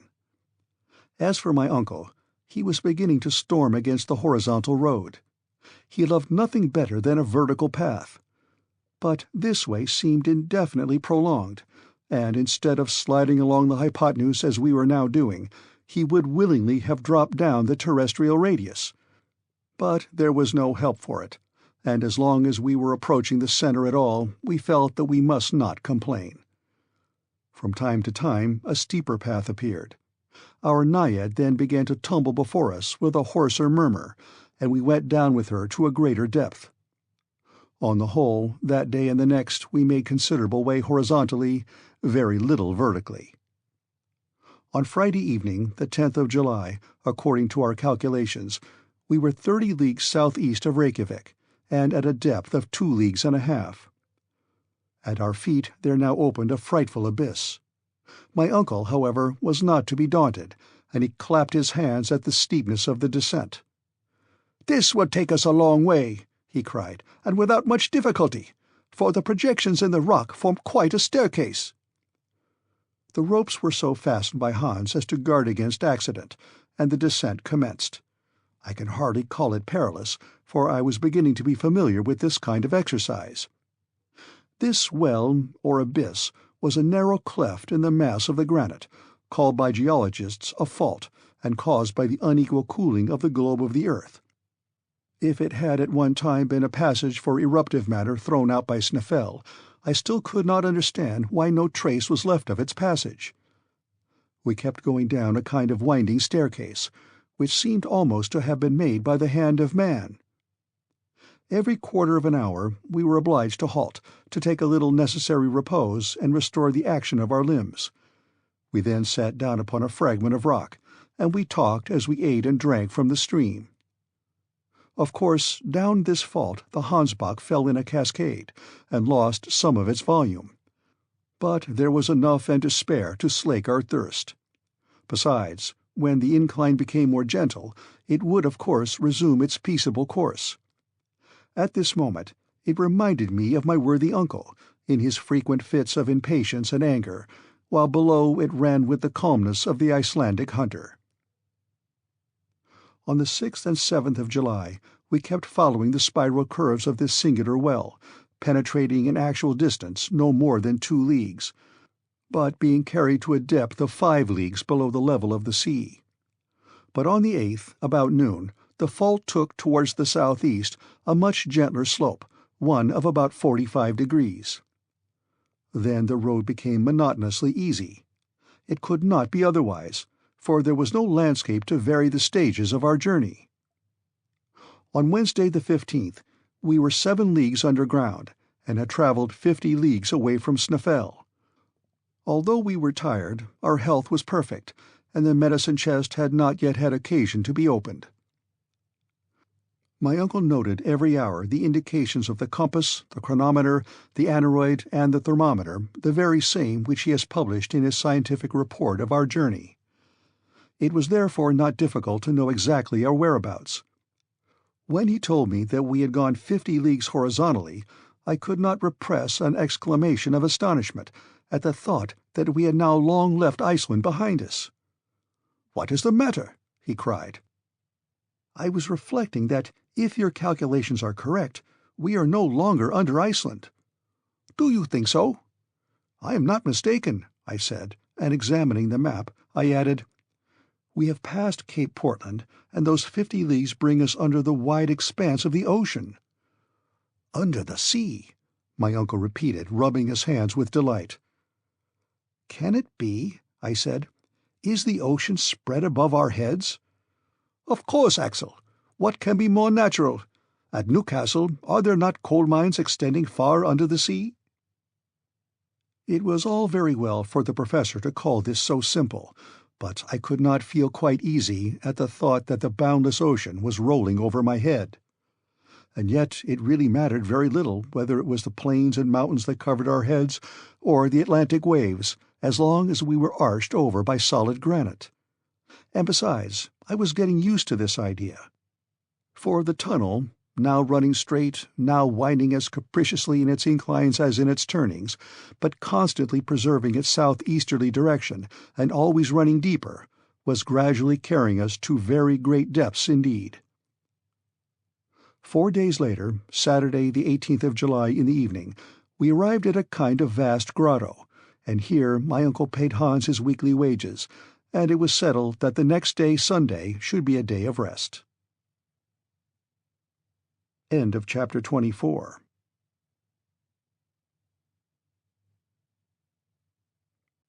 Chapter 25. De Profundis. I therefore awoke next day relieved from the preoccupation of an immediate start. Although we were in the very deepest of known depths, there was something not unpleasant about it. And besides, we were beginning to get accustomed to this troglodyte life. I no longer thought of sun, moon, and stars, trees, houses, and towns, nor of any of those terrestrial superfluities which are necessaries of men who live upon the earth's surface. Being fossils, we looked upon all those things as mere jokes. The grotto was an immense apartment. Along its granite floor ran our faithful stream. At this distance from its spring the water was scarcely tepid, and we drank of it with pleasure. After breakfast the Professor gave a few hours to the arrangement of his daily notes. "First," said he, "I will make a calculation to ascertain our exact position. I hope, after our return, to draw a map of our journey, which will be in reality a vertical section of the globe containing the track of our expedition." "That will be curious, uncle, but are your observations sufficiently accurate to enable you to do this correctly?" "Yes. I have everywhere observed the angles and the inclines. I am sure there is no error. Let us see where we are now. Take your compass and take the direction."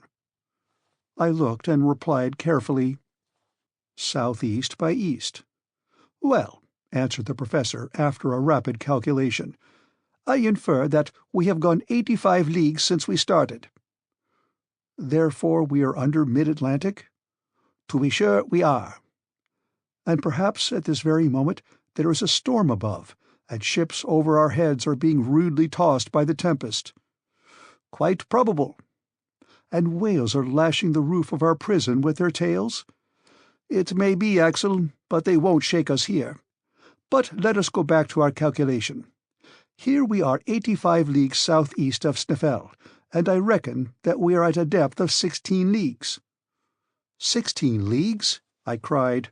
No doubt. Why, this is the very limit assigned by science to the thickness of the crust of the earth. I don't deny it.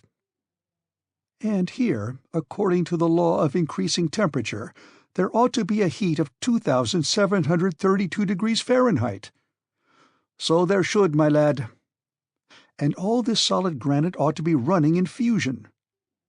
You see that it is not so, and that, as so often happens, facts come to overthrow theories. I am obliged to agree, but after all, it is surprising. What does the thermometer say? 27/6. Therefore, the savants are wrong by 2,705 degrees, and the proportional increase is a mistake. Therefore, Humphrey Davy was right, and I am not wrong in following him. What do you say now? Nothing. In truth, I had a good deal to say. I gave way in no respect to Davy's theory. I still held to the central heat, although I did not feel its effects. I prefer to admit in truth that this chimney of an extinct volcano, lined with lavas, which are non-conductors of heat, did not suffer the heat to pass through its walls. But without stopping to look upon new arguments, I simply took up our situation such as it was. Well, admitting all your calculations to be quite correct, you must allow me to draw one rigid result therefrom. What is it? Speak freely. At the latitude of Iceland, where we now are, the radius of the earth, the distance from the center to the surface, is about 1,583 leagues. Let us say in round numbers 1,600 leagues or 4,800 miles. Out of 1,600 leagues we have gone 12. So you say. And these 12 at a cost of 85 leagues diagonally? Exactly so. In 20 days? Yes. Now, 16 leagues are the 100th part of the earth's radius. At this rate, we shall be 2,000 days, or nearly 5 years and a half, in getting to the center. No answer was vouchsafed to this rational conclusion. Without reckoning, too, that if a vertical depth of 16 leagues can be attained only by a diagonal descent of 84, it follows that we must go 8,000 miles in a southeasterly direction, so that we shall emerge from some point in the earth's circumference instead of getting to the center. "Confusion to all your figures, and all your hypotheses besides!" shouted my uncle in a sudden rage. "What is the basis of them all? How do you know that this passage does not run straight to our destination? Besides, there is a precedent. What one man has done, another may do." "I hope so, but still I may be permitted—" "You shall have my leave to hold your tongue, Axel, but not to talk in that irrational way." I could see the awful professor bursting through my uncle's skin, and I took timely warning. "Now, look at your aneroid. What does that say?" "It says we are under considerable pressure." "Very good. So you see that, by going gradually down and getting accustomed to the density of the atmosphere, we don't suffer at all." "Nothing, except a little pain in the ears." "That's nothing, and you may get rid of even that by quick breathing whenever you feel the pain." "Exactly so," I said, determined not to say a word that might cross my uncle's prejudices. "There is even positive pleasure in living in this dense atmosphere. Have you observed how intense sound is down here?" "No doubt it is. A deaf man would soon learn to hear perfectly." "But won't this density augment?" "Yes, according to a rather obscure law. It is well known that the weight of bodies diminishes as fast as we descend. You know that it is at the surface of the globe that weight is most sensibly felt, and that at the center there is no weight at all." "I am aware of that. But tell me, will not air at last acquire the density of water?" "Of course, under a pressure of 710 atmospheres." "And how lower down still?" "Lower down the density will still increase." But how shall we go down, then? Why, we must fill our pockets with stones. Well, indeed, my worthy uncle, you are never at a loss for an answer. I dared venture no farther into the region of probabilities, for I might presently have stumbled upon an impossibility, which would have brought the professor on the scene when he was not wanted. Still, it was evident that the air, under a pressure which might reach that of thousands of atmospheres, would at last reach the solid state, and then, even if our bodies could resist the strain, we should be stopped, and no reasonings would be able to get us on any farther. But I did not advance this argument. My uncle would have met it with his inevitable saknussemm, a precedent which possessed no weight with me. For even if the journey of the learned Icelander were really attested, there was one very simple answer, that in the 16th century there was neither barometer nor aneroid, and therefore Saknussemm could not tell how far he had gone. But I kept this objection to myself, and waited the course of events. The rest of the day was passed in calculations and in conversations. I remained a steadfast adherent of the opinions of Professor Lidenbrock, and I envied the stolid indifference of Hans, who, without going into causes and effects, went on with his eyes shut wherever his destiny guided him. End of chapter 25.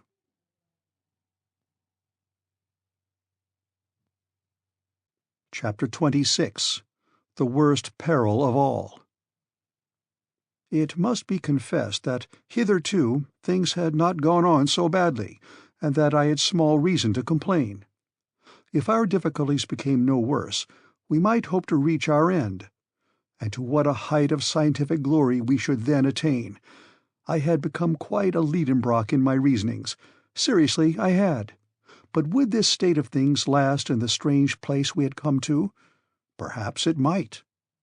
For several days, steeper inclines, some even frightfully near to the perpendicular, brought us deeper and deeper into the mass of the interior of the earth. Some days we advanced nearer to the center by a league and a half, or nearly 2 leagues. These were perilous descents, in which the skill and marvelous coolness of Hans were invaluable to us.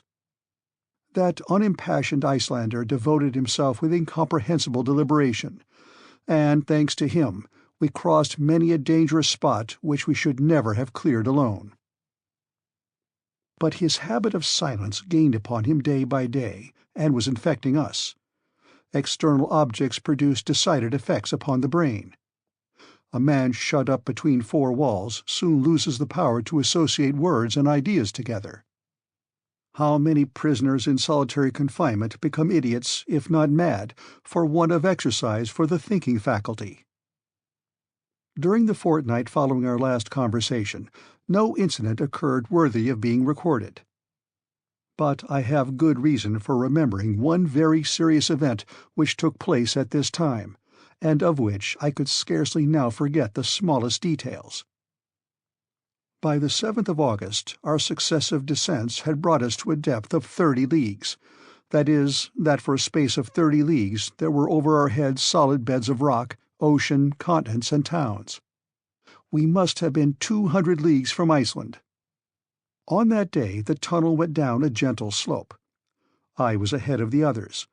My uncle was carrying one of Ruhmkorff's lamps and I the other. I was examining the beds of granite.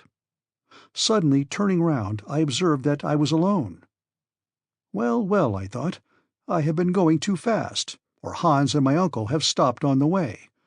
Come, this won't do. I must join them. Fortunately, there is not much of an ascent. I retraced my steps. I walked for a quarter of an hour. I gazed into the darkness. I shouted. No reply.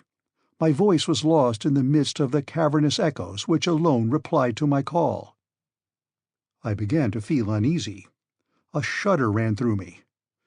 Calmly, I said aloud to myself, I am sure to find my companions again. There are not 2 roads. I was too far ahead.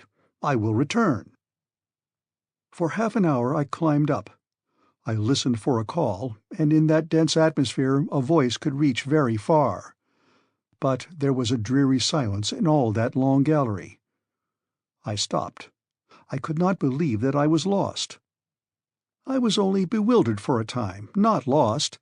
I was sure I should find my way again. "Come," I repeated, "since there is but one road, and they are on it, I must find them again. I have but to ascend still. Unless, indeed, missing me, and supposing me to be behind, they too should have gone back. But even in this case I have only to make the greater haste. I shall find them, I am sure." I repeated these words in the fainter tones of a half-convinced man. Besides, to associate even such simple ideas with words, and reason with them, was a work of time. A doubt then seized upon me. Was I indeed in advance when we became separated? Yes, to be sure I was. Hans was after me, preceding my uncle. He had even stopped for a while to strap his baggage better over his shoulders. I could remember this little incident. It was at that very moment that I must have gone on. Besides, I thought, have not I a guarantee that I shall not lose my way, a clue in the labyrinth that cannot be broken, my faithful stream? I have but to trace it back, and I must come upon them. This conclusion revived my spirits, and I resolved to resume my march without loss of time. How I then blessed my uncle's foresight in preventing the hunter from stopping up the hole in the granite! This beneficent spring, after having satisfied our thirst on the road, would now be my guide among the windings of the terrestrial crust. Before starting afresh, I thought a wash would do me good. I stooped to bathe my face in the Hansbach. To my stupefaction and utter dismay, my feet trod only the rough, dry granite. The stream was no longer at my feet. End of chapter 26.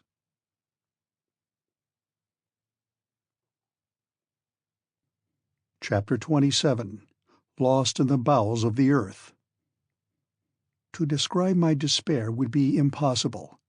No words could tell it. I was buried alive, with the prospect before me of dying of hunger and thirst. Mechanically I swept the ground with my hands. How dry and hard the rock seemed to me! But how had I left the course of the stream? For it was a terrible fact that it no longer ran at my side. Then I understood the reason of that fearful silence, when for the last time I listened to hear if any sound from my companions could reach my ears. At the moment when I left the right road, I had not noticed the absence of the stream. It is evident that at that moment a deviation had presented itself before me, whilst the Hansbach, following the caprice of another incline, had gone with my companions away into unknown depths. How was I to return? There was not a trace of their footsteps or of my own, for the foot left no mark upon the granite floor. I racked my brain for a solution of this impracticable problem. One word described my position: lost. Lost at an immeasurable depth. 30 leagues of rock seemed to weigh upon my shoulders with a dreadful pressure. I felt crushed. I tried to carry back my ideas to things on the surface of the earth. I could scarcely succeed. Hamburg, the house in the Königstrasse, my poor Grauben, all that busy world underneath which I was wandering about, was passing in rapid confusion before my terrified memory. I could revive with vivid reality all the incidents of our voyage: Iceland, Monsieur Fridriksson, Snaefell. I said to myself that, if in such a position as I was in now, I was fool enough to cling to one glimpse of hope, it would be madness, and that the best thing I could do was to despair. What human power could restore me to the light of the sun by rending asunder the huge arches of rock which united over my head, buttressing each other with impregnable strength? Who could place my feet on the right path and bring me back to my company? "Oh, my uncle!" burst from my lips in the tone of despair. It was my only word of reproach, for I knew how much he must be suffering in seeking me wherever he might be. When I saw myself thus far removed from all earthly help, I had recourse to heavenly succour. The remembrance of my childhood, the recollection of my mother, whom I had only known in my tender early years, came back to me, and I knelt in prayer, imploring for the divine help of which I was so little worthy. This return of trust in God's providence allayed the turbulence of my fears, and I was enabled to concentrate upon my situation all the force of my intelligence. I had 3 days' provisions with me, and my flask was full. But I could not remain alone for long. Should I go up or down? Up, of course, up continually. I must thus arrive at the point where I had left the stream, that fatal turn in the road. With the stream at my feet, I might hope to regain the summit of Snaefell. Why had I not thought of that sooner? Here was evidently a chance of safety. The most pressing duty was to find out again the course of the Hansbach. I rose, and leaning upon my iron-pointed stick, I ascended the gallery. The slope was rather steep. I walked on without hope, but without indecision, like a man who has made up his mind. For half an hour I met with no obstacle. I tried to recognize my way by the form of the tunnel, by the projections of certain rocks, by the disposition of the fractures. But no particular sign appeared, and I soon saw that this gallery could not bring me back to the turning point. It came to an abrupt end. I struck against an impenetrable wall, and fell down upon the rock. Unspeakable despair then seized upon me. I lay overwhelmed, aghast. My last hope was shattered against this granite wall. Lost in this labyrinth, whose windings crossed each other in all directions, it was no use to think of flight any longer. Here I must die the most dreadful of deaths. And strange to say, the thought came across me that when some day my petrified remains should be found 30 leagues below the surface in the bowels of the earth, the discovery might lead to grave scientific discussions. I tried to speak aloud, but hoarse sounds alone passed my dry lips. I panted for breath. In the midst of my agony, a new terror laid hold of me. In falling, my lamp had got wrong. I could not set it right, and its light was paling and would soon disappear altogether. I gazed painfully upon the luminous current growing weaker and weaker in the wire coil. A dim procession of moving shadows seemed slowly unfolding down the darkening walls. I scarcely dared to shut my eyes for one moment, for fear of losing the least glimmer of this precious light. Every instant it seemed about to vanish, and the dense blackness to come rolling in palpably upon me. One last trembling glimmer shot feebly up. I watched it in trembling and anxiety. I drank it in as if I could preserve it, concentrating upon it the full power of my eyes, as upon the very last sensation of light which they were ever to experience. And the next moment I lay in the heavy gloom of deep, thick, unfathomable darkness. A terrible cry of anguish burst from me. Upon earth, in the midst of the darkest night, light never abdicates its functions altogether. It is still subtle and diffusive, but whatever little there may be, the eye still catches that little.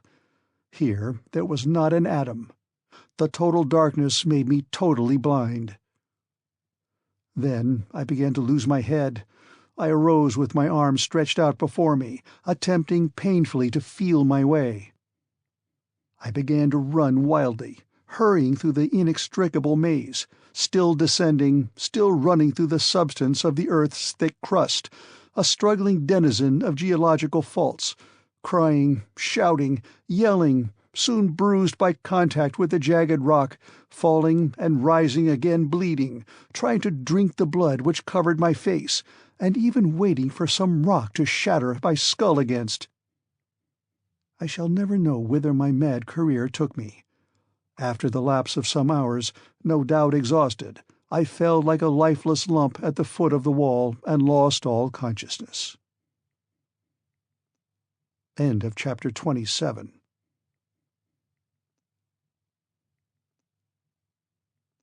Chapter 28.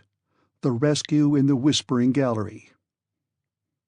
When I returned to partial life, my face was wet with tears. How long that state of insensibility had lasted, I cannot say. I had no means now of taking account of time. Never was solitude equal to this.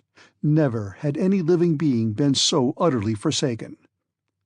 After my fall, I had lost a good deal of blood. I felt it flowing over me. Ah, how happy I should have been could I have died, and if death were not yet to be gone through. I would think no longer. I drove away every idea, and conquered by my grief, I rolled myself to the foot of the opposite wall. Already I was feeling the approach of another faint, and was hoping for complete annihilation, when a loud noise reached me. It was like the distant rumble of continuous thunder, and I could hear its sounding undulations rolling far away into the remote recesses of the abyss. Whence could this noise proceed? It must be from some phenomenon proceeding in the great depths amidst which I lay helpless. Was it an explosion of gas? Was it the fall of some mighty pillar of the globe? I listened still. I wanted to know if the noise would be repeated. A quarter of an hour passed away. Silence reigned in this gallery. I could not hear even the beating of my heart. Suddenly, my ear, resting by chance against the wall, caught, or seemed to catch, certain vague, indescribable, distant, articulate sounds, as of words. This is a delusion, I thought. But it was not. Listening more attentively, I heard in reality a murmuring of voices. But my weakness prevented me from understanding what the voices said. Yet it was language, I was sure of it. For a moment I feared the words might be my own, brought back by the echo. Perhaps I had been crying out unknown to myself. I closed my lips firmly, and laid my ear against the wall again. Yes, truly, someone is speaking. Those are words.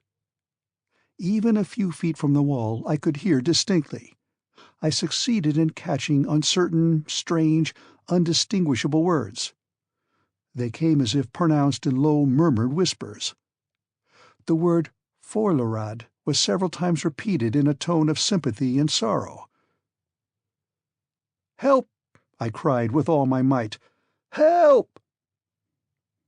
I listened. I watched in the darkness for an answer, a cry, a mere breath of sound, but nothing came. Some minutes passed. A whole world of ideas had opened in my mind. I thought that my weakened voice could never penetrate to my companions. "It is they," I repeated. "What other men can be 30 leagues underground?" I again began to listen. Passing my ear over the wall from one place to another, I found the point where the voices seemed to be best heard. The word "forlorad" again returned, then the rolling of thunder which had roused me from my lethargy. "No," I said, "no, it is not through such a mass that a voice can be heard. I am surrounded by granite walls, and the loudest explosion could never be heard here. This noise comes along the gallery. There must be here some remarkable exercise of acoustic laws." I listened again, and this time, yes, this time, I did distinctly hear my name pronounced across the wide interval. It was my uncle's own voice. He was talking to the guide, and "forlorad" is a Danish word. Then I understood it all. To make myself heard, I must speak along this wall, which would conduct the sound of my voice just as a wire conducts electricity. But there was no time to lose. If my companions moved but a few steps away, the acoustic phenomenon would cease. I therefore approached the wall, and pronounced these words as clearly as possible. "Uncle Lidenbrock!" I waited with the deepest anxiety. Sound does not travel with great velocity. Even increased density air has no effect upon its rate of traveling. It merely augments its intensity. Seconds, which seemed ages, passed away, and at last these words reached me. "Axel! Axel! Is it you?" "Yes, yes," I replied. "My boy, where are you?" "Lost in the deepest darkness." "Where is your lamp?" It is out." "And the stream?" "Disappeared." "Axel, Axel, take courage." "Wait, I am exhausted. I can't answer. Speak to me." "Courage," resumed my uncle. "Don't speak. Listen to me. We have looked for you up the gallery and down the gallery. Could not find you. I wept for you, my poor boy. At last, supposing you were still on the Hansbach, we fired our guns. Our voices are audible to each other, but our hands cannot touch. But don't despair, Axel. It is a great thing that we can hear each other." During this time I had been reflecting. A vague hope was returning to my heart. There was one thing I must know to begin with. I placed my lips close to the wall, saying, "My uncle." "My boy," came to me after a few seconds. "We must know how far we are apart." "That is easy." "You have your chronometer?" "Yes." "Well, take it. Pronounce my name, noting exactly the second when you speak. I will repeat it as soon as it shall come to me, and you will observe the exact moment when you get my answer." "Yes, and half the time between my call and your answer will exactly indicate that which my voice would take in coming to you." "Just so, my uncle." "Are you ready?" "Yes." "Now attention. I am going to call your name." I put my ear to the wall, and as soon as the name Axel came, I immediately replied, "Axel," then waited. 40 seconds, said my uncle. 40 seconds between the two words. So, the sound takes 20 seconds in coming. Now, at the rate of 1,120 feet in a second, this is 22,400 feet, or 4 miles and a quarter nearly. 4 miles and a quarter, I murmured. It will soon be over, Axel. Must I go up or down? Down. For this reason. We are in a vast chamber, with endless galleries. Yours must lead into it, for it seems as if all the clefts and fractures of the globe radiated round this vast cavern. So, get up and begin walking. Walk on. Drag yourself along. If necessary, slide down the steep places, and at the end you will find us ready to receive you. Now, begin moving." These words cheered me up. "Goodbye, Uncle," I cried. "I am going. There will be no more voices heard when once I have started. So, goodbye." "Goodbye, Axel. Au revoir." These were the last words I heard. This wonderful underground conversation, carried on with a distance of 4 miles and a quarter between us, concluded with these words of hope. I thanked God from my heart, for it was He who had conducted me through those vast solitudes to the point where, alone of all others perhaps, the voices of my companions could have reached me. This acoustic effect is easily explained on scientific grounds. It arose from the concave form of the gallery and the conducting power of the rock. There are many examples of this propagation of sounds which remain unheard in the intermediate space. I remember that a similar phenomenon has been observed in many places, amongst others on the internal surface of the gallery of the Dome of St. Paul's in London, and especially in the midst of the curious caverns among the quarries near Syracuse, the most wonderful of which is called Dionysius' Ear. These remembrances came into my mind, and I clearly saw that since my uncle's voice really reached me, there could be no obstacle between us. Following the directions by which the sound came, of course I should arrive in his presence if my strength did not fail me. I therefore rose. I rather dragged myself than walked. The slope was rapid, and I slid down. Soon the swiftness of the descent increased horribly, and threatened to become a fall. I no longer had the strength to stop myself. Suddenly there was no ground under me. I felt myself revolving in air, striking and rebounding against the craggy projections of a vertical gallery, quite a well. My head struck against a sharp corner of the rock, and I became unconscious. End of chapter 28.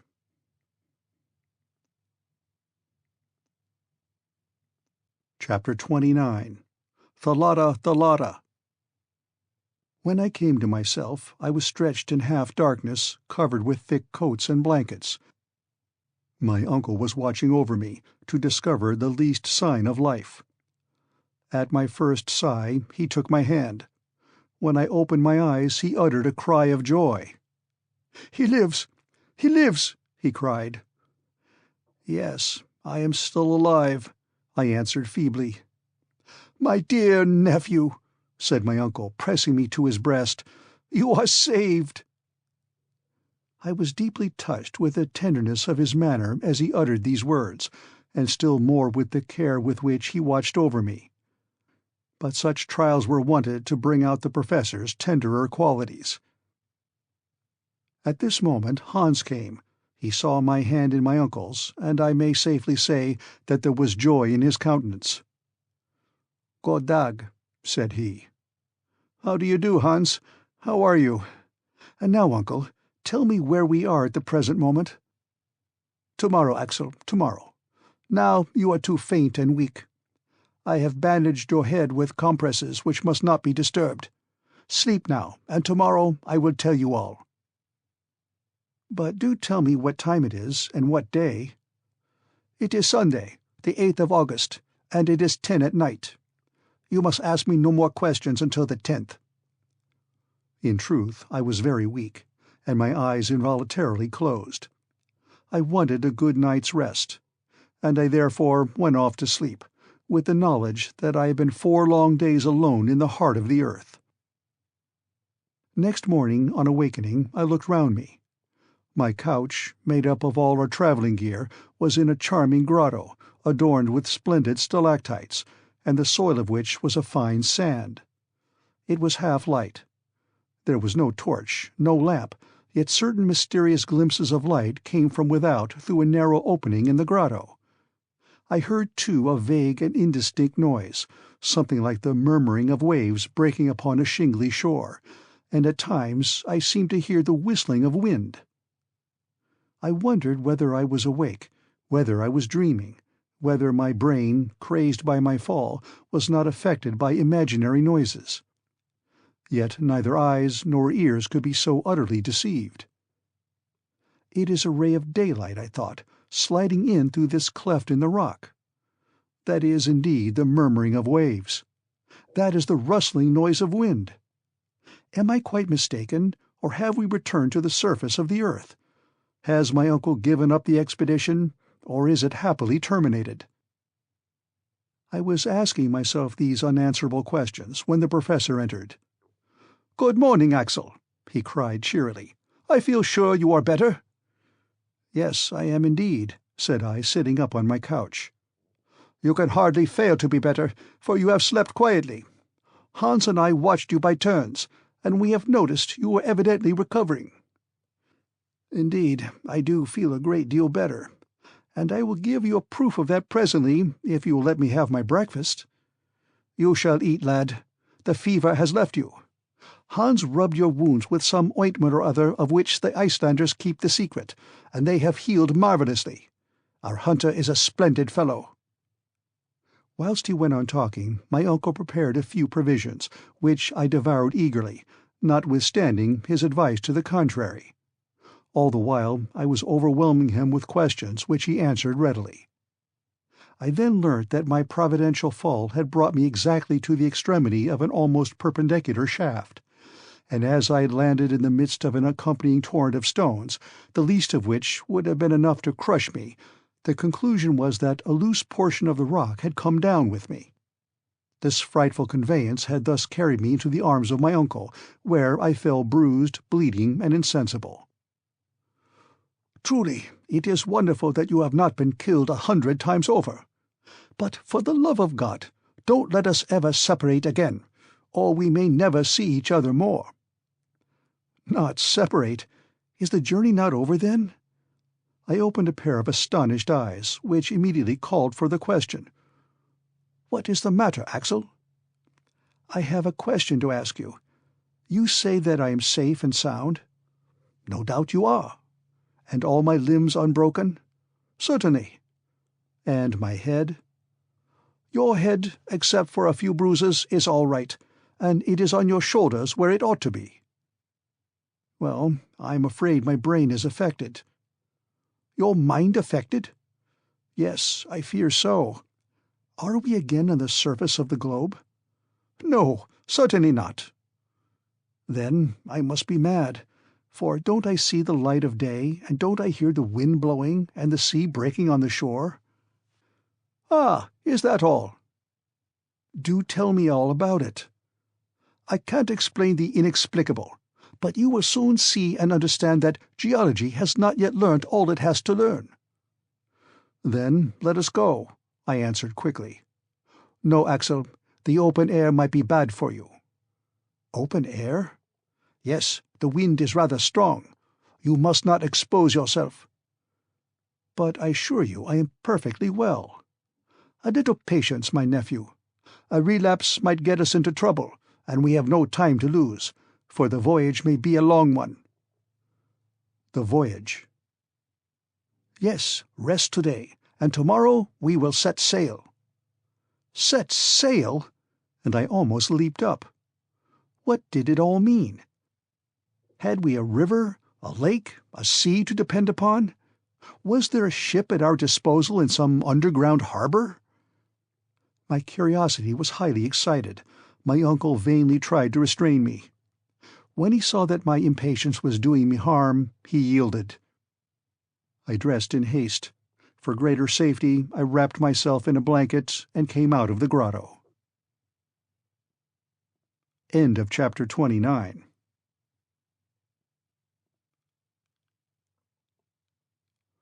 Chapter 30. A New Mare Internum. At first I could hardly see anything. My eyes, unaccustomed to the light, quickly closed. When I was able to reopen them, I stood more stupefied even than surprised. "The sea!" I cried. "Yes," my uncle replied, "the Lidenbrock Sea, and I don't suppose any other discoverer will ever dispute my claim to name it after myself as its first discoverer." A vast sheet of water, the commencement of a lake or an ocean, spread far away beyond the range of the eye, reminding me forcibly of that open sea which drew from Xenophon's 10,000 Greeks, after their long retreat, the simultaneous cry, "Thalata! Thalata! The sea! The sea!" The deeply indented shore was lined with a breadth of fine shining sand, softly lapped by the waves, and strewn with the small shells which had been inhabited by the first of created beings. The waves broke on this shore with a hollow echoing murmur peculiar to vast enclosed spaces. A light foam flew over the waves before the breath of a moderate breeze, and some of the spray fell upon my face.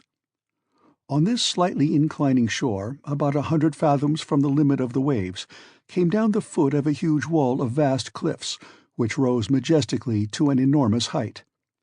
Some of these, dividing the beach with their sharp spurs, formed capes and promontories, worn away by the ceaseless action of the surf. Farther on, the eye discerned their massive outlines sharply defined against the hazy, distant horizon. It was quite an ocean, with the irregular shores of earth, but desert and frightfully wild in appearance. If my eyes were able to range afar over this great sea, it was because a peculiar light brought to view every detail of it. It was not the light of the sun, with his dazzling shafts of brightness and the splendor of his rays, nor was it the pale and uncertain shimmer of the moonbeams, the dim reflection of a nobler body of light. No, the illuminating power of this light, its trembling diffusiveness, its bright, clear whiteness, and its low temperature, showed that it must be of electric origin. It was like an aurora borealis, a continuous cosmical phenomenon, filling a cavern of sufficient extent to contain an ocean. The vault that spanned the space above, the sky, if it could be called so, seemed composed of vast plains of cloud, shifting and variable vapors, which, by their condensation, must at certain times fall in torrents of rain. I should have thought that under so powerful a pressure of the atmosphere there could be no evaporation, and yet, under a law unknown to me, there were broad tracts of vapor suspended in the air. But then the weather was fine. The play of the electric light produced singular effects upon the upper strata of cloud. Deep shadows reposed upon their lower wreaths, and often, between two separated fields of cloud, there glided down a ray of unspeakable luster. But it was not solar light, and there was no heat. The general effect was sad, supremely melancholy. Instead of the shining firmament, spangled with its innumerable stars shining singly or in clusters, I felt that all these subdued and shaded lights were ribbed in by vast walls of granite, which seemed to overpower me with their weight, and that all this space, great as it was, would not be enough for the march of the humblest of satellites. Then I remembered the theory of an English captain, who likened the earth to a vast hollow sphere, in the interior of which the air became luminous because of the vast pressure that weighed upon it, while two stars, Pluto and Proserpine, rolled within upon the circuit of their mysterious orbits. We were in reality shut up inside an immeasurable excavation. Its width could not be estimated, since the shore ran widening as far as the eye could reach, nor could its length, for the dim horizon bounded the new. As for its height, it must have been several leagues. Where this vault rested upon its granite base, no eye could tell, but there was a cloud hanging far above, the height of which we estimated at 12,000 feet, a greater height than that of any terrestrial vapor, and no doubt due to the great density of the air. The word cavern does not convey any idea of this immense space. Words of human tongue are inadequate to describe the discoveries of him who ventures into the deep abysses of earth. Besides, I could not tell upon what geological theory to account for the existence of such an excavation. Had the cooling of the globe produced it? I knew of celebrated caverns from the descriptions of travelers, but had never heard of any of such dimensions as this. If the Grotto of Guajara in Colombia, visited by Humboldt, had not given up the whole of the secret of its depth to the philosopher, who investigated it to the depth of 2,500 feet, it probably did not extend much farther. The immense Mammoth Cave in Kentucky is of gigantic proportions, since its vaulted roof rises 500 feet above the level of an unfathomable lake, and travelers have explored its ramifications to the extent of 40 miles. But what were these cavities compared to that in which I stood with wonder and admiration, with its sky of luminous vapors, its bursts of electric light, and a vast sea filling its bed? My imagination fell powerless before such immensity. I gazed upon these wonders in silence. Words failed me to express my feelings. I felt as if I was in some distant planet, Uranus or Neptune, and in the presence of phenomena of which my terrestrial experience gave me no cognizance. For such novel sensations, new words were wanted, and my imagination failed to supply them. I gazed, I thought, I admired, with a stupefaction mingled with a certain amount of fear. The unforeseen nature of this spectacle brought back the color to my cheeks. I was under a new course of treatment with the aid of astonishment, and my convalescence was promoted by this novel system of therapeutics. Besides, the dense and breezy air invigorated me, supplying more oxygen to my lungs. It will be easily conceived that after an imprisonment of 47 days in a narrow gallery, it was the height of physical enjoyment to breathe a moist air impregnated with saline particles. I was delighted to leave my dark grotto. My uncle, already familiar with these wonders, had ceased to feel surprised. "You feel strong enough to walk a little way now?" he asked. "Yes, certainly, and nothing could be more delightful." "Well, take my arm, Axel, and let us follow the windings of the shore." I eagerly accepted, and we began to coast along this new sea. On the left, huge pyramids of rock, piled one upon another, produced a prodigious titanic effect. Down their sides flowed numberless waterfalls, which went on their way in brawling but pellucid streams. A few light vapors, leaping from rock to rock, denoted the place of hot springs, and streams flowed softly down to the common basin, gliding down the gentle slopes with a soft murmur. Against these streams I recognized our faithful traveling companion, the Hansbach, coming to lose its little volume quietly in the mighty sea, just as if it had done nothing else since the beginning of the world. "We shall see it no more," I said with a sigh. "What matters," replied the philosopher, "whether this or another serves to guide us?" I thought him rather ungrateful. But at that moment my attention was drawn to an unexpected sight. At a distance of 500 paces, at the turn of a high promontory, appeared a high, tufted, dense forest. It was composed of trees of moderate height, formed like umbrellas, with exact geometrical outlines. The currents of wind seemed to have had no effect upon their shape, and in the midst of the windy blast they stood unmoved and firm, just like a clump of petrified cedars. I hastened forward. I could not give any name to these singular creations. Were they some of the 200,000 species of vegetables known hitherto, and did they claim a place of their own in the lacustrine flora? No. When we arrived under their shade, my surprise turned into admiration. There stood before me productions of earth, but of gigantic stature, which my uncle immediately named. "It is only a forest of mushrooms," said he. And he was right. Imagine the large development attained by these plants, which prefer a warm, moist climate. I knew that the Lycopodon giganteum attains, according to Bulliard, a circumference of 8 or 9 feet. But here were pale mushrooms, 30 to 40 feet high, and crowned with a cap of equal diameter. There they stood in thousands. No light could penetrate between their huge cones, and complete darkness reigned beneath these giants. They formed settlements of domes placed in close array like the round thatched roofs of a Central African city. Yet I wanted to penetrate farther underneath, though a chill fell upon me as soon as I came under those cellular vaults.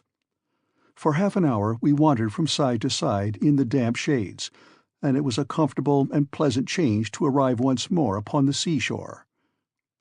But the subterranean vegetation was not confined to these fungi. Farther on rose groups of tall trees of colorless foliage and easy to recognize. They were lowly shrubs of earth, here attaining gigantic size, lycopodiums 100 feet high, the huge sigillaria found in our coal mines, tree ferns as tall as our fir trees in northern latitudes, lepidodendra with cylindrical forked stems, terminated by long leaves and bristling with rough hairs like those of the cactus. "Wonderful! Magnificent! Splendid!" cried my uncle. "Here is the entire flora of the second period of the world, the transition period. These humble garden plants with us were tall trees in the early ages. Look, Axel, and admire it all. Never had a botanist such a feast as this." "You are right, my uncle.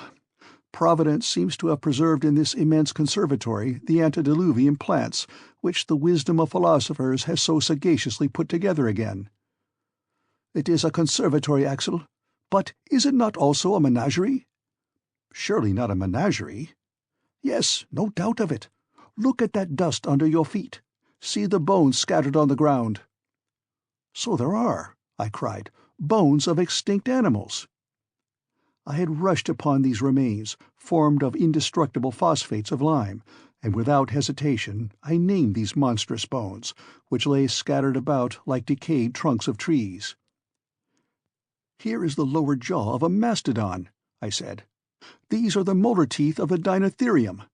This femur must have belonged to the greatest of those beasts, the Megatherium. It certainly is a menagerie, for these remains were not brought here by a deluge. The animals to which they belonged roamed on the shores of this subterranean sea, under the shade of those arborescent trees. Here are entire skeletons. And yet I cannot understand the appearance of these quadrupeds in a granite cavern. Why? Because animal life existed upon Earth only in the secondary period, when a sediment of soil had been deposited by the rivers and taken the place of the incandescent rocks of the primitive period. Well, Axel, there is a very simple answer to your objection that this soil is alluvial." "What? At such a depth below the surface of the earth?" "No doubt. and there is a geological explanation of the fact. At a certain period, the earth consisted only of an elastic crust, or bark, alternately acted on by forces from above or below, according to the laws of attraction and gravitation. Probably there were subsidences of the outer crust, when a portion of the sedimentary deposits was carried down sudden openings. That may be, I replied. But if there have been creatures now extinct in these underground regions, why may not some of those monsters be now roaming through these gloomy forests, or hidden behind the steep crags? And as this unpleasant notion got hold of me, I surveyed with anxious scrutiny the open spaces before me, but no living creature appeared upon the barren strand. I felt rather tired, and went to sit down at the end of a promontory, at the foot of which the waves came and beat themselves into spray. Thence my eye could sweep every part of the bay. Within its extremity a little harbour was formed between the pyramidal cliffs, where the still water slept untouched by the boisterous winds. A brig and 2 or 3 schooners might have moored within it in safety. I almost fancied I should presently see some ship issue from it, full sail, and take to the open sea under the southern breeze. But this illusion lasted a very short time. We were the only living creatures in this subterranean world. When the wind lulled, a deeper silence than that of the deserts fell upon the arid, naked rocks, and weighed upon the surface of the ocean. I then desired to pierce the distant haze, and to rend asunder the mysterious curtain that hung across the horizon. Anxious queries arose to my lips. Where did that sea terminate? Where did it lead to? Should we ever know anything about its opposite shores? My uncle made no doubt about it at all. I both desired and feared. After spending an hour in the contemplation of this marvelous spectacle, we returned to the shore to regain the grotto, and I fell asleep in the midst of the strangest thoughts. End of chapter 30.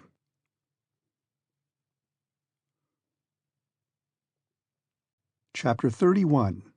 Preparations for a Voyage of Discovery. The next morning I awoke feeling perfectly well.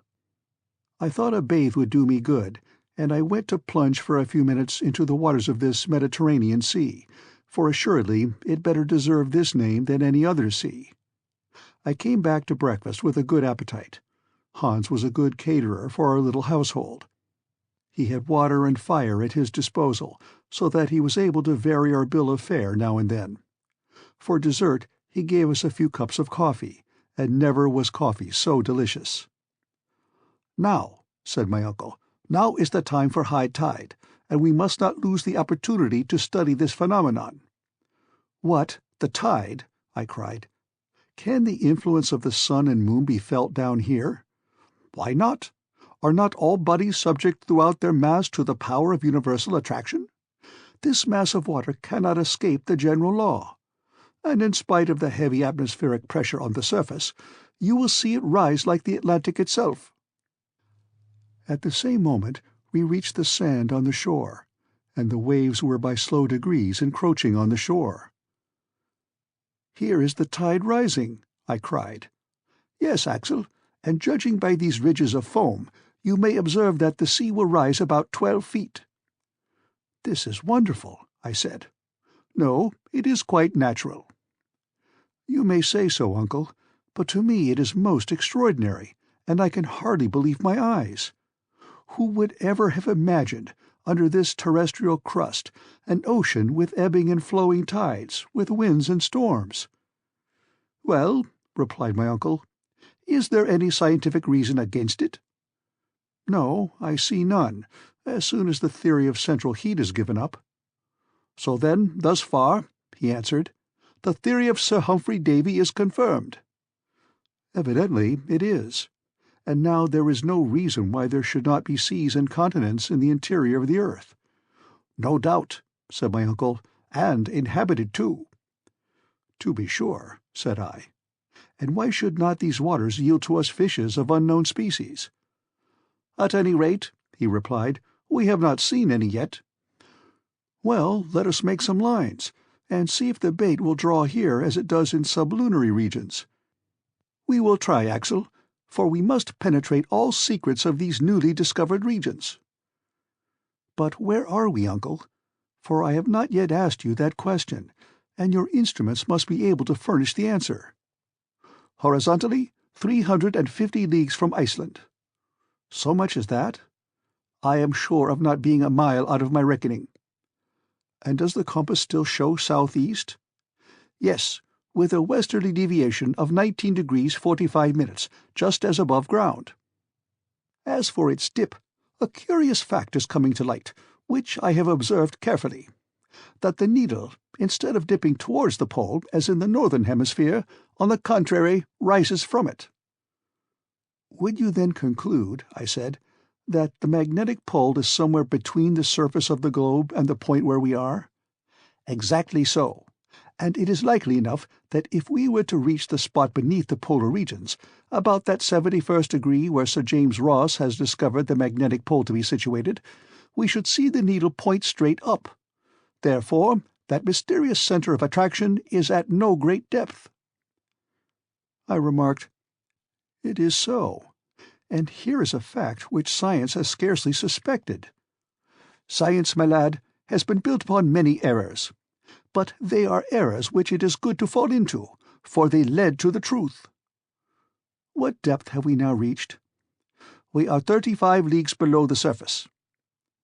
"So," I said, examining the map, "the Highlands of Scotland are over our heads, and the Grampians are raising their rugged summits above us." "Yes," answered the Professor, laughing. "It is rather a heavy weight to bear, but a solid arch spans over our heads. The great architect has built it of the best materials, and never could man have given it so wide a stretch. What are the finest arches of bridges and the arcades of cathedrals compared with this far-reaching vault, with a radius of 3 leagues, beneath which a wide and tempest-tossed ocean may flow at its ease?" "Oh, I am not afraid that it will fall down upon my head. But now what are your plans? Are you not thinking of returning to the surface now?" "Return? No, indeed. We will continue our journey, everything having gone on well so far." "But how are we to get down below this liquid surface?" "Oh, I am not going to dive head foremost. But if all oceans are properly speaking but lakes, since they are encompassed by land, of course this internal sea will be surrounded by a coast of granite, and on the opposite shores we shall find fresh passages opening." "How long do you suppose the sea to be?" 30 or 40 leagues, so that we have no time to lose, and we shall set sail tomorrow." I looked about for a ship. "Set sail, shall we? But I should like to see my boat first." "It will not be a boat at all, but a good, well-made raft." "Why," I said, "a raft would be just as hard to make as a boat, and I don't see—" "I know you don't see, but you might hear if you would listen. Don't you hear the hammer at work? Hans is already busy at it." "What, has he already felled the trees?" "Oh, the trees were already down. Come, and you will see for yourself." After half an hour's walking, on the other side of the promontory which formed the little natural harbour, I perceived Hans at work. In a few more steps I was at his side. To my great surprise, a half-finished raft was already lying on the sand, made of a peculiar kind of wood, and a great number of planks, straight and bent, and of frames, were covering the ground enough almost for a little fleet. "Uncle, what wood is this?" I cried. "It is fir, pine or birch, or other northern coniferæ, mineralized by the action of the sea. It is called surturbrand, a variety of brown coal or lignite found chiefly in Iceland." "But surely, then, like other fossil wood, it must be as hard as stone and cannot float." "Sometimes that may happen. Some of these woods become true anthracites, but others, such as this, have only gone through the first stage of fossil transformation. Just look," added my uncle, throwing into the sea one of those precious waifs. The bit of wood, after disappearing, returned to the surface and oscillated to and fro with the waves. "Are you convinced?" said my uncle. "I am quite convinced, although it is incredible."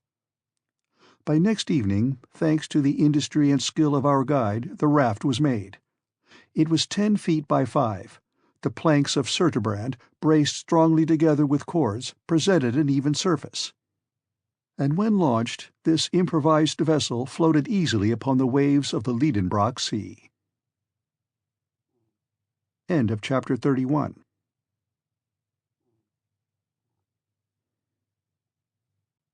Chapter 32. Wonders of the Deep. On the 13th of August we awoke early. We were now to begin to adopt a mode of travelling both more expeditious and less fatiguing than hitherto. A mast was made of 2 poles spliced together, a yard was made of a third, a blanket borrowed from our coverings made a tolerable sail. There was no want of cordage for the rigging, and everything was well and firmly made. The provisions, the baggage, the instruments, the guns, and a good quantity of fresh water from the rocks around, all found their proper places on board. And at 6, the Professor gave the signal to embark. Hans had fitted up a rudder to steer his vessel. He took the tiller and unmoored. The sail was set, and we were soon afloat. At the moment of leaving the harbor, my uncle, who was tenaciously fond of naming his new discoveries, wanted to give it a name, and proposed mine amongst others. "But I have a better to propose," I said. "Grauben. Let it be called Port Grauben. It will look very well upon the map." "Port Grauben let it be, then." And so the cherished remembrance of my Verlin days became associated with our adventurous expedition. The wind was from the northwest. We went with it at a high rate of speed. The dense atmosphere acted with great force and impelled us swiftly on. In an hour my uncle had been able to estimate our progress. "At this rate," he said, "we shall make 30 leagues in 24 hours, and we shall soon come in sight of the opposite shore." I made no answer, but went and sat forward. The northern shore was already beginning to dip under the horizon. The eastern and western strands spread wide as if to bid us farewell. Before our eyes lay far and wide a vast sea. Shadows of great clouds swept heavily over its silver-grey surface. The glistening bluish rays of electric light, here and there reflected by the dancing drops of spray, shot out little sheaves of light from the track we left in our rear. Soon we entirely lost sight of land. No object was left for the eye to judge by, and but for the frothy track of the raft, I might have thought we were standing still. About 12, immense shoals of seaweeds came in sight. I was aware of the great powers of vegetation that characterize these plants, which grow at a depth of 12,000 feet, reproduce themselves under a pressure of 400 atmospheres, and sometimes form barriers strong enough to impede the course of a ship. But never, I think, were such seaweeds as those which we saw floating in immense waving lines upon the sea of Lidenbrock. Our raft skirted the whole length of the Fuci, 3,000 or 4,000 feet long, undulating like vast serpents beyond the reach of sight. I found some amusement in tracing these endless waves, always thinking I should come to the end of them, and for hours my patience was vying with my surprise. What natural force could have produced such plants? And what must have been the appearance of the earth in the first ages of its formation, when, under the action of heat and moisture, the vegetable kingdom alone was developing on its surface? Evening came, and, as on the previous day, I perceived no change in the luminous condition of the air. It was a constant condition, the permanency of which might be relied upon. After supper I laid myself down at the foot of the mast, and fell asleep in the midst of fantastic reveries. Hans, keeping fast by the helm, let the raft run on, which, after all, needed no steering, the wind blowing directly aft. Since our departure from Port Grauben, Professor Lidenbrock had entrusted the log to my care. I was to register every observation, make entries of interesting phenomena, the direction of the wind, the rate of sailing, the way we made, in a word, every particular of our singular voyage. I shall therefore reproduce here these daily notes, written, so to speak, as the course of events directed, in order to furnish an exact narrative of our passage. Friday, August 14. Wind steady, northwest. The raft makes rapid way in a direct line. Coast 30 leagues to leeward. Nothing in sight before us. Intensity of light the same. Weather fine. That is to say that the clouds are flying high, are light, and bathed in a white atmosphere resembling silver in a state of fusion. Thermometer 89 degrees Fahrenheit. At noon Hans prepared a hook at the end of a line. He baited it with a small piece of meat and flung it into the sea. For 2 hours nothing was caught. Are these waters, then, bare of inhabitants? No, there's a pull at the line. Hans draws it in and brings out a struggling fish. "A sturgeon!" I cried. "A small sturgeon!" The professor eyes the creature attentively, and his opinion differs from mine. The head of this fish was flat, but rounded in front, and the interior part of its body was plated with bony angular scales. It had no teeth. Its pectoral fins were large, and of tail there was none. The animal belonged to the same order as the sturgeon, but differed from that fish in many essential particulars. After a short examination, my uncle pronounced his opinion. "This fish belongs to an extinct family, of which only fossil traces are found in the Devonian formations." "What?" I cried. "Have we taken alive an inhabitant of the seas of primitive ages?" "Yes, and you will observe that these fossil fishes have no identity with any living species. To have in one's possession a living specimen is a happy event for a naturalist." "But to what family does it belong?" "It is of the order of ganoids, of the family of the Cephalaspidae, and a species of Pterichthys. But this one displays a peculiarity confined to all fishes that inhabit subterranean waters. It is blind, and not only blind, but actually has no eyes at all." I looked. Nothing could be more certain. But supposing it might be a solitary case, we baited afresh, and threw out our line.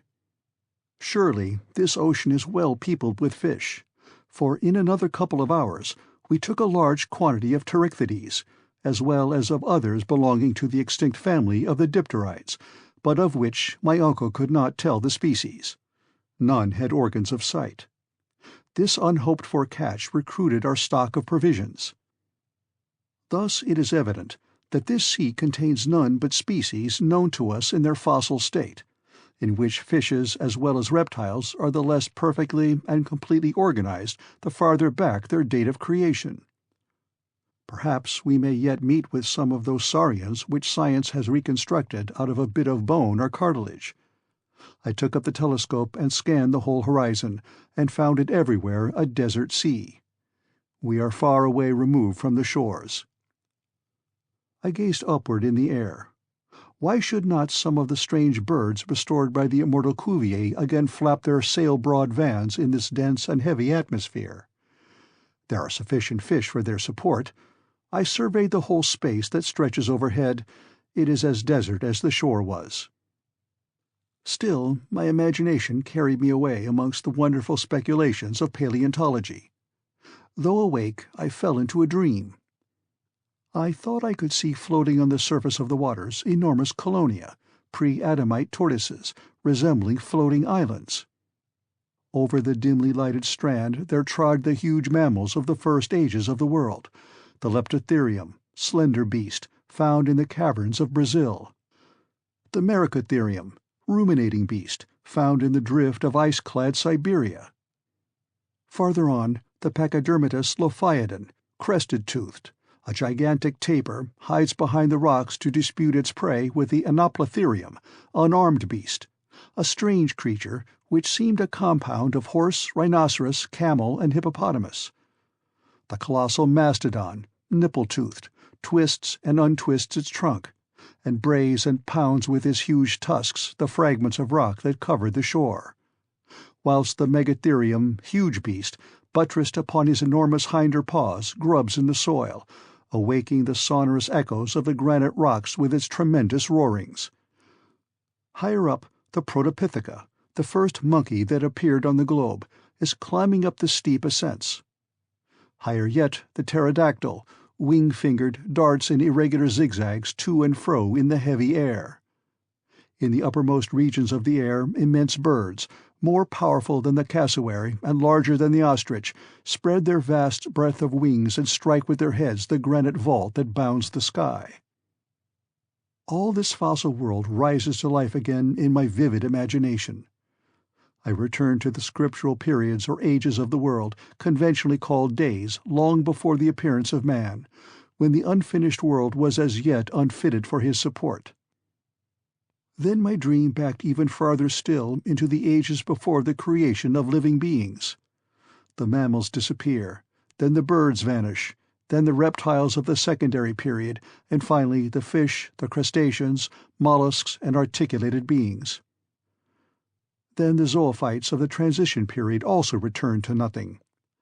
I am the only living thing in the world. All life is concentrated in my beating heart alone. There are no more seasons. Climates are no more. The heat of the globe continually increases and neutralizes that of the sun. Vegetation becomes accelerated.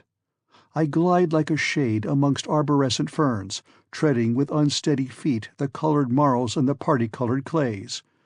I lean for support against the trunks of immense conifers. I lie in the shade of sphenophylla, wedge-leaved, astrophylla, star-leaved, and lycopods 100 feet high. Ages seem no more than days. I am passed, against my will in retrograde order, through the long series of terrestrial changes. Plants disappear.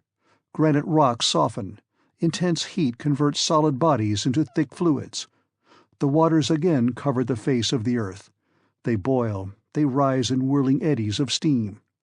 White and ghastly mists wrap around the shifting forms of the earth, which by imperceptible degrees dissolves into a gaseous mass, glowing fiery red and white, as large and as shining as the sun.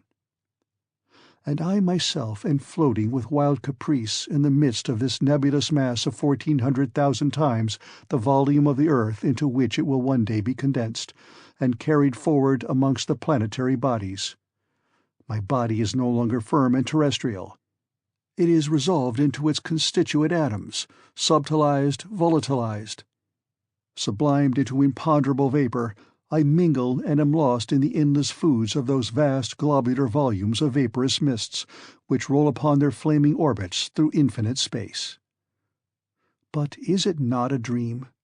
Whither is it carrying me? My feverish hand has vainly attempted to describe upon paper its strange and wonderful details. I have forgotten everything that surrounds me. The professor, the guide, the raft, are all gone out of my ken. An illusion has laid hold upon me. "What is the matter?" my uncle breaks in. My staring eyes are fixed vacantly upon him. "Take care, Axel, or you will fall overboard." At that moment I felt the sinewy hand of Hans seizing me vigorously. But for him, carried away by my dream, I should have thrown myself into the sea. "Is he mad?" cried the professor. "What is it all about?" at last I cried, returning to myself. "Do you feel ill?" my uncle asked. "No, but I have had a strange hallucination.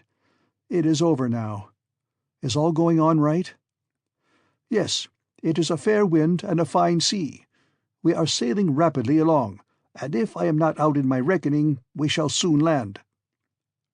At these words I rose and gazed round upon the horizon, still everywhere bounded by clouds alone.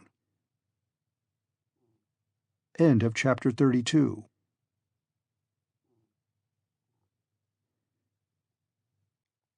Chapter 33. A Battle of Monsters. Saturday, August 15th. The sea unbroken all round. No land in sight. The horizon seems extremely distant. My head is still stupefied with the vivid reality of my dream. My uncle has had no dreams, but he is out of temper. He examines the horizon all round with his glass, and folds his arms with the air of an injured man. I remark that Professor Lidenbrock has a tendency to relapse into an impatient mood, and I make a note of it in my log. All my danger and sufferings were needed to strike a spark of human feeling out of him, but now that I am well, his nature has resumed its sway. And yet what cause was there for anger? Is not the voyage prospering as favorably as possible under the circumstances? Is not the raft spinning along with marvelous speed?" "You seem anxious, my uncle," I said, seeing him continually with his glass to his eye. "Anxious? No, not at all." "Impatient, then?" "One might be, with less reason than now." "Yet we are going very fast." "What does that signify? I am not complaining that the rate is slow, but that the sea is so wide." I then remembered that the Professor, before starting, had estimated the length of this underground sea at 30 leagues. Now we had made 3 times the distance, yet still the southern coast was not in sight. "We are not descending as we ought to be," the Professor declares. "We are losing time, and the fact is, I have not come all this way to take a little sail upon a pond on a raft." He called this sea a pond, and our long voyage taking a little sail. "But," I remarked, "since we have followed the road that Sagnussem has shown us—" "That is just the question. Have we followed that road? Did Sagnussem meet this sheet of water? Did he cross it? Has not the stream that we followed led us altogether astray? At any rate, we cannot feel sorry to have come so far. This prospect is magnificent, and— But I don't care for prospects. I came with an object, and I mean to attain it. Therefore, don't talk to me about views and prospects." I take this as my answer, and I leave the Professor to bite his lips with impatience. At 6 in the evening, Hans asks for his wages, and his 3 rix dollars are counted out to him. Sunday, August 16th. Nothing new. Weather unchanged. The wind freshens. On awaking, my first thought was to observe the intensity of the light. I was possessed with an apprehension lest the electric light should grow dim, or fail altogether. But there seemed no reason to fear. The shadow of the raft was clearly outlined upon the surface of the waves. Truly, this sea is of infinite width. It must be as wide as the Mediterranean or the Atlantic, and why not? My uncle took sounding several times. He tied the heaviest of our pickaxes to a long rope, which he let down 200 fathoms. No bottom yet, and we had some difficulty in hauling up our plummet. But when the pick was shipped again, Hans pointed out on its surface deep prints as if it had been violently compressed between 2 hard bodies. I looked at the hunter. "Tender," said he. I could not understand him, and turned to my uncle, who was entirely absorbed in his calculations. I had rather not disturb him while he is quiet. I return to the Icelander. He, by a snapping motion of his jaws, conveys his ideas to me.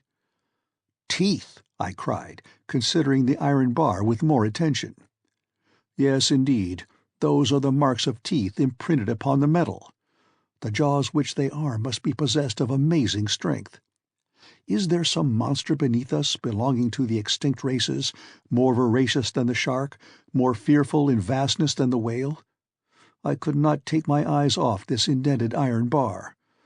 Surely, will my last night's dream be realized? These thoughts agitated me all day, and my imagination scarcely calmed down after several hours' sleep. Monday, August 17. I am trying to recall the peculiar instincts of the monsters of the pre-Adamite world, who, coming next in succession after the mollusks, the crustaceans, and the fishes, preceded the animals of mammalian race upon the earth. The world then belonged to reptiles. Those monsters held the mastery in the seas of the secondary period. They possessed a perfect organization, gigantic proportions, prodigious strength. The saurians of our day, the alligators and the crocodiles, are but feeble reproductions of their forefathers of primitive ages. I shudder as I recall these monsters to my remembrance. No human eye has ever beheld them living. They burdened this earth 1,000 ages before man appeared, but their fossil remains, found in the argillaceous limestone called by the English the lias, have enabled their colossal structure to be perfectly built up again and anatomically ascertained. I saw at the Hamburg Museum the skeleton of one of these creatures 30 feet in length. Am I then fated, I, a denizen of Earth, to be placed face to face with these representatives of long-extinct families? No, surely it cannot be. Yet the deep marks of the conical teeth upon the iron pick are certainly those of the crocodile.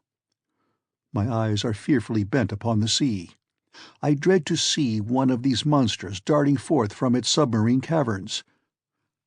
I suppose Professor Lidenbrock was of my opinion too, and even shared my fears, for after having examined the pick, his eyes traversed the ocean from side to side. What a very bad notion that was of his, I thought to myself, to take soundings just here.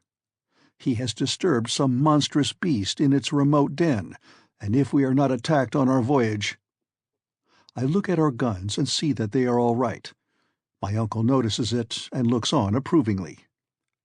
Already widely disturbed regions on the surface of the water indicate some commotion below. The danger is approaching. We must be on the lookout. Tuesday, August 18th.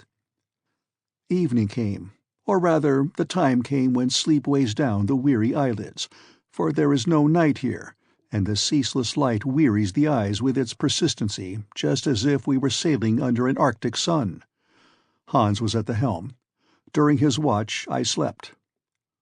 2 hours afterwards a terrible shock awoke me. The raft was heaved up on a watery mountain and pitched down again at a distance of 20 fathoms. "What is the matter?" shouted my uncle. "Have we struck land?" Hans pointed with his finger at a dark mass 600 yards away, rising and falling alternately with heavy plunges. I looked and cried, "It is an enormous porpoise." "Yes," replied my uncle, "and there is a sea lizard of vast size." And farther on a monstrous crocodile. Look at its vast jaws and its rows of teeth. It is diving down. "There is a whale! A whale!" cried the professor. "I can see its great fins. See how he is throwing out air and water through his blowers." And in fact, 2 liquid columns were rising to a considerable height above the sea. We stood amazed, thunderstruck, at the presence of such a herd of marine monsters. They were of supernatural dimensions. The smallest of them would have crunched our raft, crew and all, at one snap of its huge jaws. Hans wants to tack to get away from this dangerous neighborhood, but he sees on the other hand enemies not less terrible. A tortoise 40 feet long, and a serpent of 30, lifting its fearful head and gleaming eyes above the flood. Flight was out of the question now. The reptiles rose. They wheeled around our little raft with a rapidity greater than that of express trains. They described around us gradually narrowing circles. I took up my rifle. But what could a ball do against the scaly armor with which these enormous beasts were clad? We stood dumb with fear. They approach us close. On one side the crocodile, on the other the serpent. The remainder of the sea monsters have disappeared. I prepare to fire. Hans stops me by a gesture. The 2 monsters pass within 150 yards of the raft, and hurl themselves the one upon the other, with a fury which prevents them from seeing us. At 300 yards from us the battle was fought. We could distinctly observe the 2 monsters engaged in deadly conflict. But it now seems to me as if the other animals were taking part in the fray: the porpoise, the whale, the lizard, the tortoise. Every moment I seem to see one or other of them. I point them to the Icelander. He shakes his head negatively. "Twa," says he. "What 2? Does he mean that there are only 2 animals?" "He is right," said my uncle, whose glass has never left his eye. "Surely you must be mistaken," I cried. "No, the first of those monsters has a porpoise's snout, a lizard's head, a crocodile's teeth, and hence our mistake. It is the ichthyosaurus, the fish lizard, the most terrible of the ancient monsters of the deep." "And the other?" "The other is a plesiosaurus, almost lizard, a serpent, armored with a carapace and the paddles of a turtle. He is the dreadful enemy of the other." Hans had spoken truly. 2 monsters only were creating all this commotion. And before my eyes are 2 reptiles of the primitive world. I can distinguish the eye of the ichthyosaurus glowing like a red-hot coal, and as large as a man's head. Nature has endowed it with an optical apparatus of extreme power, and capable of resisting the pressure of the great volume of water in the depths it inhabits. It has been appropriately called the saurian whale, for it has both the swiftness and the rapid movements of this monster of our own day. This one is not less than 100 feet long, and I can judge of its size when it sweeps over the waters the vertical coils of its tail. Its jaw is enormous, and according to naturalists it is armed with no less than 182 teeth. The plesiosaurus, a serpent with a cylindrical body and a short tail, has 4 flappers or paddles to act like oars. Its body is entirely covered with a thick armor of scales, and its neck, as flexible as a swan's, rises 30 feet above the waves. Those huge creatures attacked each other with the greatest animosity. They heaved around them liquid mountains, which rolled even to our raft and rocked it perilously. 20 times we were near capsizing. Hissings of prodigious force are heard. The 2 beasts are fast locked together. I cannot distinguish one from the other. The probable range of the conqueror inspires us with intense fear. 1 hour, 2 hours pass away. The struggle continues with unabated ferocity. The combatants alternately approach and recede from our raft. We remain motionless, ready to fire. Suddenly, the ichthyosaurus and the plesiosaurus disappear below, leaving a whirlpool eddying in the water. Several minutes pass by while the fight goes on under water. All at once, an enormous head is darted up, the head of the plesiosaurus. The monster is wounded to death. I no longer see his scaly armor. Only his long neck shoots up, drops again, coils and uncoils, droops, lashes the water like a gigantic whip, and writhes like a worm that you tread on. The water is splashed for a long way around. The spray almost blinds us. But soon the reptile's agony draws to an end. Its movements become fainter, its contortions cease to be so violent, and the long serpentine form lies a lifeless log on the laboring deep. As for the ichthyosaurus, has he returned to his submarine cavern, or will he reappear on the surface of the sea? End of Chapter 33.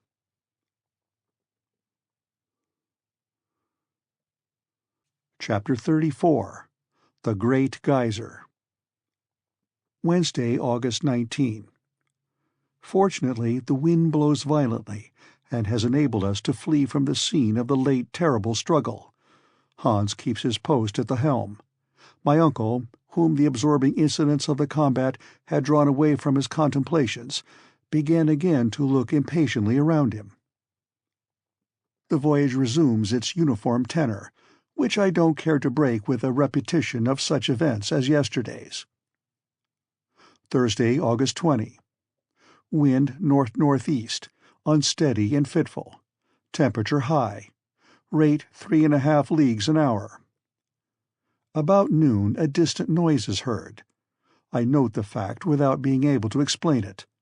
It is a continuous roar. "In the distance," said the professor, "there is a rock or islet against which the sea is breaking." Hans climbs up the mast, but sees no breakers. The ocean is smooth and unbroken to its farthest limit. 3 hours pass away. The roaring seemed to proceed from a very distant waterfall. I remark upon this to my uncle, who replies doubtfully, "Yes, I am convinced that I am right." Are we then speeding forward to some cataract which will cast us down an abyss? This method of getting on may please the professor, because it is vertical, but for my part I preferred the more ordinary modes of horizontal progression. At any rate, some leagues to the windward there must be some noisy phenomenon, for now the roarings are heard with increasing loudness. Do they proceed from the sky or the ocean? I look up to the atmospheric vapors and try to fathom their depths. The sky is calm and motionless. The clouds have reached the utmost limit of the lofty vault, and there lie still bathed in the bright glare of the electric light. It is not there that we must seek for the cause of this phenomenon. Then I examine the horizon, which is unbroken and clear of all mist. There is no change in its aspect. But if this noise arises from a fall, a cataract, if all this ocean flows away headlong into a lower basin yet, if that deafening roar is produced by a mass of falling water, the current must needs accelerate. And its increasing speed will give me the measure of the peril that threatens us. I consult the current. There is none. I throw an empty bottle into the sea. It lies still. About 4, Hans rises, lays hold of the mast, climbs to its top.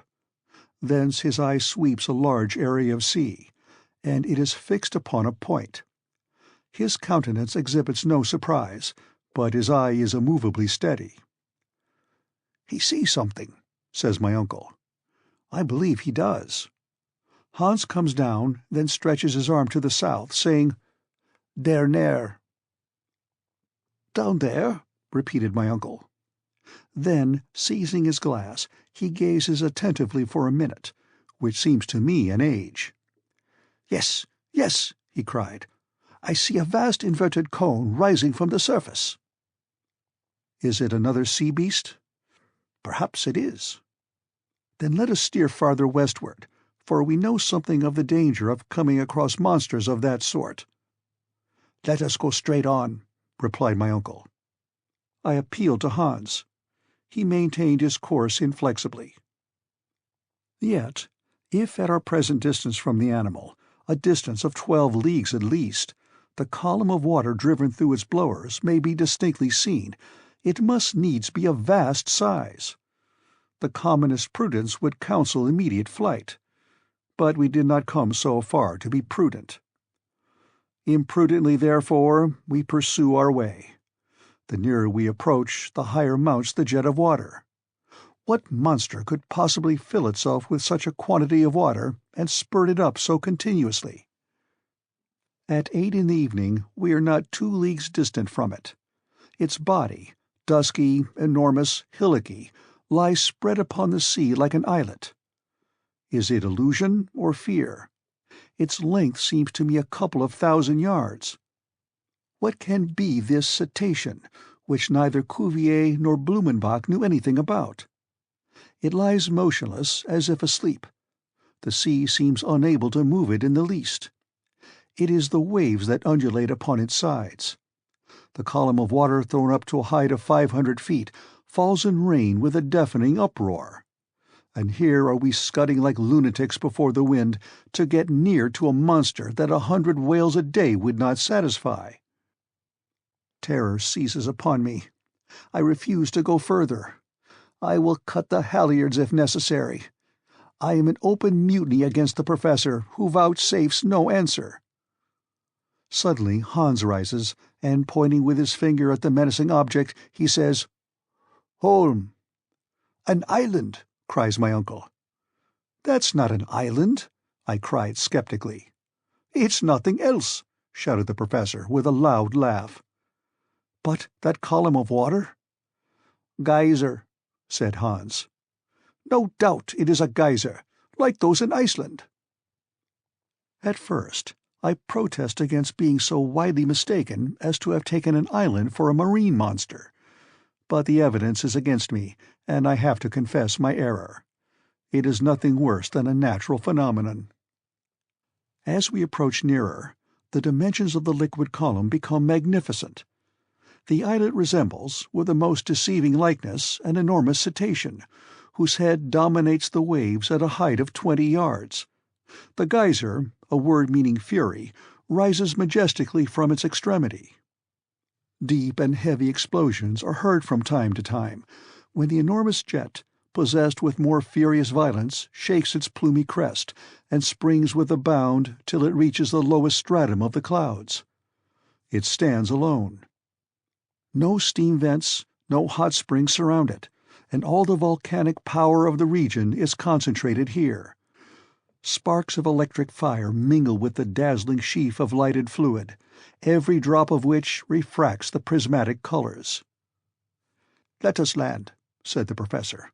but we must carefully avoid this waterspout, which would sink our raft in a moment." Hans, steering with his usual skill, brought us to the other extremity of the islet. I leaped up on the rock. My uncle lightly followed, while our hunter remained at his post, like a man too wise ever to be astonished. We walked upon granite mingled with siliceous tufa. The soil shivers and shakes under our feet, like the sides of an overheated boiler filled with steam struggling to get loose. We come in sight of a small central basin, out of which the geyser springs. I plunge a register thermometer into the boiling water. It marks an intense heat of 325 degrees, which is far above the boiling point. Therefore, this water issues from an ardent furnace, which is not at all in harmony with Professor Lidenbrock's theories. I cannot help making the remark. "Well," he replied, "how does that make against my doctrine?" "Oh, nothing at all," I said, seeing that I was going in opposition to immovable obstinacy. Still, I am constrained to confess that hitherto we have been wonderfully favored, and that for some reason unknown to myself we have accomplished our journey under singularly favorable conditions of temperature. But it seems manifest to me that some day we shall reach a region where the central heat attains its highest limits, and goes beyond a point that can be registered by our thermometers. "That is what we shall see." So says the professor, who, having named this volcanic islet after his nephew, gives the signal to embark again. For some minutes I am still contemplating the geyser. I notice that it throws up its column of water with variable force, sometimes sending it to a great height, then again to a lower, which I attribute to the variable pressure of the steam accumulated in its reservoir. At last we leave the island, rounding away past the low rocks on its southern shore. Hans has taken advantage of the halt to refit his rudder. But before going any farther I make a few observations, to calculate the distance we have gone over, and note them in my journal.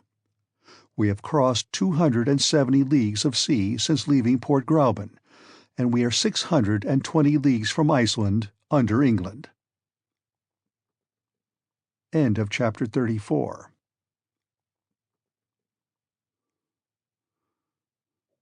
Chapter 35. An Electric Storm. Friday, August 21. On the morrow the magnificent geyser has disappeared. The wind has risen, and has rapidly carried us away from Axel Island. The roarings become lost in the distance. The weather, if we may use that term, will change before long. The atmosphere is charged with vapors, pervaded with the electricity generated by the evaporation of saline waters. The clouds are sinking lower, and assume an olive hue. The electric light can scarcely penetrate through the dense curtain which has dropped over the theatre on which the battle of the elements is about to be waged. I feel peculiar sensations, like many creatures on earth, at the approach of violent atmospheric changes. The heavily voluted cumulus clouds lower gloomily and threateningly. They wear that implacable look which I have sometimes noticed at the outbreak of a great storm. The air is heavy, the sea is calm. In the distance, the clouds resemble great bales of cotton, piled up in picturesque disorder. By degrees they dilate, and gain in huge size what they lose in number. Such is their ponderous weight that they cannot rise from the horizon. But obeying an impulse from higher currents, their dense consistency slowly yields. The gloom upon them deepens, and they soon present to our view a ponderous mass of almost level surface. From time to time a fleecy tuft of mist, with yet some gleaming light left upon it, drops down upon the dense floor of grey, and loses itself in the opaque and impenetrable mass. The atmosphere is evidently charged and surcharged with electricity.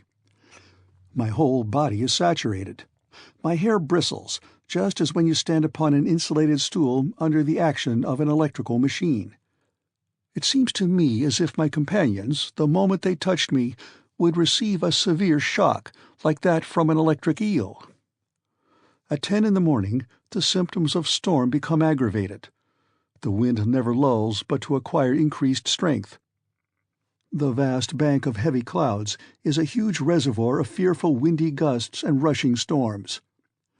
I am loath to believe these atmospheric menaces, and yet I cannot help muttering, "Here's some very bad weather coming on." The professor made no answer.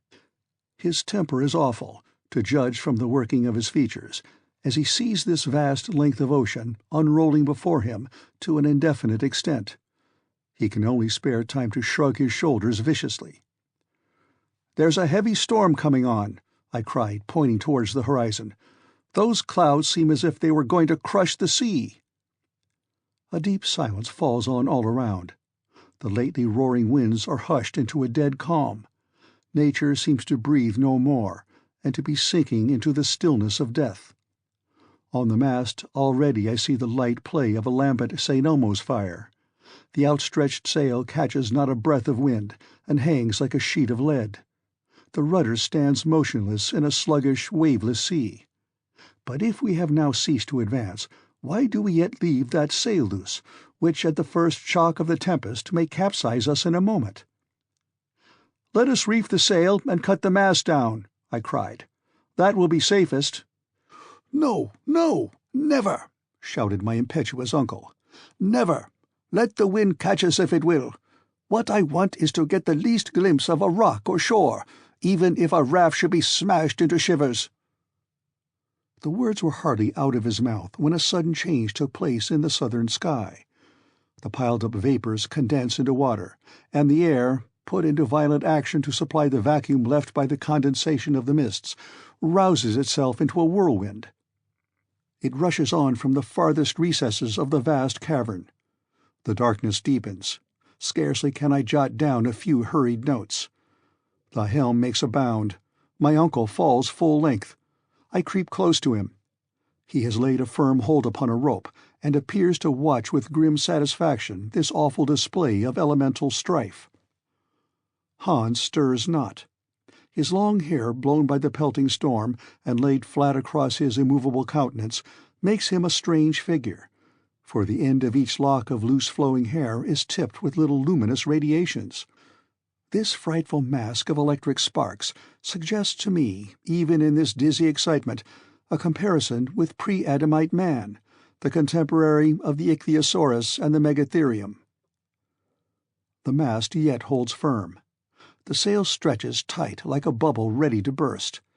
The raft flies at a rate that I cannot reckon, but not so fast as the foaming clouds of spray which it dashes from side to side in its headlong speed.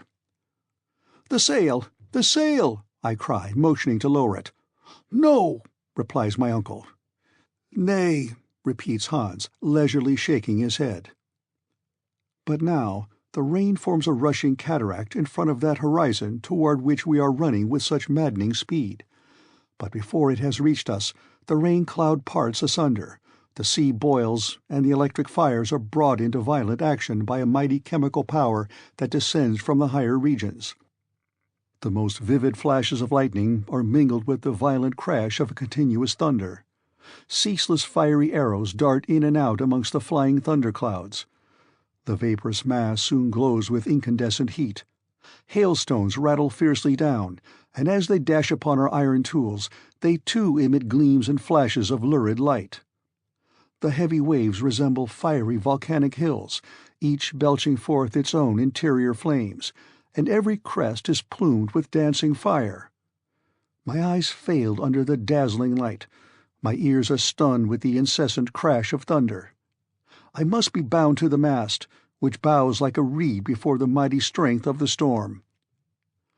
Here my notes become vague and indistinct. I have only been able to find a few which I seem to have jotted down almost unconsciously, but their very brevity and their obscurity reveal the intensity of the excitement which dominated me, and describe the actual position even better than my memory could do. Sunday, the 23rd. Where are we? Driven forward with a swiftness that cannot be measured. The night was fearful. No abatement of the storm. The din and uproar were incessant. Our ears are bleeding. To exchange a word is impossible.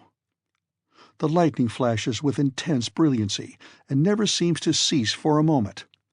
Zigzag streams of bluish-white fire dash down upon the sea and rebound, and then take an upward flight till they strike the granite vault that overarches our heads. Suppose that solid roof should crumble down upon our heads!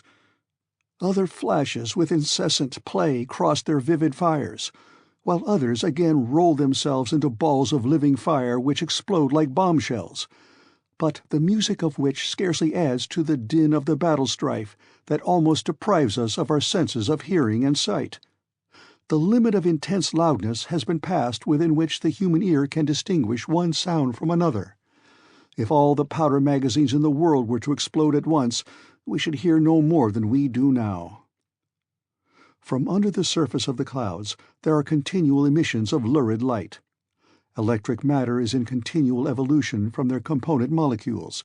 The gaseous elements of the air need to be slaked with moisture, for innumerable columns of water rush upwards into the air and fall back again in white foam. Whither are we flying? My uncle lies full length across the raft. The heat increases. I refer to the thermometer. It indicates... The figure is obliterated. Monday, August 24. Will there be an end to it? Is the atmospheric condition, having once reached this density, to become final? We are prostrated and worn out with fatigue, but Hans is as usual. The raft bears on still to the southeast. We have made 200 leagues since we left Axel Island. At noon, the violence of the storm redoubles. We are obliged to secure as fast as possible every article that belongs to our cargo. Each of us is lashed to some part of the raft. The waves rise above our heads. For 3 days we have never been able to make each other hear a word. Our mouths open, our lips move, but not a word can be heard. We cannot even make ourselves heard by approaching our mouth close to the ear. My uncle has drawn nearer to me. He has uttered a few words. They seem to be, "We are lost, but I am not sure." At last I write down the words, "Let us lower the sail." He nods his consent. Scarcely has he lifted his head again before a ball of fire has bounded over the waves and lighted on board our raft. Mast and sail flew up in an instant together, and I saw them carried up to prodigious height, resembling in appearance a pterodactyl, one of those strong birds of the infant world. We lay there, our blood running cold with unspeakable terror. The fireball, half of it white, half azure blue, and the size of a 10-inch shell, moved slowly about the raft, but revolving on its own axis with astonishing velocity, as if whipped round by the force of the whirlwind. Here it comes, there it glides. Now it is up the ragged stump of the mast. Thence it lightly leaps on the provision bag, descends with a light bound, and just skims the powder magazine. Horrible! We shall be blown up. But no, the dazzling disk of mysterious light nimbly leaps aside. It approaches Hans, who fixes his blue eye upon it steadily. It threatens the head of my uncle, who falls upon his knees with his head down to avoid it. And now my turn comes. Pale and trembling under the blinding splendor and the melting heat, it drops at my feet, spinning silently round upon the deck. I try to move my foot away, but cannot. A suffocating smell of nitrogen fills the air. It enters the throat, it fills the lungs. We suffer stifling pains. Why am I unable to move my foot? Is it riveted to the planks? Alas! The fall upon our fated raft of this electric globe has magnetized every iron article on board. The instruments, the tools, our guns, are clashing and clanking violently in their collisions with each other. The nails of my boot cling tenaciously to a plate of iron let into the timbers, and I cannot draw my foot away from the spot. At last, by a violent effort, I release myself at the instant when the ball in its gyrations was about to seize upon it and carry me off my feet. Ah, what a flood of intense and dazzling light! The globe has burst, and we are deluged with tongues of fire. Then all the light disappears. I could just see my uncle at full length on the raft, and Hans still at his helm and spitting fire under the action of the electricity which has saturated him. But where are we going to? Where? Tuesday, August 25th. I recover from a long swoon. The storm continues to roar and rage. The lightnings dash hither and thither, like broods of fiery serpents filling all the air. Are we still under the sea? Yes, we are borne at incalculable speed. We have been carried under England, under the Channel, under France, perhaps under the whole of Europe. A fresh noise is heard. Surely it is the sea breaking upon the rocks. But then... End of chapter 35.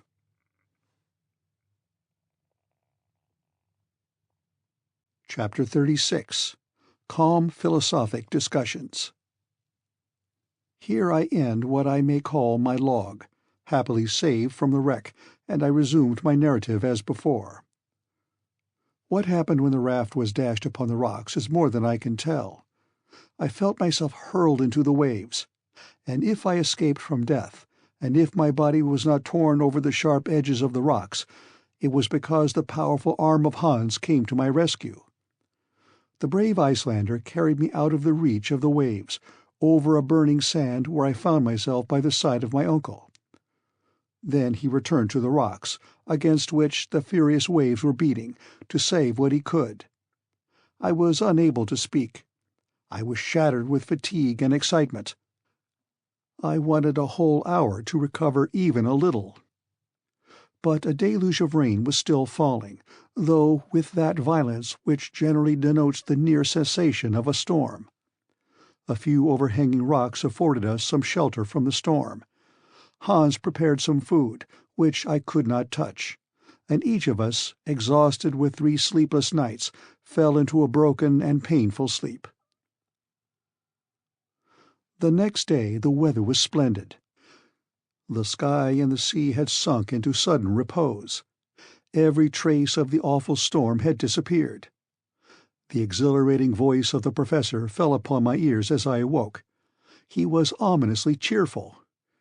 "Well, my boy," he cried, "have you slept well?"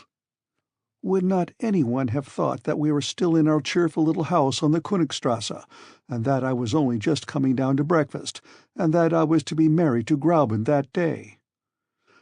Alas, if the tempest had but sent the raft a little more east, we should have passed under Germany, under my beloved town of Hamburg, under the very street where dwelt all that I loved most in the world. Then only 40 leagues would have separated us. But they were 40 leagues perpendicular of solid granite wall, and in reality we were 1,000 leagues asunder. All these painful reflections rapidly crossed my mind before I could answer my uncle's question. "Well now," he repeated, "won't you tell me how you have slept?" "Oh, very well," I said. "I am only a little knocked up, but I shall soon be better." "Oh," says my uncle, "that's nothing to signify. You are only a little bit tired." "But you, uncle, you seem in very good spirits this morning." "Delighted, my boy, delighted. We have got there." "To our journey's end?" "No, but we have got to the end of that endless sea. Now we shall go by land, and really begin to go down, down, down." "But, my dear uncle, do let me ask you one question." "Of course, Axel." "How about returning?" "Returning? Why, you are talking about the return before the arrival." "No, I only want to know how that is to be managed." "In the simplest way possible. When we have reached the center of the globe, either we shall find some new way to get back, or we shall come back like decent folks the way we came. I feel pleased at the thought that it is sure not to be shut against us." "But then we shall have to refit the raft." "Of course." "Then as to provisions, have we enough to last?" "Yes, to be sure we have. Hans is a clever fellow, and I am sure he must have saved a large part of our cargo. But still, let us go and make sure." We left this grotto which lay open to every wind. At the same time I cherished a trembling hope, which was a fear as well. It seemed to me impossible that the terrible wreck of the raft should not have destroyed everything on board. On my arrival on the shore, I found Hans surrounded by an assemblage of articles all arranged in good order. My uncle shook hands with him with a lively gratitude. This man, with almost superhuman devotion, had been at work all the while that we were asleep, and had saved the most precious of the articles at the risk of his life. Not that we had suffered no losses. For instance, our firearms, but we might do without them. Our stock of powder had remained uninjured after having risked blowing up during the storm. "Well," cried the professor, "as we have no guns, we cannot hunt, that's all." "Yes, but how about the instruments?" "Here's the aneroid, the most useful of all, and for which I would have given all the others. By means of it I can calculate the depth and know when we have reached the center. Without it we might very likely go beyond and come out at the antipodes." Such high spirits as these were rather too strong. "But where is the compass?" I asked. "Here it is upon this rock, in perfect condition, as well as the thermometers and the chronometer. The hunter is a splendid fellow." There was no denying it. We had all our instruments. As for tools and appliances, there they all lay on the ground, ladders, ropes, picks, spades, etc. Still, there was the question of provisions to be settled, and I asked, "How are we off for provisions?" The boxes containing these were in a line upon the shore, in a perfect state of preservation. For the most part, the sea had spared them, and what with biscuits, salt meat, spirits, and salt fish, we might reckon on 4 months' supply. "4 months!" cried the professor. "We have time to go and to return, and with what is left I will give a grand dinner to my friends at the Johanneum." I ought by this time to have been quite accustomed to my uncle's ways, yet there was always something fresh about him to astonish me. "Now," said he, "we will replenish our supply of water with the rain which the storm has left in all these granite basins. Therefore we shall have no reason to fear anything from thirst. As for the raft, I would recommend Hans to do his best to repair it, although I don't expect it will be of any further use to us." "How so?" I cried. "An idea of my own, my lad. I don't think we shall come out by the way we went in." I stared at the professor with a good deal of mistrust. I asked, was he not touched in the brain? And yet there was method in his madness. "And now let us go to breakfast," said he. I followed him to a headland, after he had given his instructions to the hunter. There preserved meat, biscuit, and tea made us an excellent meal, one of the best I ever remember. Hunger, the fresh air, the calm quiet weather, after the commotions we had gone through, all contributed to give me a good appetite. Whilst breakfasting, I took the opportunity to put to my uncle the question where we were now. "That seems to me," I said, "rather difficult to make out."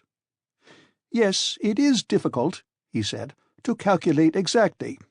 Perhaps even impossible, since during these 3 stormy days I have been unable to keep any account of the rate or direction of the raft. But still we may get an approximation."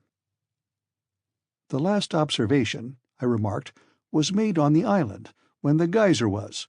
"You mean Axel Island. Don't decline the honor of having given your name to the first island ever discovered in the central parts of the globe." "Well," said I, "let it be Axel Island." Then we had cleared 270 leagues of sea, and we were 600 leagues from Iceland. "Very well," answered my uncle. "Let us start from that point and count 4 days' storm, during which our rate cannot have been less than 80 leagues in the 24 hours. "That is right, and this would make 300 leagues more." "Yes, and the Lidenbrock Sea would be 600 leagues from shore to shore. Surely, Axel, it may vie in size with the Mediterranean itself." "Especially," I replied, "if it happens that we have only crossed it in its narrowest part. And it is a curious circumstance," I added, "that if my computations are right, and we are 900 leagues from Reykjavik, we have now the Mediterranean above our head." That is a good long way, my friend. But whether we are under Turkey or the Atlantic depends very much upon the question in what direction we have been moving. Perhaps we have deviated." "No, I think not. Our course has been the same all along, and I believe this shore is southeast of Port Gräuben." "Well," replied my uncle, "we may easily ascertain this by consulting the compass. Let us go and see what it says." The professor moved towards the rock upon which Hans had laid down the instruments. He was gay and full of spirits. He rubbed his hands, he studied his attitudes. I followed him, curious to know if I was right in my estimate. As soon as we had arrived at the rock, my uncle took the compass, laid it horizontally, and questioned the needle, which, after a few oscillations, presently assumed a fixed position. My uncle looked and looked and looked again. He rubbed his eyes, and then turned to me thunderstruck with some unexpected discovery. "What is the matter?" I asked. He motioned to me to look. An exclamation of astonishment burst from me. The north pole of the needle was turned to what we supposed to be the south. It pointed to the shore instead of to the open sea. I shook the box, examined it again. It was in perfect condition. In whatever position I placed the box, the needle pertinaciously returned to this unexpected quarter. Therefore, there seemed no reason to doubt that during the storm there had been a sudden change of wind unperceived by us, which had brought our raft back to the shore which we thought we had left so long a distance behind us. End of chapter 36.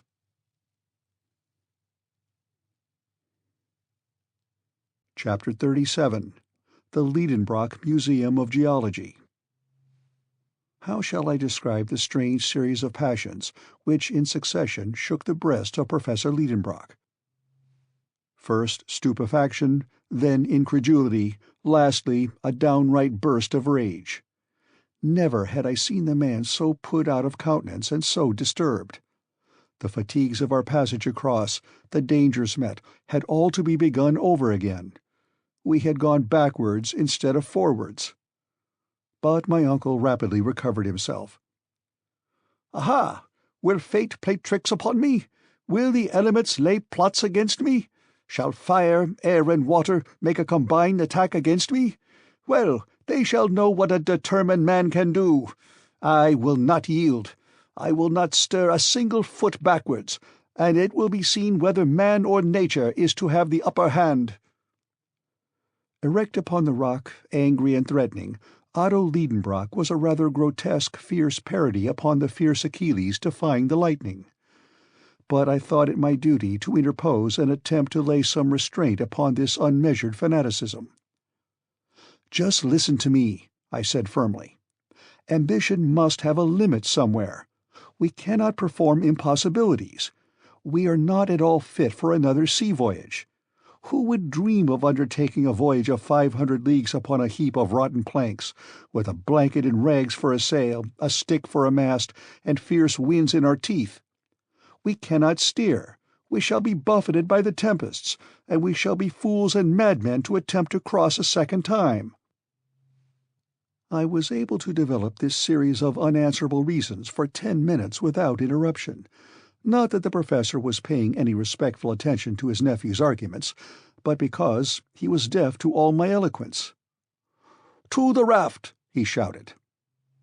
Such was his only reply. It was no use for me to entreat, supplicate, get angry, or do anything else in the way of opposition.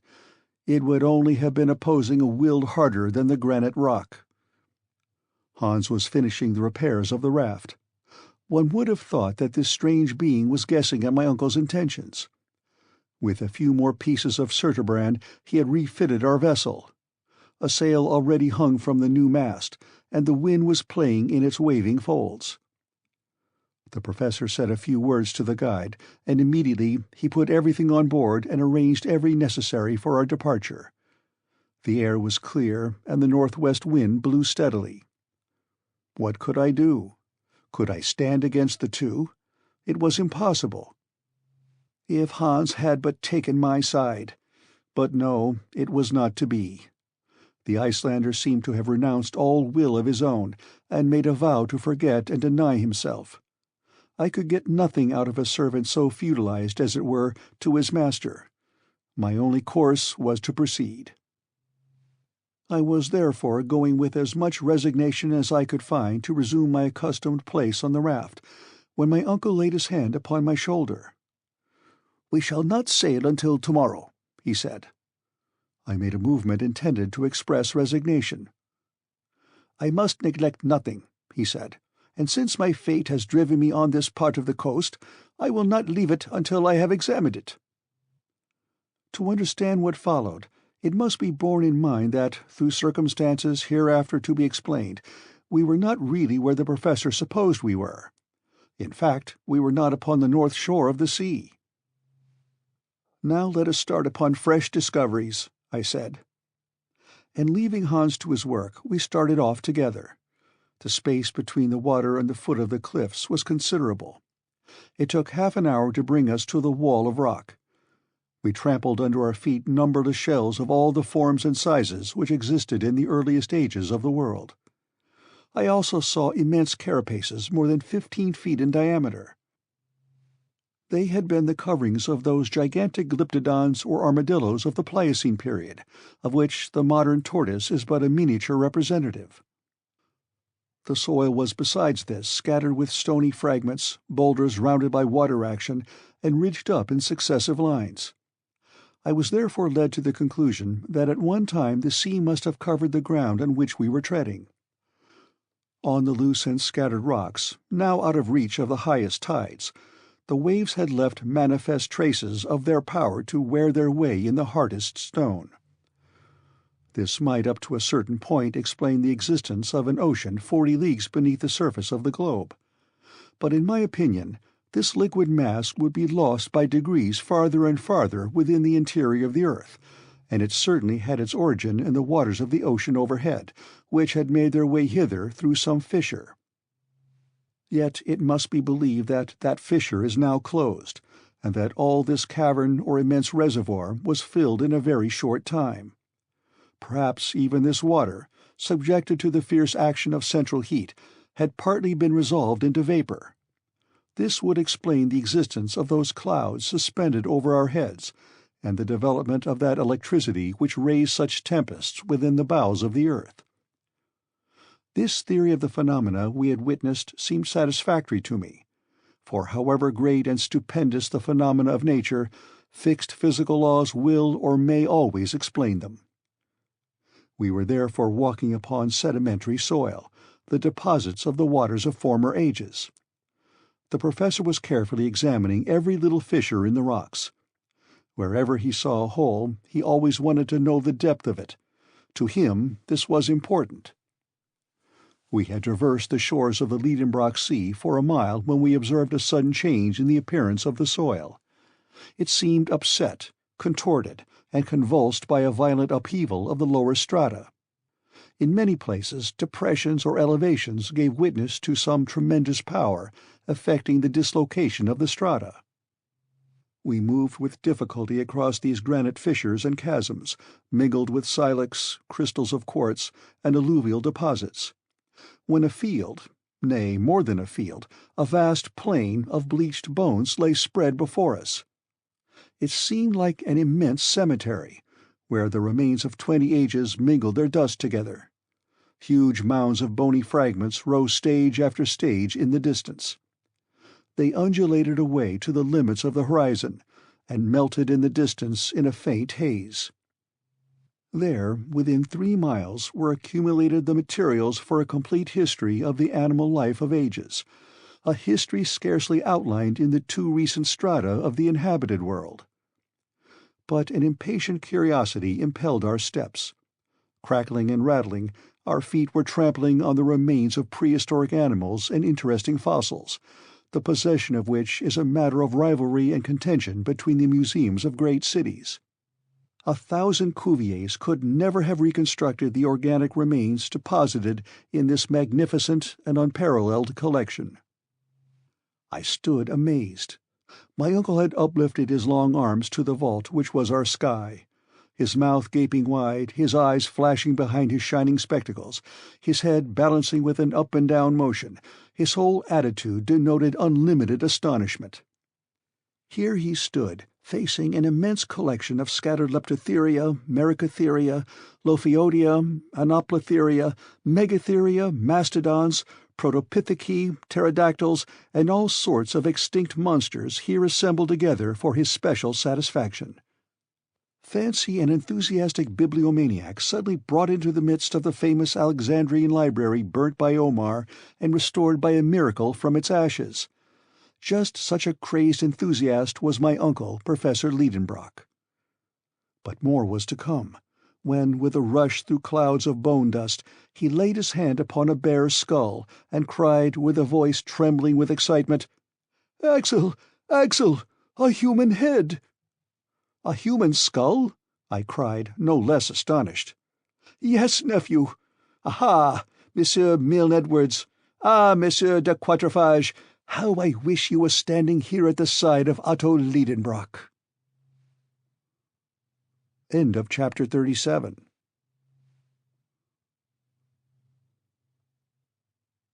Chapter 38. The Professor in his Chair Again.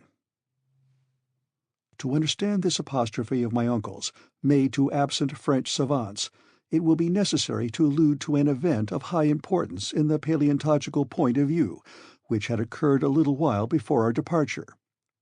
On the 28th of March, 1863, some excavators working under the direction of Monsieur Boucher de Pet in the stone quarries of Moulin-Quignon near Abbeville, in the department of Somme, found a human jawbone 14 feet beneath the surface. It was the first fossil of this nature that had ever been brought to light. Not far distant were found stone hatchets and flint arrowheads, stained and encased by lapse of time with a uniform coat of rust. The noise of this discovery was very great, not in France alone, but in England and in Germany. Several savants of the French Institute, and amongst them Messieurs Milne Edwards and de Quatrefages, saw at once the importance of this discovery, proved to demonstration the genuineness of the bone in question, and became the most ardent defendants in what the English called this trial of a jawbone. To the geologists of the United Kingdom, who believed in the certainty of the fact, Messrs. Falconer, Busk, Carpenter, and others, scientific Germans were soon joined, and amongst them the forwardest, the most fiery, and the most enthusiastic was my uncle Lidenbrock. Therefore, the genuineness of a fossil human relic of the Quaternary period seemed to be incontestably proved and admitted. It is true that this theory met with a most obstinate opponent in M. Elie de Beaumont. This high authority maintained that the soil of Moulin-Quignon was not diluvial at all, but was of much more recent formation, and, agreeing in that with Cuvier, he refused to admit that the human species could be contemporary with the animals of the Quaternary period. My uncle Lidenbrock, along with the great body of the geologists, had maintained his ground, disputed and argued, until M. Elie de Beaumont stood almost alone in his opinion. We knew all these details, but we were not aware that, since our departure, the question had advanced to farther stages. Other similar maxillaries, though belonging to the individuals of various types and different nations, were found in the loose grey soil of certain grottos in France, Switzerland, and Belgium, as well as weapons, tools, earthen utensils, bones of children and adults. The existence, therefore, of man in the Quaternary period seemed to become daily more certain. Nor was this all. Fresh discoveries of remains in the Pliocene formation had emboldened other geologists to refer back to the human species to a higher antiquity still. It is true that these remains were not human bones, but objects bearing the traces of his handiwork, such as fossil leg bones of animals, sculptured and carved evidently by the hand of man. Thus, at one bound, the record of the existence of man receded far back into the history of ages past.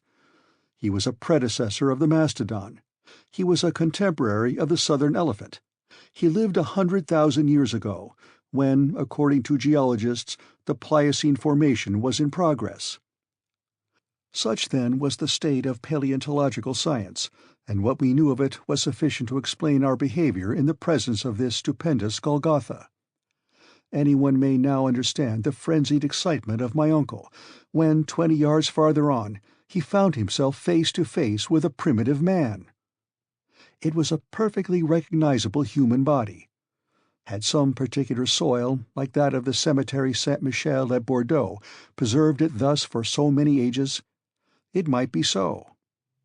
But this dried corpse, with its parchment-like skin drawn tightly over the bony frame, the limbs still preserving their shape, sound teeth, abundant hair, and finger and toenails of frightful length, this desiccated mummy startled us by appearing just as it had lived countless ages ago.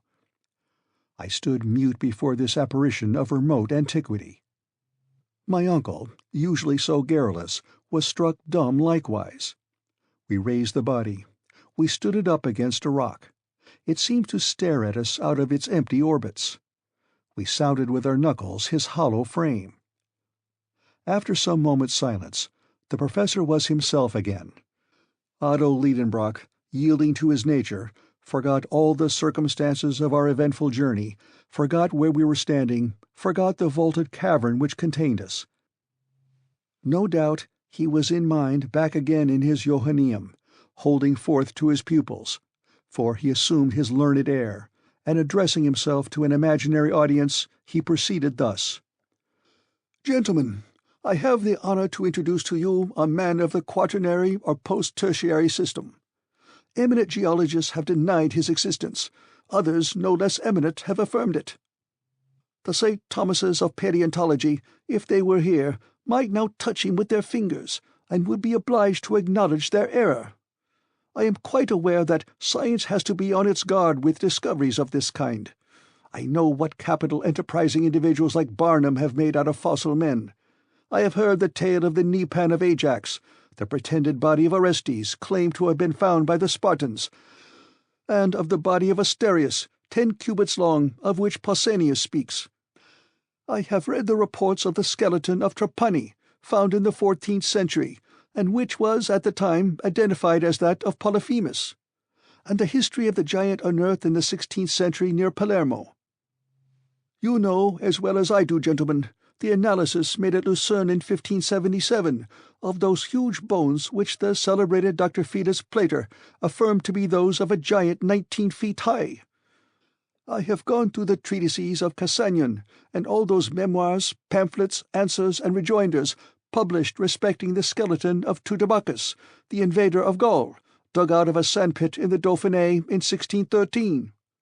In the 18th century, I would have stood up for Schweitzer's pre-Adamite man against Peter Campet.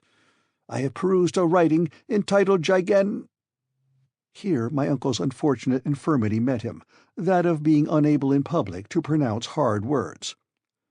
The pamphlet entitled He could go no further. Gigantia. It was not to be done. The unlucky word would not come out. At the Johanneum there would have been a laugh. Gigantos theology. At last the professor burst out, between two words which I shall not record here. Then, rushing on with renewed vigor, and with great animation, "Yes, gentlemen, I know all these things and more. I know that Cuvier and Blumenbach have recognized in these bones nothing more remarkable than the bones of the mammoth and other mammals of the post-tertiary period. But in the presence of this specimen, to doubt would be to insult science. There stands the body. You may see it, touch it. It is not a mere skeleton, it is an entire body, preserved for a purely anthropological end and purpose." I was good enough not to contradict this startling assertion. "If I could only wash it in a solution of sulphuric acid," pursued my uncle, "I should be able to clear it from all the earthly particles and the shells which are encrusted about it. But I do not possess that valuable solvent. Yet, such as it is, the body shall tell us its own wonderful story." Here the professor laid hold of the fossil skeleton, and handled it with the skill of a dexterous showman. "You see," he said, "that it is not 6 feet long, and that we are still separated by a long interval from the pretended race of giants. As for the family to which it belongs, it is evidently Caucasian. It is the white race, our own. The skull of this fossil is a regular oval, or rather ovoid. It exhibits no prominent cheekbones, no projecting jaws. It presents no appearance of that prognathism which diminishes the facial angle. Measure that angle. It is nearly 90 degrees. But I will go further in my deductions, and I will affirm that this specimen of the human family is of the Japhetic race, which has since spread from the Indies to the Atlantic. Don't smile, gentlemen." Nobody was smiling, but the learned professor was frequently disturbed by the broad smiles provoked by his learned eccentricities. "Yes," he pursued with animation, "this is a fossil man, the contemporary of the mastodons whose remains filled this amphitheatre. But if you ask me how he came here, how those strata on which he lay slipped down into this enormous hollow in the globe, I confess I cannot answer that question. No doubt, in the post-tertiary period, considerable commotions were still disturbing the crust of the earth. The long-continued cooling of the globe produced chasms, fissures, clefts, and faults, into which, very probably, portions of the upper earth may have fallen. I make no rash assertions, but there is the man surrounded by his own works, by hatchets, by flint arrowheads, which are the characteristics of the Stone Age. And unless he came here, like myself, as a tourist on a visit and as a pioneer of science, I can entertain no doubt of the authenticity of his remote origin." The professor ceased to speak, and the audience broke out into loud and unanimous applause. For, of course, my uncle was right, and wiser men than his nephew would have had some trouble to refute his statements. Another remarkable thing. This fossil body was not the only one in this immense catacomb. We came upon other bodies at every step amongst this mortal dust, and my uncle might select the most curious of these specimens to demolish the incredulity of skeptics. In fact, it was a wonderful spectacle, that of these generations of men and animals commingled in a common cemetery. Then one very serious question arose presently which we scarcely dared to suggest. Had all those creatures slided through a great fissure in the crust of the earth, down to the shores of the Lidenbrock Sea, when they were dead and turning to dust? Or had they lived and grown and died here in this subterranean world under a false sky, just like the inhabitants of the upper earth? Until the present time we had seen alive only marine monsters and fishes. Might not some living man, some native of the abyss, be yet a wanderer below on this desert strand? End of Chapter 38.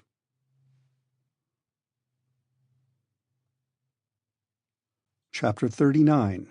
Forest Scenery Illuminated by Electricity. For another half-hour we trod upon a pavement of bones. We pushed on, impelled by our burning curiosity. What other marvels did this cavern contain?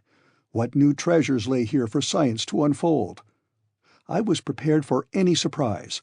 My imagination was ready for any astonishment, however astounding. We had long lost sight of the seashore behind the hills of bones. The rash professor, careless of losing his way, hurried me forward. We advanced in silence, bathed in luminous electric fluid.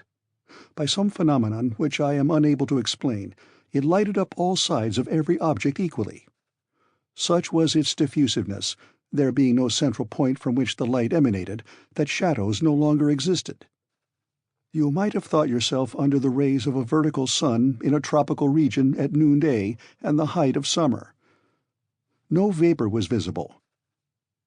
The rocks, the distant mountains, a few isolated clumps of forest trees in the distance, presented a weird and wonderful aspect under these totally new conditions of a universal diffusion of light. We were like Hoffmann's Shadowless Man. After walking a mile, we reached the outskirts of a vast forest, but not one of those forests of fungi which bordered Port Gräuben. Here was the vegetation of the Tertiary period in its fullest blaze of magnificence. Tall palms, belonging to species no longer living, splendid palmacites, firs, yews, cypress trees, thujas, representatives of the conifers, were linked together by a tangled network of long climbing plants. A soft carpet of moss and hepaticas luxuriously clothed the soil. A few sparkling streams ran almost in silence under what would have been the shade of trees, but that there was no shadow. On their banks grew tree ferns similar to those we grow in hothouses. But a remarkable feature was the total absence of color in all those trees, shrubs, and plants, growing without the life-giving heat and light of the sun. Everything seemed mixed up and confounded in one uniform silver-gray or light-brown tint, like that of fading and faded leaves. Not a green leaf anywhere, and the flowers, which were abundant enough in the tertiary period which first gave birth to flowers, looked like brown paper flowers, without color or scent. My uncle Lidenbrock ventured to penetrate under this colossal grove. I followed him, not without fear. Since nature had here provided vegetable nourishment, why should not the terrible mammals be there too? I perceived in the broad clearings left by fallen trees decayed with age, leguminose plants, acerinae, rubicinae, and many other eatable shrubs, dear to ruminant animals at every period. Then I observed, mingled together in confusion, trees of countries far apart on the surface of the globe. The oak and the palm were growing side by side. The Australian eucalyptus leaned against the Norwegian pine. The birch tree of the north mingled its foliage with the New Zealand kauris. It was enough to distract the most ingenious classifier of terrestrial botany. Suddenly I halted. I drew back my uncle. The diffused light revealed the smallest object in the dense and distant thickets. I had thought I saw— no, I did see, with my own eyes, vast colossal forms moving amongst the trees. They were gigantic animals. It was a herd of mastodons, not fossil remains, but living and resembling those the bones of which were found in the marshes of Ohio in 1801.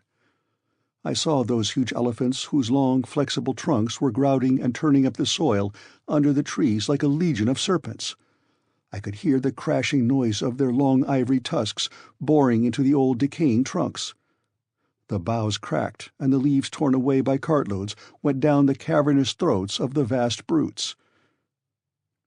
So then, the dream in which I had had a vision of the prehistoric world, of the tertiary and post-tertiary periods, was now realized. And there we were alone, in the bowels of the earth, at the mercy of its wild inhabitants. My uncle was gazing with intense and eager interest. "Come on," he said, seizing my arm. "Forward! Forward!" "No, I will not!" I cried. "We have no firearms. What could we do in the midst of a herd of those four-footed giants? Come away, uncle, come!" "No human being may with safety dare the anger of these monstrous beasts." "No human creature?" replied my uncle in a lower voice. "You are wrong, Axel. Look down there. I fancy I see a living creature similar to ourselves. It is a man." I looked, shaking my head incredulously. But though at first I was unbelieving, I had to yield to the evidence of my senses.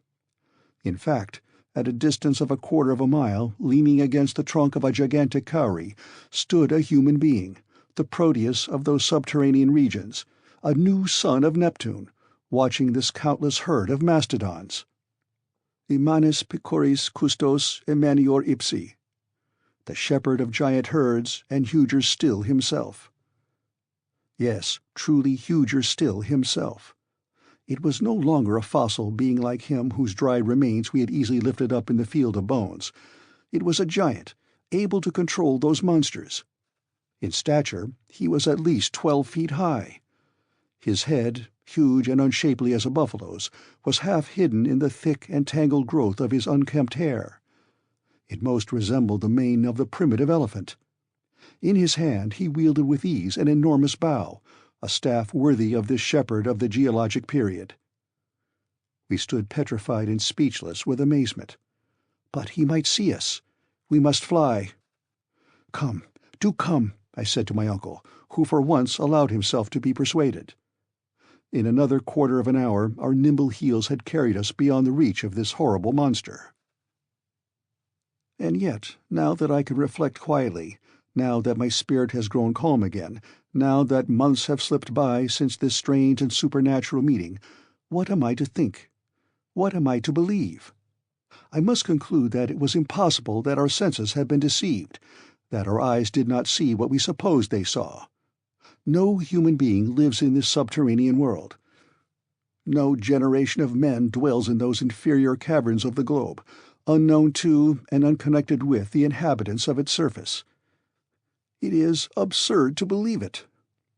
I had rather admit that it may have been some animal whose structure resembled the human, some ape or baboon of the early geological ages, some Protopithecus or some Mesopithecus, some early or middle ape, like that discovered by Mr. Lartet in the bone cave of Sansao. But this creature surpassed in stature all the measurements known in modern paleontology. But that a man, a living man, and therefore whole generations doubtless besides, should be buried there in the bowels of the earth is impossible. However, we had left behind us the luminous forest, dumb with astonishment, overwhelmed and struck down with a terror which amounted to stupefaction. We kept running on for fear the horrible monster might be on our track. It was a flight, a fall, like that fearful pulling and dragging which is peculiar to nightmare. Instinctively we got back to the Lidenbrock Sea, and I cannot say into what vagaries my mind would not have carried me but for a circumstance which brought me back to practical matters. Although I was certain that we were now treading upon soil not hitherto touched by our feet, I often perceived groups of rocks which reminded me of those about Port Gräuben. Besides, this seemed to confirm the indications of the needle, and to show that we had against our will returned to the north of the Lidenbrock Sea. Occasionally we felt quite convinced. Brooks and waterfalls were tumbling everywhere from the projections in the rocks. I thought I recognized the bed of Surturbrand, our faithful Hansbach, and the grotto in which I had recovered life and consciousness. Then, a few paces farther on, the arrangement of the cliffs, the appearance of an unrecognized stream, or the strange outline of a rock came to throw me again into doubt. I communicated my doubts to my uncle. Like myself, he hesitated. He could recognize nothing again amidst this monotonous scene. "Evidently," said I, "we have not landed again at our original starting point, but the storm has carried us a little higher, and if we follow the shore we shall find Port Gräuben. If that is the case, it will be useless to continue our exploration, and we had better return to our raft. But, Axel, are you not mistaken?" "It is difficult to speak decidedly, uncle, for all these rocks are so very much alike. Yet I think I recognize the promontory at the foot of which Hans constructed our launch. We must be very near the little port, if indeed this is not it," I added, examining a creek which I thought I recognized. "No, Axel, we should at least find our own traces, and I see nothing." "But I do see," I cried, darting upon an object lying on the sand. And I showed my uncle a rusty dagger which I had just picked up. "Come," said he, "had you this weapon with you?" "I? No, certainly. But you, perhaps?" "Not that I am aware," said the professor. "I have never had this object in my possession." "Well, this is strange." "No, Axel, it is very simple. The Icelanders often wear arms of this kind. This must have belonged to Hans, and he has lost it." I shook my head. Hans had never had an object like this in his possession. "Did it not belong to some pre-Adamite warrior?" I cried. "To some living man, contemporary with the huge cattle-driver? But no, this is not a relic of the Stone Age. It is not even of the Iron Age. This blade is steel." My uncle stopped me abruptly on my way to a dissertation which would have taken me a long way, and said coolly, "Be calm, Axel, and reasonable. This dagger belongs to the 16th century. It is a poniard, such as gentlemen carried in their belts to give the coup de grace. Its origin is Spanish. It was never either yours or mine or the hunter's, nor did it belong to any of those human beings who may or may not inhabit this inner world. See, it was never jagged like this by cutting men's throats. Its blade is coated with a rust neither a day, nor a year, nor 100 years old." The professor was getting excited according to his wont, and was allowing his imagination to run away with him. "Axel, we are on the way towards the grand discovery. This blade has been left on the strand for from 100 to 300 years, and has blunted its edge upon the rocks that fringe this subterranean sea. But it has not come alone. It has not twisted itself out of shape. Someone has been here before us. Yes, a man has. And who was that man? A man who has engraved his name somewhere with that dagger. That man wanted once more to mark the way to the center of the earth. Let us look about! Look about! And, wonderfully interested, we peered all along the high wall, peeping into every fissure which might open out into a gallery. And so we arrived at a place where the shore was much narrower. Here the sea came to lap the foot of the steep cliff, leaving a passage no wider than a couple of yards. Between two boldly projecting rocks appeared the mouth of a dark tunnel. There, upon a granite slab, appeared two mysterious graven letters, half eaten away by time. They were the initials of the bold and daring traveller. "A.S.," shouted my uncle. "Arn Saknussemm! Arn Saknussemm everywhere!" End of chapter 39.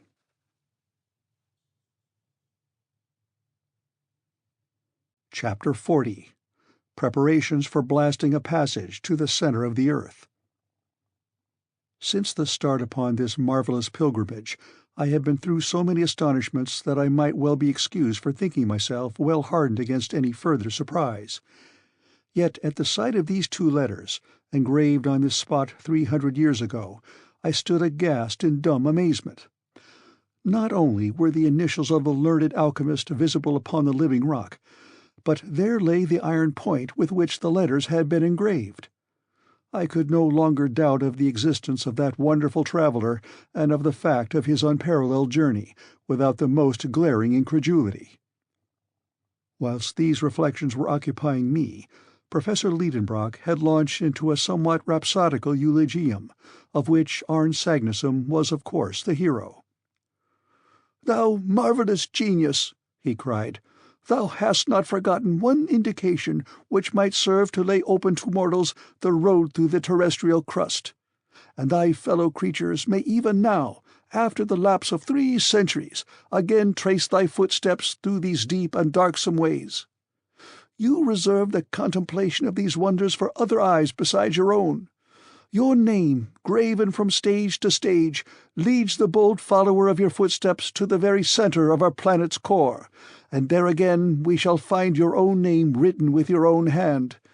I too will inscribe my name upon this dark granite page. But forever henceforth let this cape that advances into the sea discovered by yourself be known by your own illustrious name, Cape Saknussemm." Such were the glowing words of panegyric which fell upon my attentive ear, and I could not resist the sentiment of enthusiasm with which I too was infected. The fire of zeal kindled afresh in me. I forgot everything. I dismissed from my mind the past perils of the journey, the future danger of our return. That which another had done, I supposed, we might also do, and nothing that was not superhuman appeared impossible to me. "Forward! Forward!" I cried. I was already darting down the gloomy tunnel when the professor stopped me. He, the man of impulse, counselled patience and coolness. "Let us first return to Hans," he said, "and bring the raft to this spot." I obeyed, not without dissatisfaction, and passed out rapidly among the rocks on the shore. I said, "Uncle, do you know, it seems to me that circumstances have wonderfully befriended us hitherto?" "You think so, Axel?" "No doubt. Even the tempest has put us on the right way. Blessings on that storm! It has brought us back to this coast from which fine weather would have carried us far away. Suppose we had touched with our prow, the prow of a rudder, the southern shore of the Lidenbrock Sea, what would have become of us? We should never have seen the name of Saknussemm, and we should at this moment be imprisoned on a rock-bound, impassable coast. Yes, Axel, it is providential that, whilst supposing we were steering south, we should have just got back north at Cape Saknussemm. I must say that this is astonishing, and that I feel I have no way to explain it." "What does that signify, uncle? Our business is not to explain facts, but to use them." "Certainly, but—" "Well, uncle, we are going to resume the northern route, and to pass under the north countries of Europe, under Sweden, Russia, Siberia, who knows where, instead of burrowing under the deserts of Africa, or perhaps the waves of the Atlantic, and that is all I want to know." "Yes, Axel, you are right. It is all for the best, since we have left that weary horizontal sea, which led us nowhere. Now we shall go down, down, down. Do you know that it is now only 1,500 leagues to the center of the globe?" "Is that all?" I cried. "Why, that is nothing. Let us start. March!" All this crazy talk was going on still when we met the hunter. Everything was made ready for our instant departure. Every bit of cordage was put on board. We took our places, and with our sails set, Hans steered us along the coast to Cape Saknussemm. The wind was unfavorable to a species of launch not calculated for shallow water. In many places we were obliged to push ourselves along with iron-pointed sticks. Often the sunken rocks just beneath the surface obliged us to deviate from our straight course. At last, after 3 hours' sailing, about 6 in the evening, we reached a place suitable for our landing. I jumped ashore, followed by my uncle and the Icelander. This short passage had not served to cool my ardor. On the contrary, I even proposed to burn our ship, to prevent the possibility of return, but my uncle would not consent to that. I thought him singularly lukewarm. "At least," I said, "don't let us lose a minute." "Yes, yes, lad," he replied, "but first let us examine this new gallery, to see if we shall require our ladders." My uncle put his Ruhmkorff's apparatus in action. The raft moored to the shore was left alone. The mouth of the tunnel was not 20 yards from us, and our party, with myself at the head, made for it without a moment's delay. The aperture, which was almost round, was about 5 feet in diameter. The dark passage was cut out in the live rock and lined with a coat of eruptive matter which formerly issued from it. The interior was level with the ground outside, so that we were able to enter without difficulty. We were following a horizontal plane, when, only 6 paces in, our progress was interrupted by an enormous block just across our way. "A cursed rock!" I cried in a passion, finding myself suddenly confronted by an impassable obstacle. Right and left we searched in vain for a way up and down, side to side. There was no getting any farther. I felt fearfully disappointed, and I would not admit that the obstacle was final. I stopped. I looked underneath the block. No opening. Above, granite still. Hans passed his lamp over every portion of the barrier in vain. We must give up all hope of passing it. I sat down in despair. My uncle strode from side to side in the narrow passage. "But how was it with Saknussemm?" I cried. "Yes," said my uncle. "Was he stopped by this stone barrier?" "No, no," I replied with animation. "This fragment of rock has been shaken down by some shock or convulsion, or by one of those magnetic storms which agitate these regions, and has blocked up the passage which lay open to him. Many years have elapsed since the return of Saknussemm to the surface, and the fall of this huge fragment. Is it not evident that this gallery was once the way open to the course of the lava, and that at that time there must have been a free passage?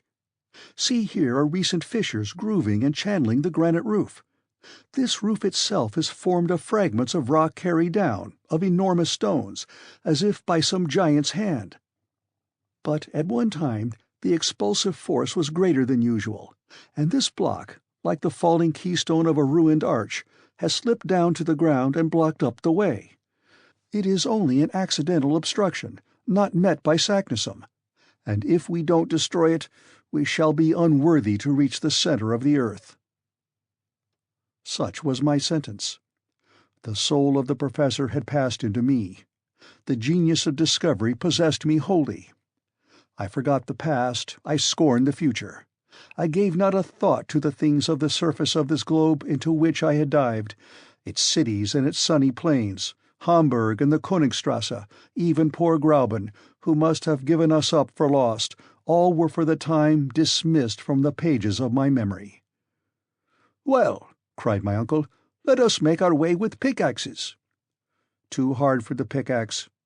"Well then, the spade." "That would take us too long." "What then?"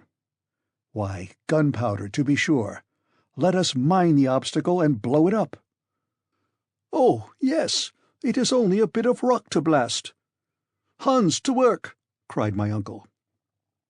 The Icelander returned to the raft, and soon came back with an iron bar which he made use of to bore a hole for the charge.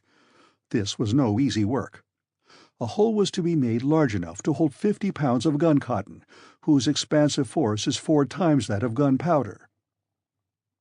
I was terribly excited. Whilst Hans was at work, I was actively helping my uncle to prepare a slow match of wetted powder encased in linen. "This will do it," I said. "It will," replied my uncle. By midnight, our mining preparations were over. The charge was rammed into the hole, and the slow match uncoiled along the gallery showed its end outside the opening, and a spark would now develop the whole of our preparations into activity. "Tomorrow," said the professor.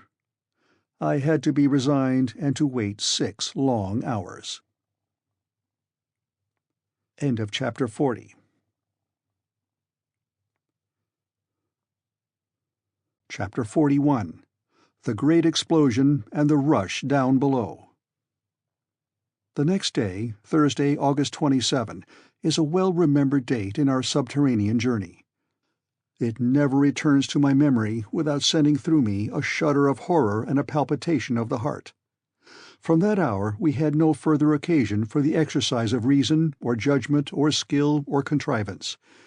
We were henceforth to be hurled along, the playthings of the fierce elements of the deep. At 6 we were afoot. The moment drew near to clear a way by blasting through the opposing mass of granite.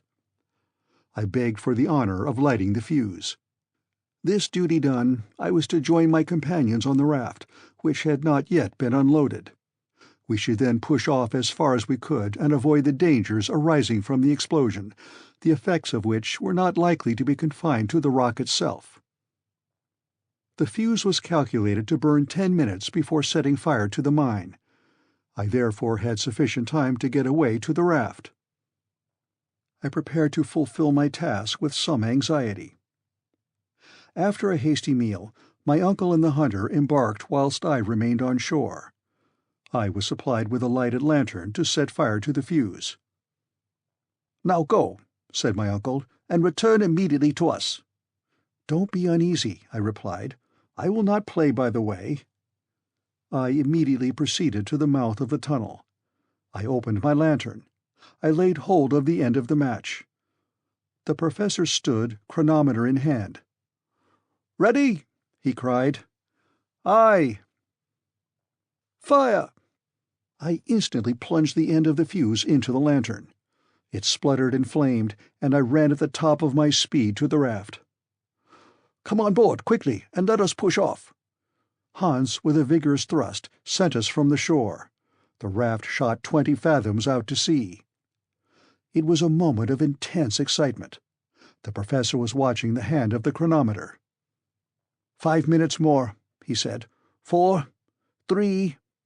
My pulse beat half-seconds. 2, 1... Down, granite rocks, down with you! What took place at that moment? I believe I did not hear the dull roar of the explosion, but the rocks suddenly assumed a new arrangement. They rent asunder like a curtain. I saw a bottomless pit open on the shore. The sea, lashed into sudden fury, rose up in an enormous billow, the ridge of which the unhappy raft was uplifted bodily in the air with all its crew and cargo. We all 3 fell down flat. In less than a second we were in deep, unfathomable darkness. Then I felt as if not only myself but the raft also had no support beneath. I thought it was sinking, but it was not so. I wanted to speak to my uncle, but the roaring of the waves prevented him from hearing even the sound of my voice. In spite of darkness, noise, astonishment, and terror, I then understood what had taken place. On the other side of the blown-up rock was an abyss. The explosion had caused a kind of earthquake in this fissured and abysmal region. A great gulf had opened, and the sea, now changed into a torrent, was hurrying us along into it. I gave myself up for lost. An hour passed away, 2 hours perhaps, I cannot tell. We clutched each other fast to save ourselves from being thrown off the raft. We felt violent shocks whenever we were borne heavily against the craggy projections. Yet these shocks were not very frequent, from which I concluded that the gully was widening. It was no doubt the same road that Saknussemm had taken. But instead of walking peaceably down it, as he had done, we were carrying a whole sea along with us. These ideas, it will be understood, presented themselves to my mind in a vague and undetermined form. I had difficulty in associating any ideas together during this headlong race, which seemed like a vertical descent. To judge by the air which was whistling past me and made a whizzing in my ears, we were moving faster than the fastest express trains. To light a torch under these conditions would have been impossible, and our last electric apparatus had been shattered by the force of the explosion. I was therefore much surprised to see a clear light shining near me. It lighted up the calm and unmoved countenance of Hans. The skilful huntsman had succeeded in lighting the lantern, and although it flickered so much as to threaten to go out, it threw a fitful light across the awful darkness. I was right in my supposition. It was a wide gallery. The dim light could not show us both its walls at once.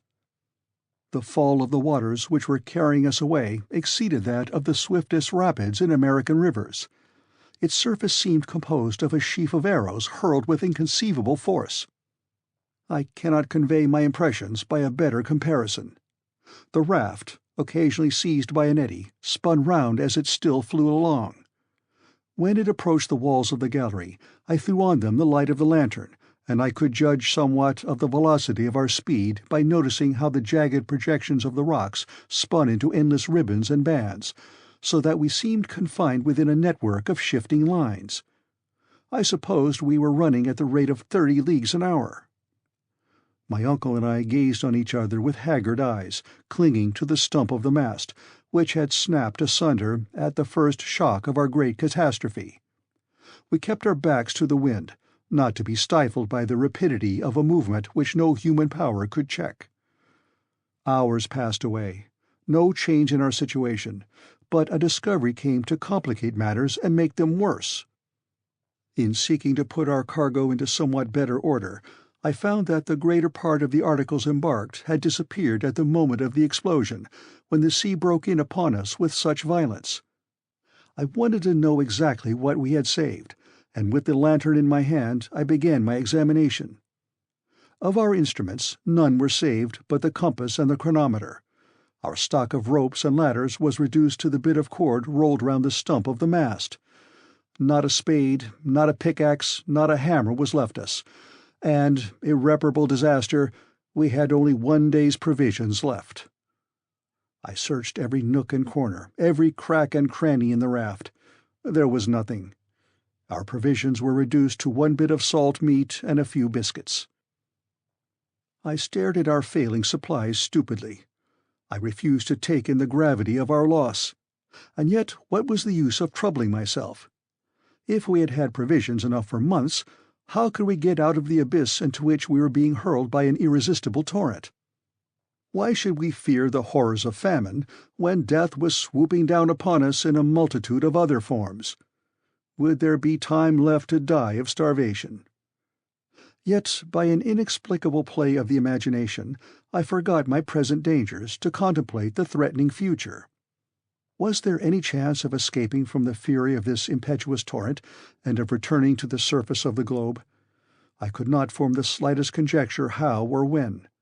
But 1 chance in 1,000 or 10,000 is still a chance, whilst death from starvation will leave us not the smallest hope in the world. The thought came into my mind to declare the whole truth to my uncle, to show him the dreadful straits to which we were reduced, and to calculate how long we might yet expect to live. But I had the courage to preserve silence. I wished to leave him cool and self-possessed. At that moment The light from our lantern began to sink by little and little, and then went out entirely. The wick had burnt itself out.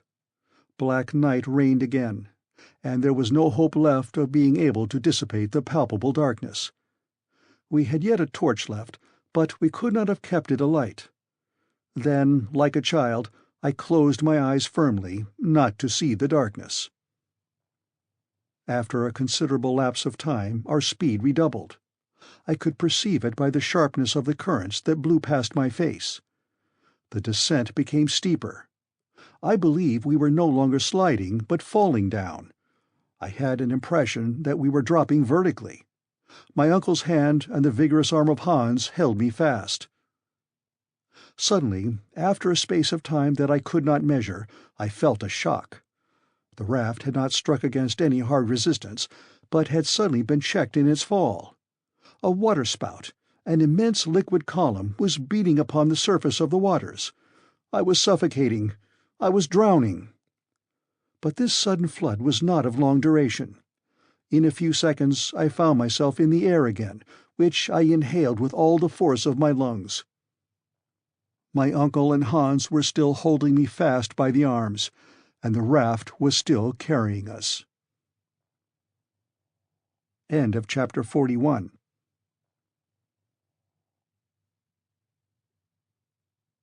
Chapter 42. Headlong speed upward through the horrors of darkness. It might have been, as I guessed, about 10 at night. The first of my senses which came into play after this last bout was that of hearing.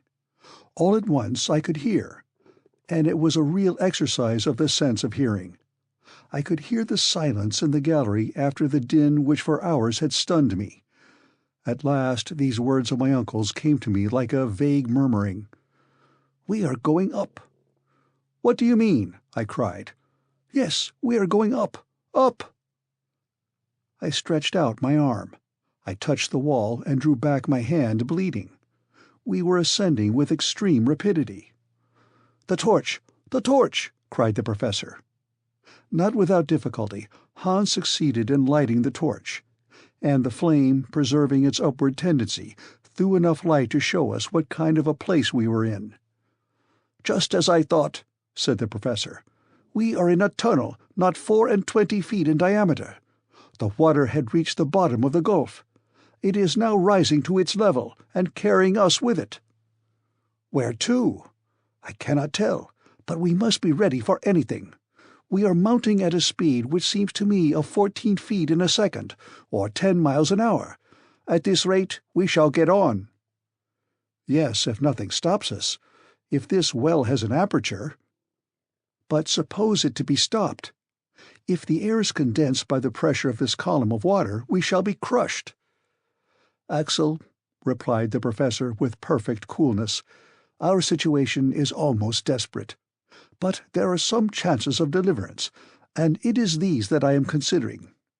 If at every instant we may perish, so at every instant we may be saved. Let us then be prepared to seize upon the smallest advantage. But what shall we do now? Recruit our strength by eating." At these words I fixed a haggard eye upon my uncle. That which I had been so unwilling to confess at last had to be told. "Eat, did you say?" "Yes, at once." The professor added a few words in Danish, but Hans shook his head mournfully. "What?" cried my uncle. "Have we lost our provisions?" "Yes, here is all we have left. 1 bit of salt meat for the 3. My uncle stared at me as if he could not understand. "Well," said I, "do you think we have any chance of being saved?" My question was unanswered. An hour passed away. I began to feel the pangs of a violent hunger. My companions were suffering too, and not one of us dared touch this wretched remnant of our goodly store. But now we were mounting up with excessive speed. Sometimes the air would cut our breath short, as is experienced by aeronauts ascending too rapidly.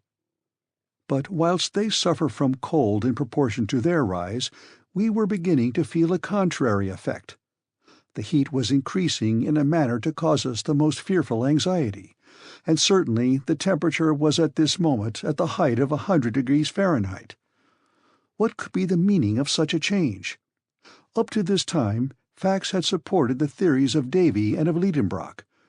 Until now, particular conditions of non-conducting rocks, electricity, and magnetism had tempered the laws of nature, giving us only a moderately warm climate, for the theory of a central fire remained in my estimation the only one that was true and explicable. Were we then turning back to where the phenomena of central heat ruled in all their rigor and would reduce the most refractory rocks to the state of a molten liquid?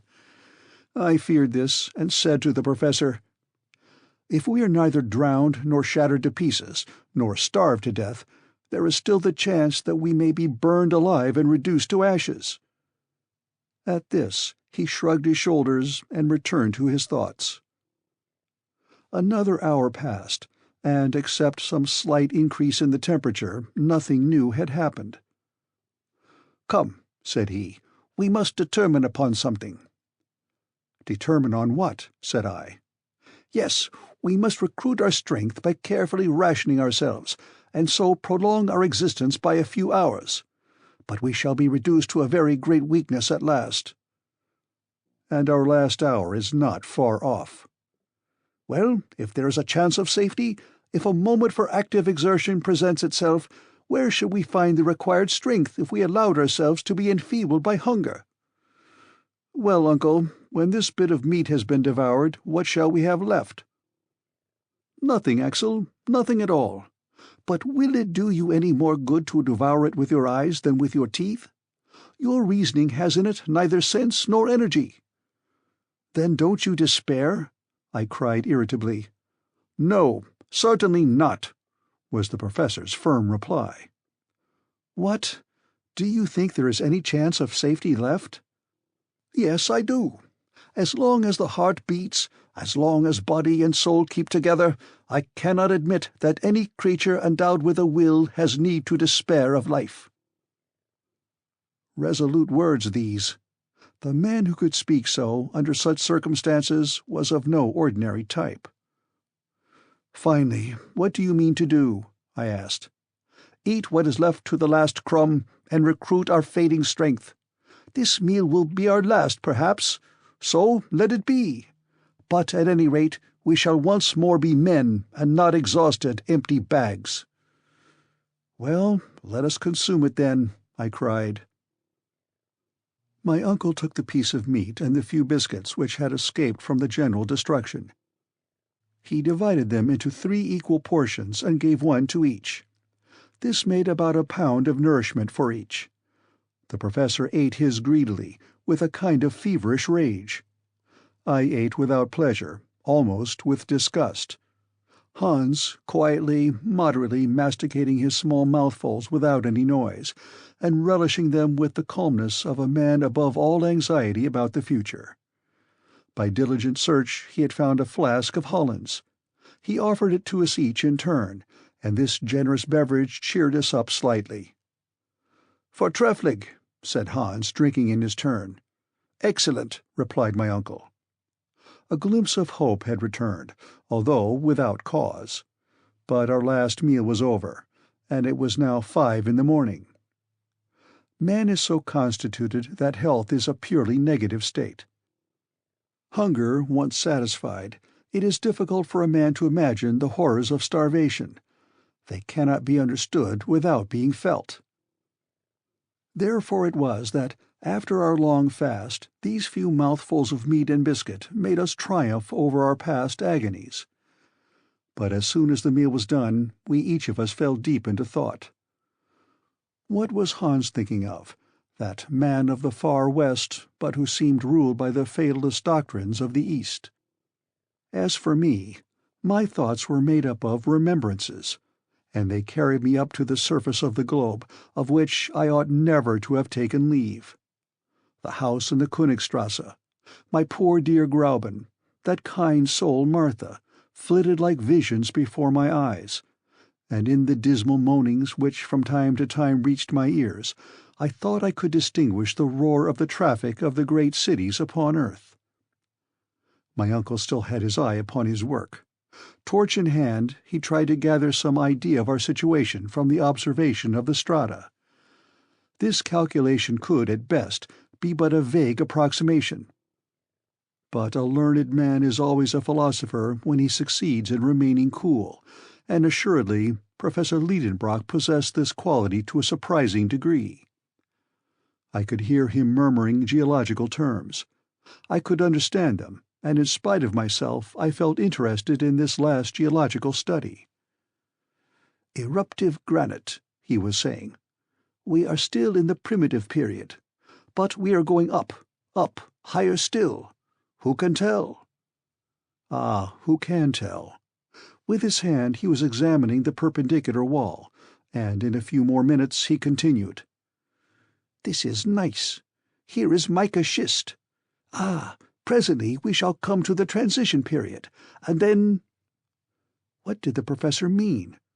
Could he be trying to measure the thickness of the crust of the earth that lay between us and the world above? Had he any means of making this calculation?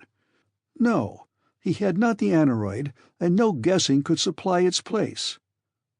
Still, the temperature kept rising, and I felt myself steeped in a broiling atmosphere. I could only compare it to the heat of a furnace at the moment when the molten metal is running into the mold. Gradually, we have been obliged to throw aside our coats and waistcoats.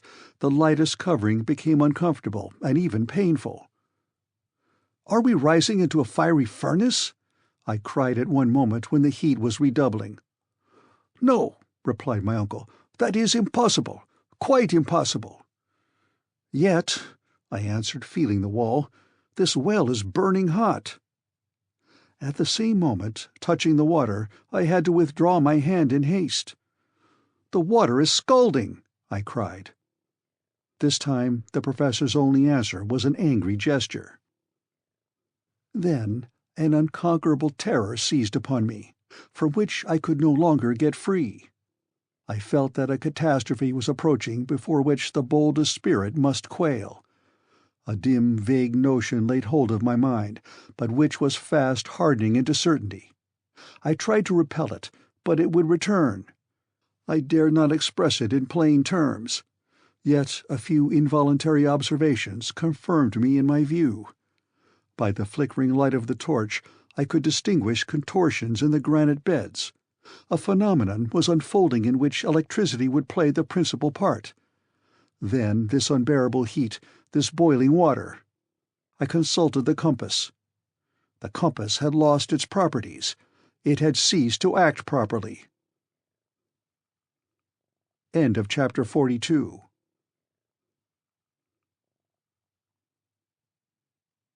Chapter 43. Shot out of a volcano at last. Yes, our compass was no longer a guide. The needle flew from pole to pole with a kind of frenzied impulse. It ran round the dial, and spun hither and thither as if it were giddy or intoxicated. I knew quite well that according to the best received theories, the mineral covering of the globe is never at absolute rest. The changes brought about by the chemical decomposition of its component parts, the agitation caused by great liquid torrents, and the magnetic currents are continually tending to disturb it, even when living beings upon its surface may fancy that all is quiet below.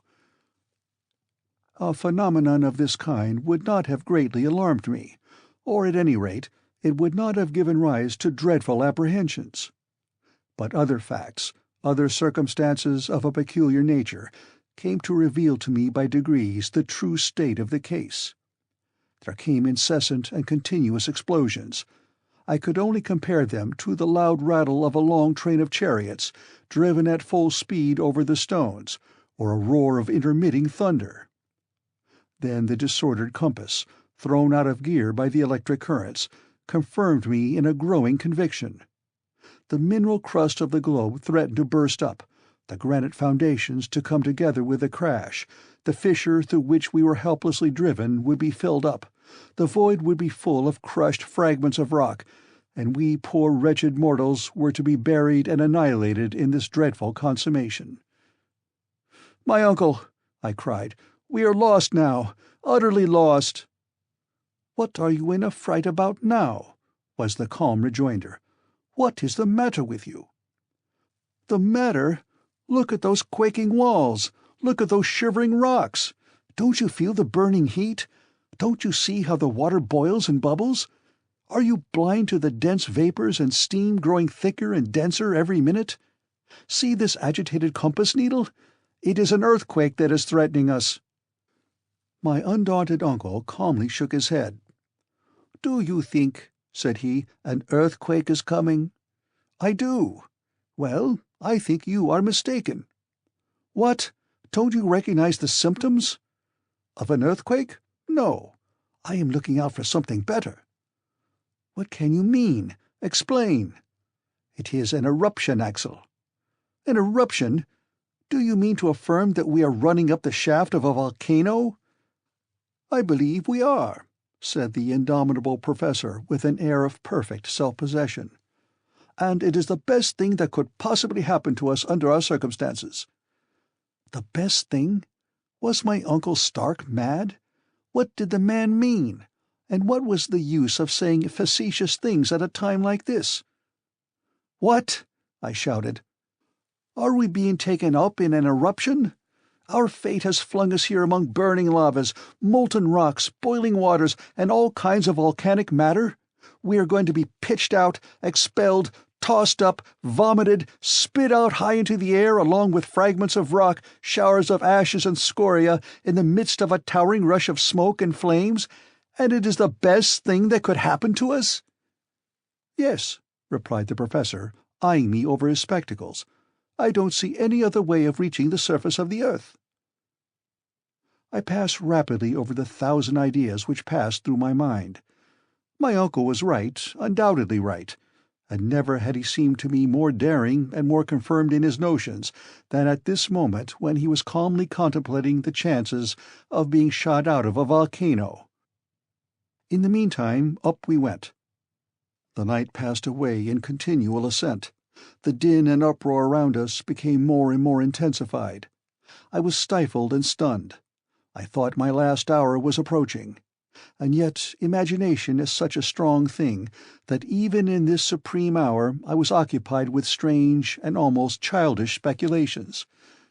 But I was the victim, not the master of my own thoughts. It was very evident that we were being hurried upward upon the crest of a wave of eruption. Beneath our raft were boiling waters, and under these the more sluggish lava was working its way up in a heated mass, together with shoals of fragments of rock which, when they arrived at the crater, would be dispersed in all directions, high and low. We were imprisoned in the shaft or chimney of some volcano. There was no room to doubt of that. But this time, instead of Snaefell, an extinct volcano, we were inside one in full activity.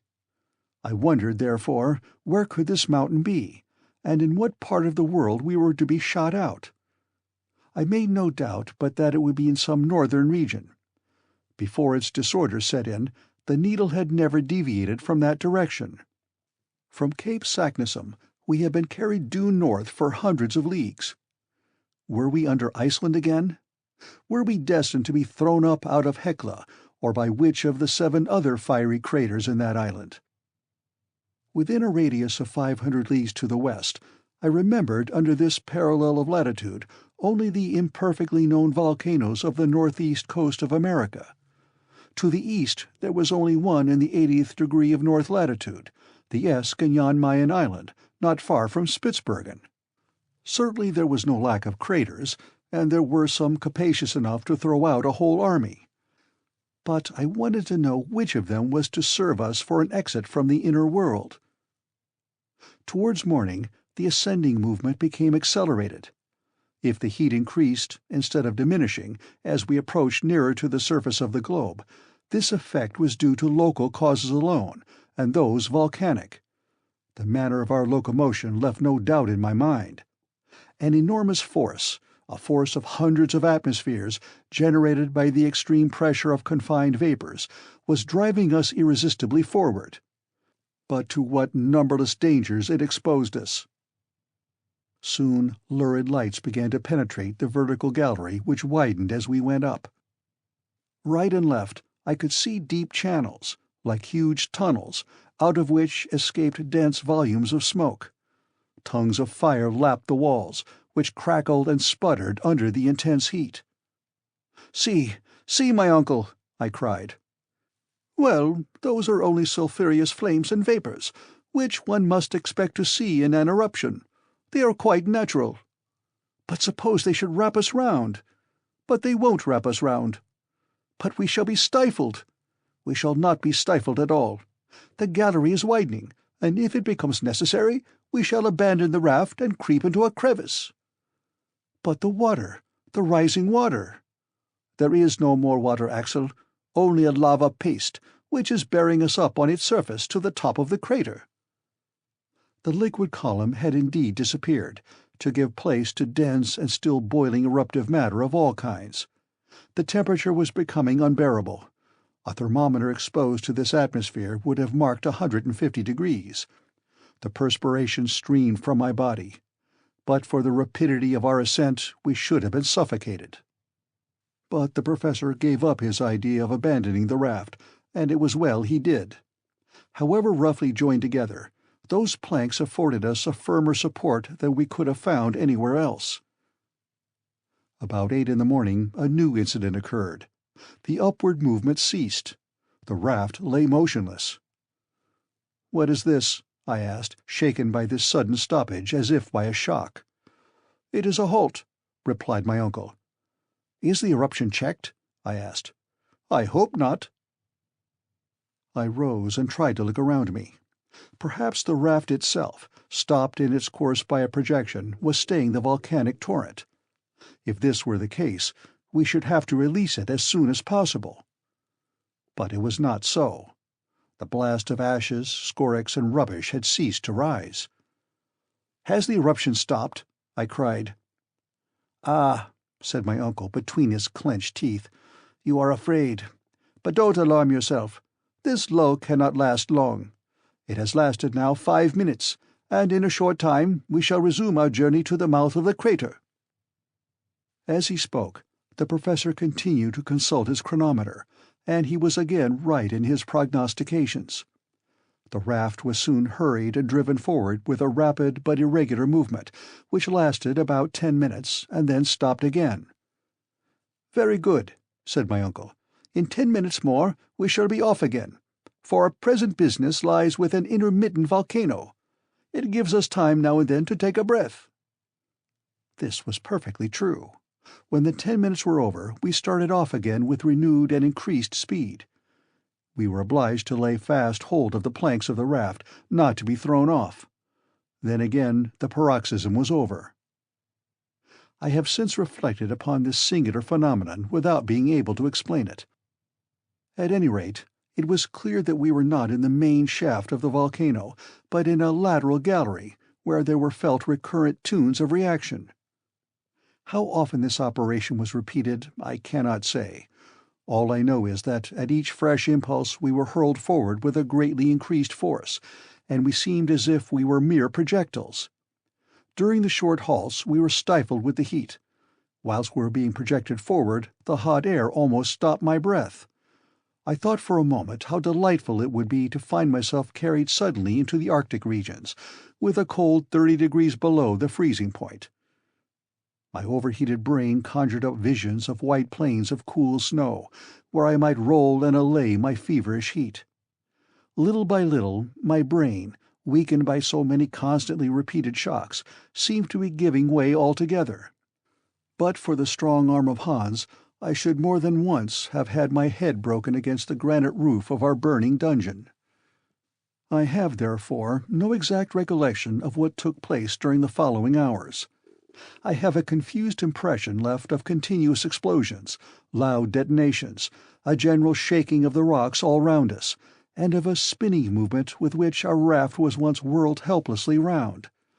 It rocked upon the lava torrent amidst a dense fall of ashes. Snorting flames darted their fiery tongues at us. There were wild, fierce puffs of stormy wind from below, resembling the blasts of vast iron furnaces blowing all at one time. And I caught a glimpse of the figure of Hans lighted up by the fire.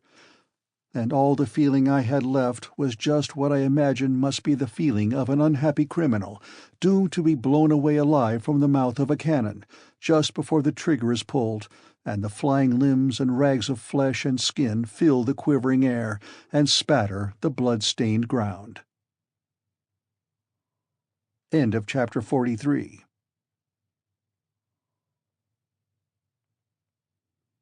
Chapter 44. Sunny Lands in the Blue Mediterranean. When I opened my eyes again, I felt myself grasped by the belt with the strong hand of our guide. With the other arm he supported my uncle. I was not seriously hurt, but I was shaken and bruised and battered all over. I found myself lying on the sloping side of a mountain only 2 yards from a gaping gulf, which would have swallowed me up had I leaned at all that way. Hans had saved me from death whilst I lay rolling on the edge of the crater. "Where are we?" asked my uncle irascibly, as if he felt much injured by being landed upon the earth again. The hunter shook his head in token of complete ignorance. "Is it Iceland?" I asked. "Nay," replied Hans. "What, not Iceland?" cried the professor. "Hans must be mistaken," I said, raising myself up. This was our final surprise after all the astonishing events of our wonderful journey. I expected to see a white cone covered with the eternal snow of ages rising from the midst of the barren deserts of the icy north, faintly lighted with the pale rays of the Arctic sun, far away in the highest latitudes known. But contrary to all our expectations, my uncle, the Icelander, and myself were sitting halfway down a mountain baked under the burning rays of a southern sun, which was blistering us with the heat and blinding us with the fierce light of its nearly vertical rays. I could not believe my own eyes, but the heated air and the sensation of burning left me no room for doubt. We had come out of the crater half naked, and the radiant orb to which we had been strangers for 2 months was lavishing upon us out of his blazing splendors more of his light and heat than we were able to receive with comfort. When my eyes had become accustomed to the bright light to which they had been so long strangers, I began to use them to set my imagination right. At least I would have it to be Spitzbergen, and I was in no humor to give up this notion. The professor was the first to speak, and said, "Well, this is not much like Iceland." "But is it Jan Mayen?" I asked. "Nor that either," he answered. "There is no northern mountain. Here are no granite peaks capped with snow. Look, Axel, look!"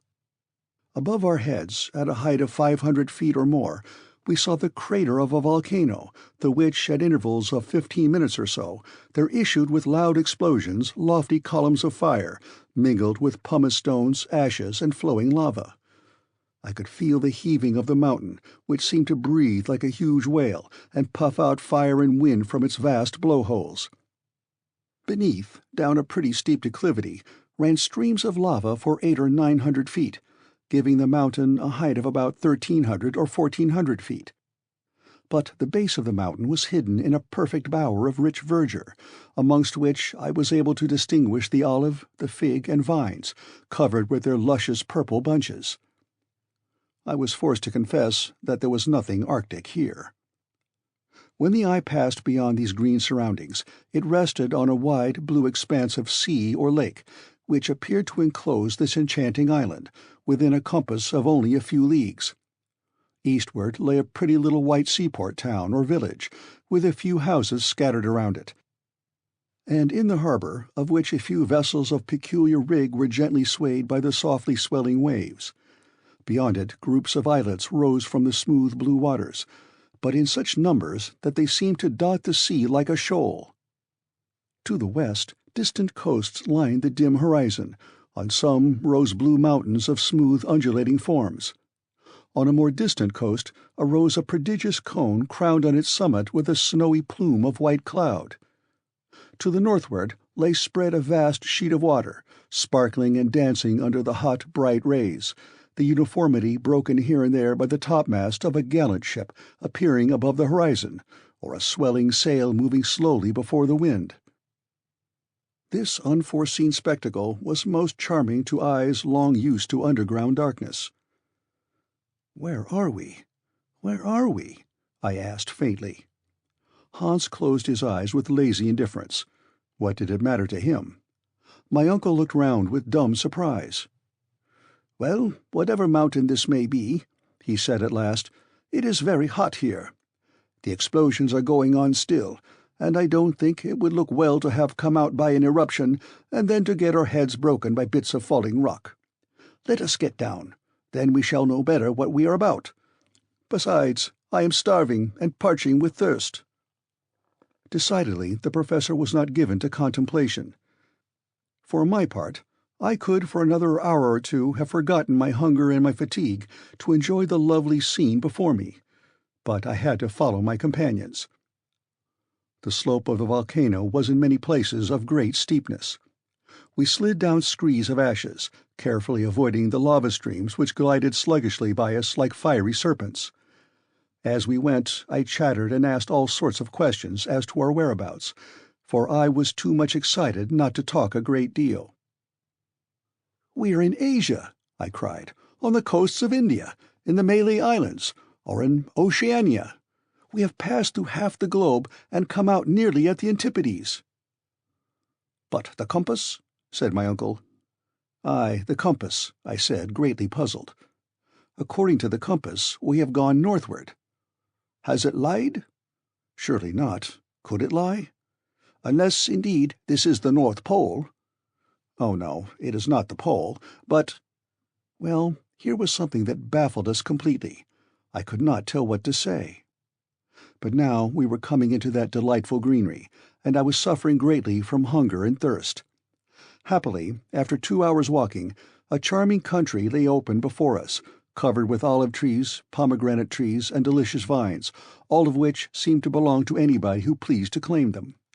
Besides, in our state of destitution and famine, we were not likely to be particular. Oh, the inexpressible pleasure of pressing those cool, sweet fruits to our lips, and eating grapes by mouthfuls off the rich, full bunches!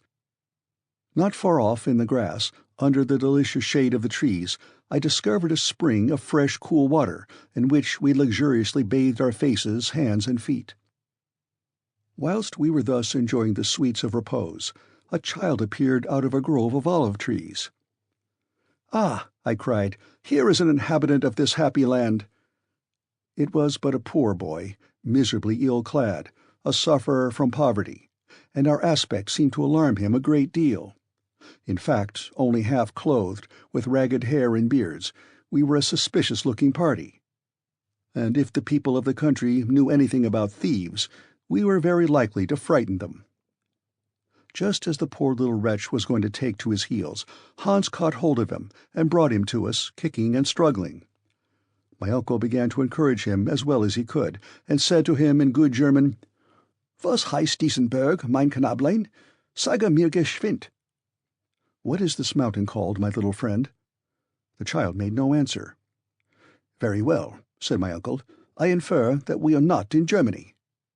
He put the same question in English. We got no forwarder. I was a good deal puzzled. "Is the child dumb?" cried the professor, who, proud of his knowledge of many languages, now tried French. "Comment appelez-on cette montagne, mon enfant?" Silence still. "Now let us try Italian," said my uncle, and he said, "Dove noi siamo?" "Yes, where are we?" I impatiently repeated. But there was no answer still.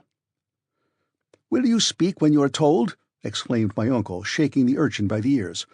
"Come si noma questa isola?" "Stromboli," replied the little herd boy, slipping out of Hans's hands and scudding into the plain across the olive trees. We were hardly thinking of that. Stromboli! What an effect this unexpected name produced upon my mind! We were in the midst of the Mediterranean Sea, on an island of the Aeolian archipelago, in the ancient Strongel, where Aeolus kept the winds and the storms chained up, to be let loose at his will. And those distant blue mountains in the east were the mountains of Calabria, and that threatening volcano far away in the south was the fierce Etna. "Stromboli! Stromboli!" I repeated. My uncle kept time to my exclamations with hands and feet, as well as with words. We seemed to be chanting in chorus. What a journey we had accomplished! How marvellous! Having entered by one volcano, we had issued out of another more than 2,000 miles from Snæfell and from that barren, far-away Iceland. The strange chances of our expedition had carried us into the heart of the fairest region in the world. We had exchanged the bleak regions of perpetual snow and of impenetrable barriers of ice for those of brightness and the rich hues of all glorious things. We had left over our heads the murky sky and cold fogs of the frigid zone to revel under the azure sky of Italy. After our delicious repast of fruits and cold clear water, we set off again to reach the port of Stromboli. It would not have been wise to tell how we came there. The superstitious Italians would have set us down for fire devils vomited out of hell, so we presented ourselves in the humble guise of shipwrecked mariners. It was not so glorious, but it was safer. On my way I could hear my uncle murmuring, "But the compass, that compass, it pointed due north. How are we to explain that fact?" "My opinion is," I replied disdainfully, "that it is best not to explain it. That is the easiest way to shelve the difficulty." "'Deed, sir, the occupant of a professorial chair at the Johanneum unable to explain the reason of a cosmical phenomenon? Why, it would be simply disgraceful." And as he spoke, my uncle, half undressed, in rags, a perfect scarecrow, with his leathern belt around him, settling his spectacles upon his nose and looking learned and imposing, was himself again, the terrible German professor of mineralogy. 1 hour after we had left the grove of olives, we arrived at the little port of San Vincenzo, where Hans claimed his 13 weeks' wages, which was counted out to him with a hearty shaking of hands all round. At that moment, if he did not share our natural emotion, at least his countenance expanded in a manner very unusual with him, and while with the ends of his fingers he lightly pressed our hands, I believe he smiled. End of chapter 44.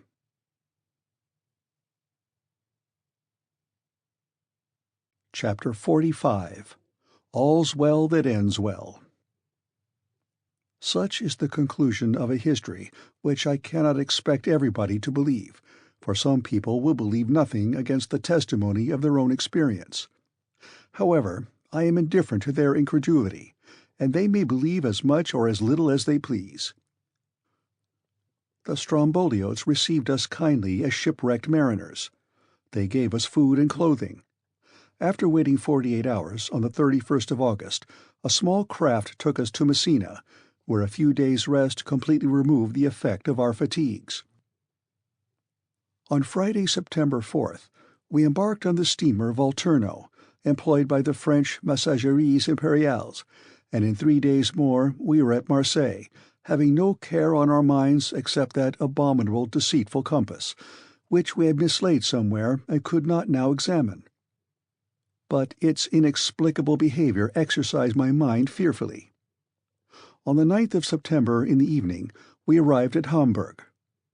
I cannot describe to you the astonishment of Martha or the joy of Grauben. "Now you are a hero, Axel," said to me my blushing fiancée, my betrothed. "You will not leave me again." I looked tenderly upon her, and she smiled through her tears. How can I describe the extraordinary sensation produced by the return of Professor Lidenbrock? Thanks to Martha's ineradicable tattling, the news that the professor had gone to discover a way to the center of the earth had spread over the whole civilized world. People refused to believe it, and when they saw him, they would not believe him any the more. Still, the appearance of Hans, and sundry pieces of intelligence derived from Iceland, tended to shake the confidence of the unbelievers. Then my uncle became a great man, and I was now the nephew of a great man, which is not a privilege to be despised. Hamburg gave a great fête in our honor. A public audience was given to the professor at the Johanneum, at which he told all about our expedition, with only one omission, the unexplained and inexplicable behavior of our compass. On the same day, with much state, he deposited in the archives of the city the now famous document of Saknussemm, and expressed his regret that circumstances over which he had no control had prevented him from following to the very center of the earth the track of the learned Icelander. He was modest notwithstanding his glory, and he was all the more famous for his humility. So much honor could not but excite envy.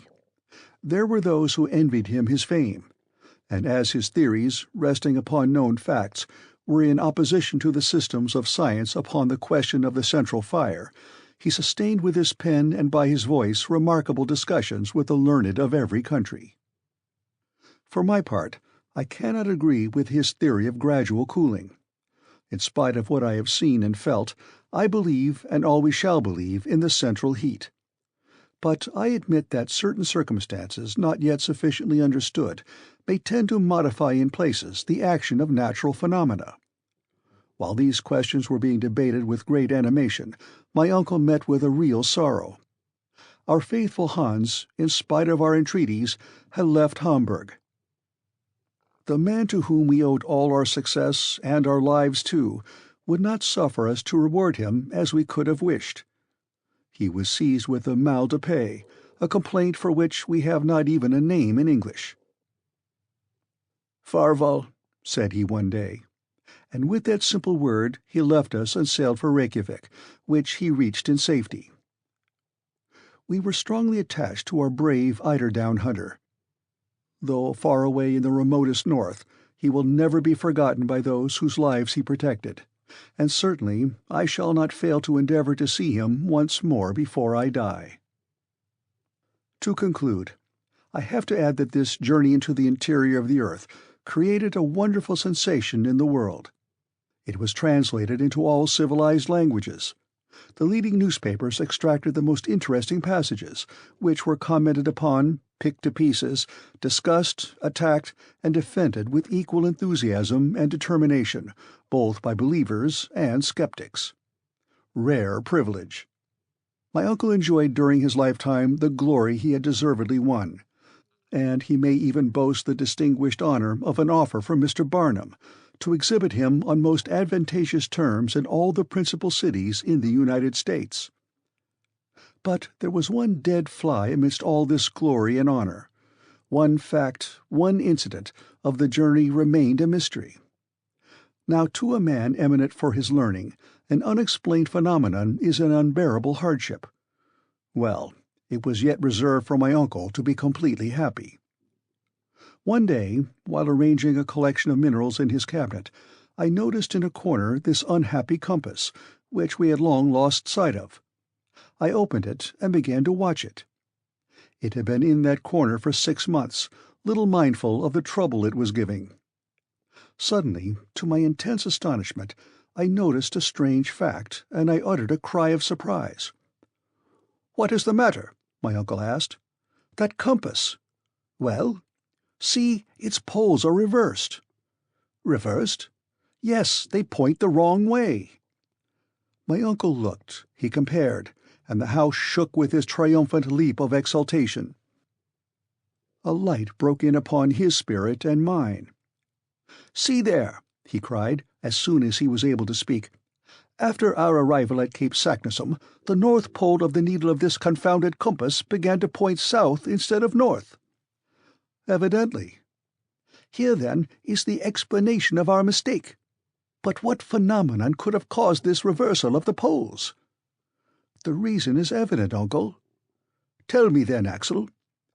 "During the electric storm on the Lidenbrock Sea, that ball of fire, which magnetized all the iron on board, reversed the poles of our magnet." "Aha! Aha!" shouted the professor with a loud laugh. "So it was just an electric joke."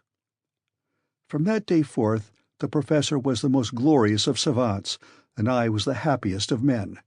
For my pretty Verlin days, resigning her place as ward, took her position in the old house on the Königstrasse, in the double capacity of niece to my uncle and wife to a certain happy youth.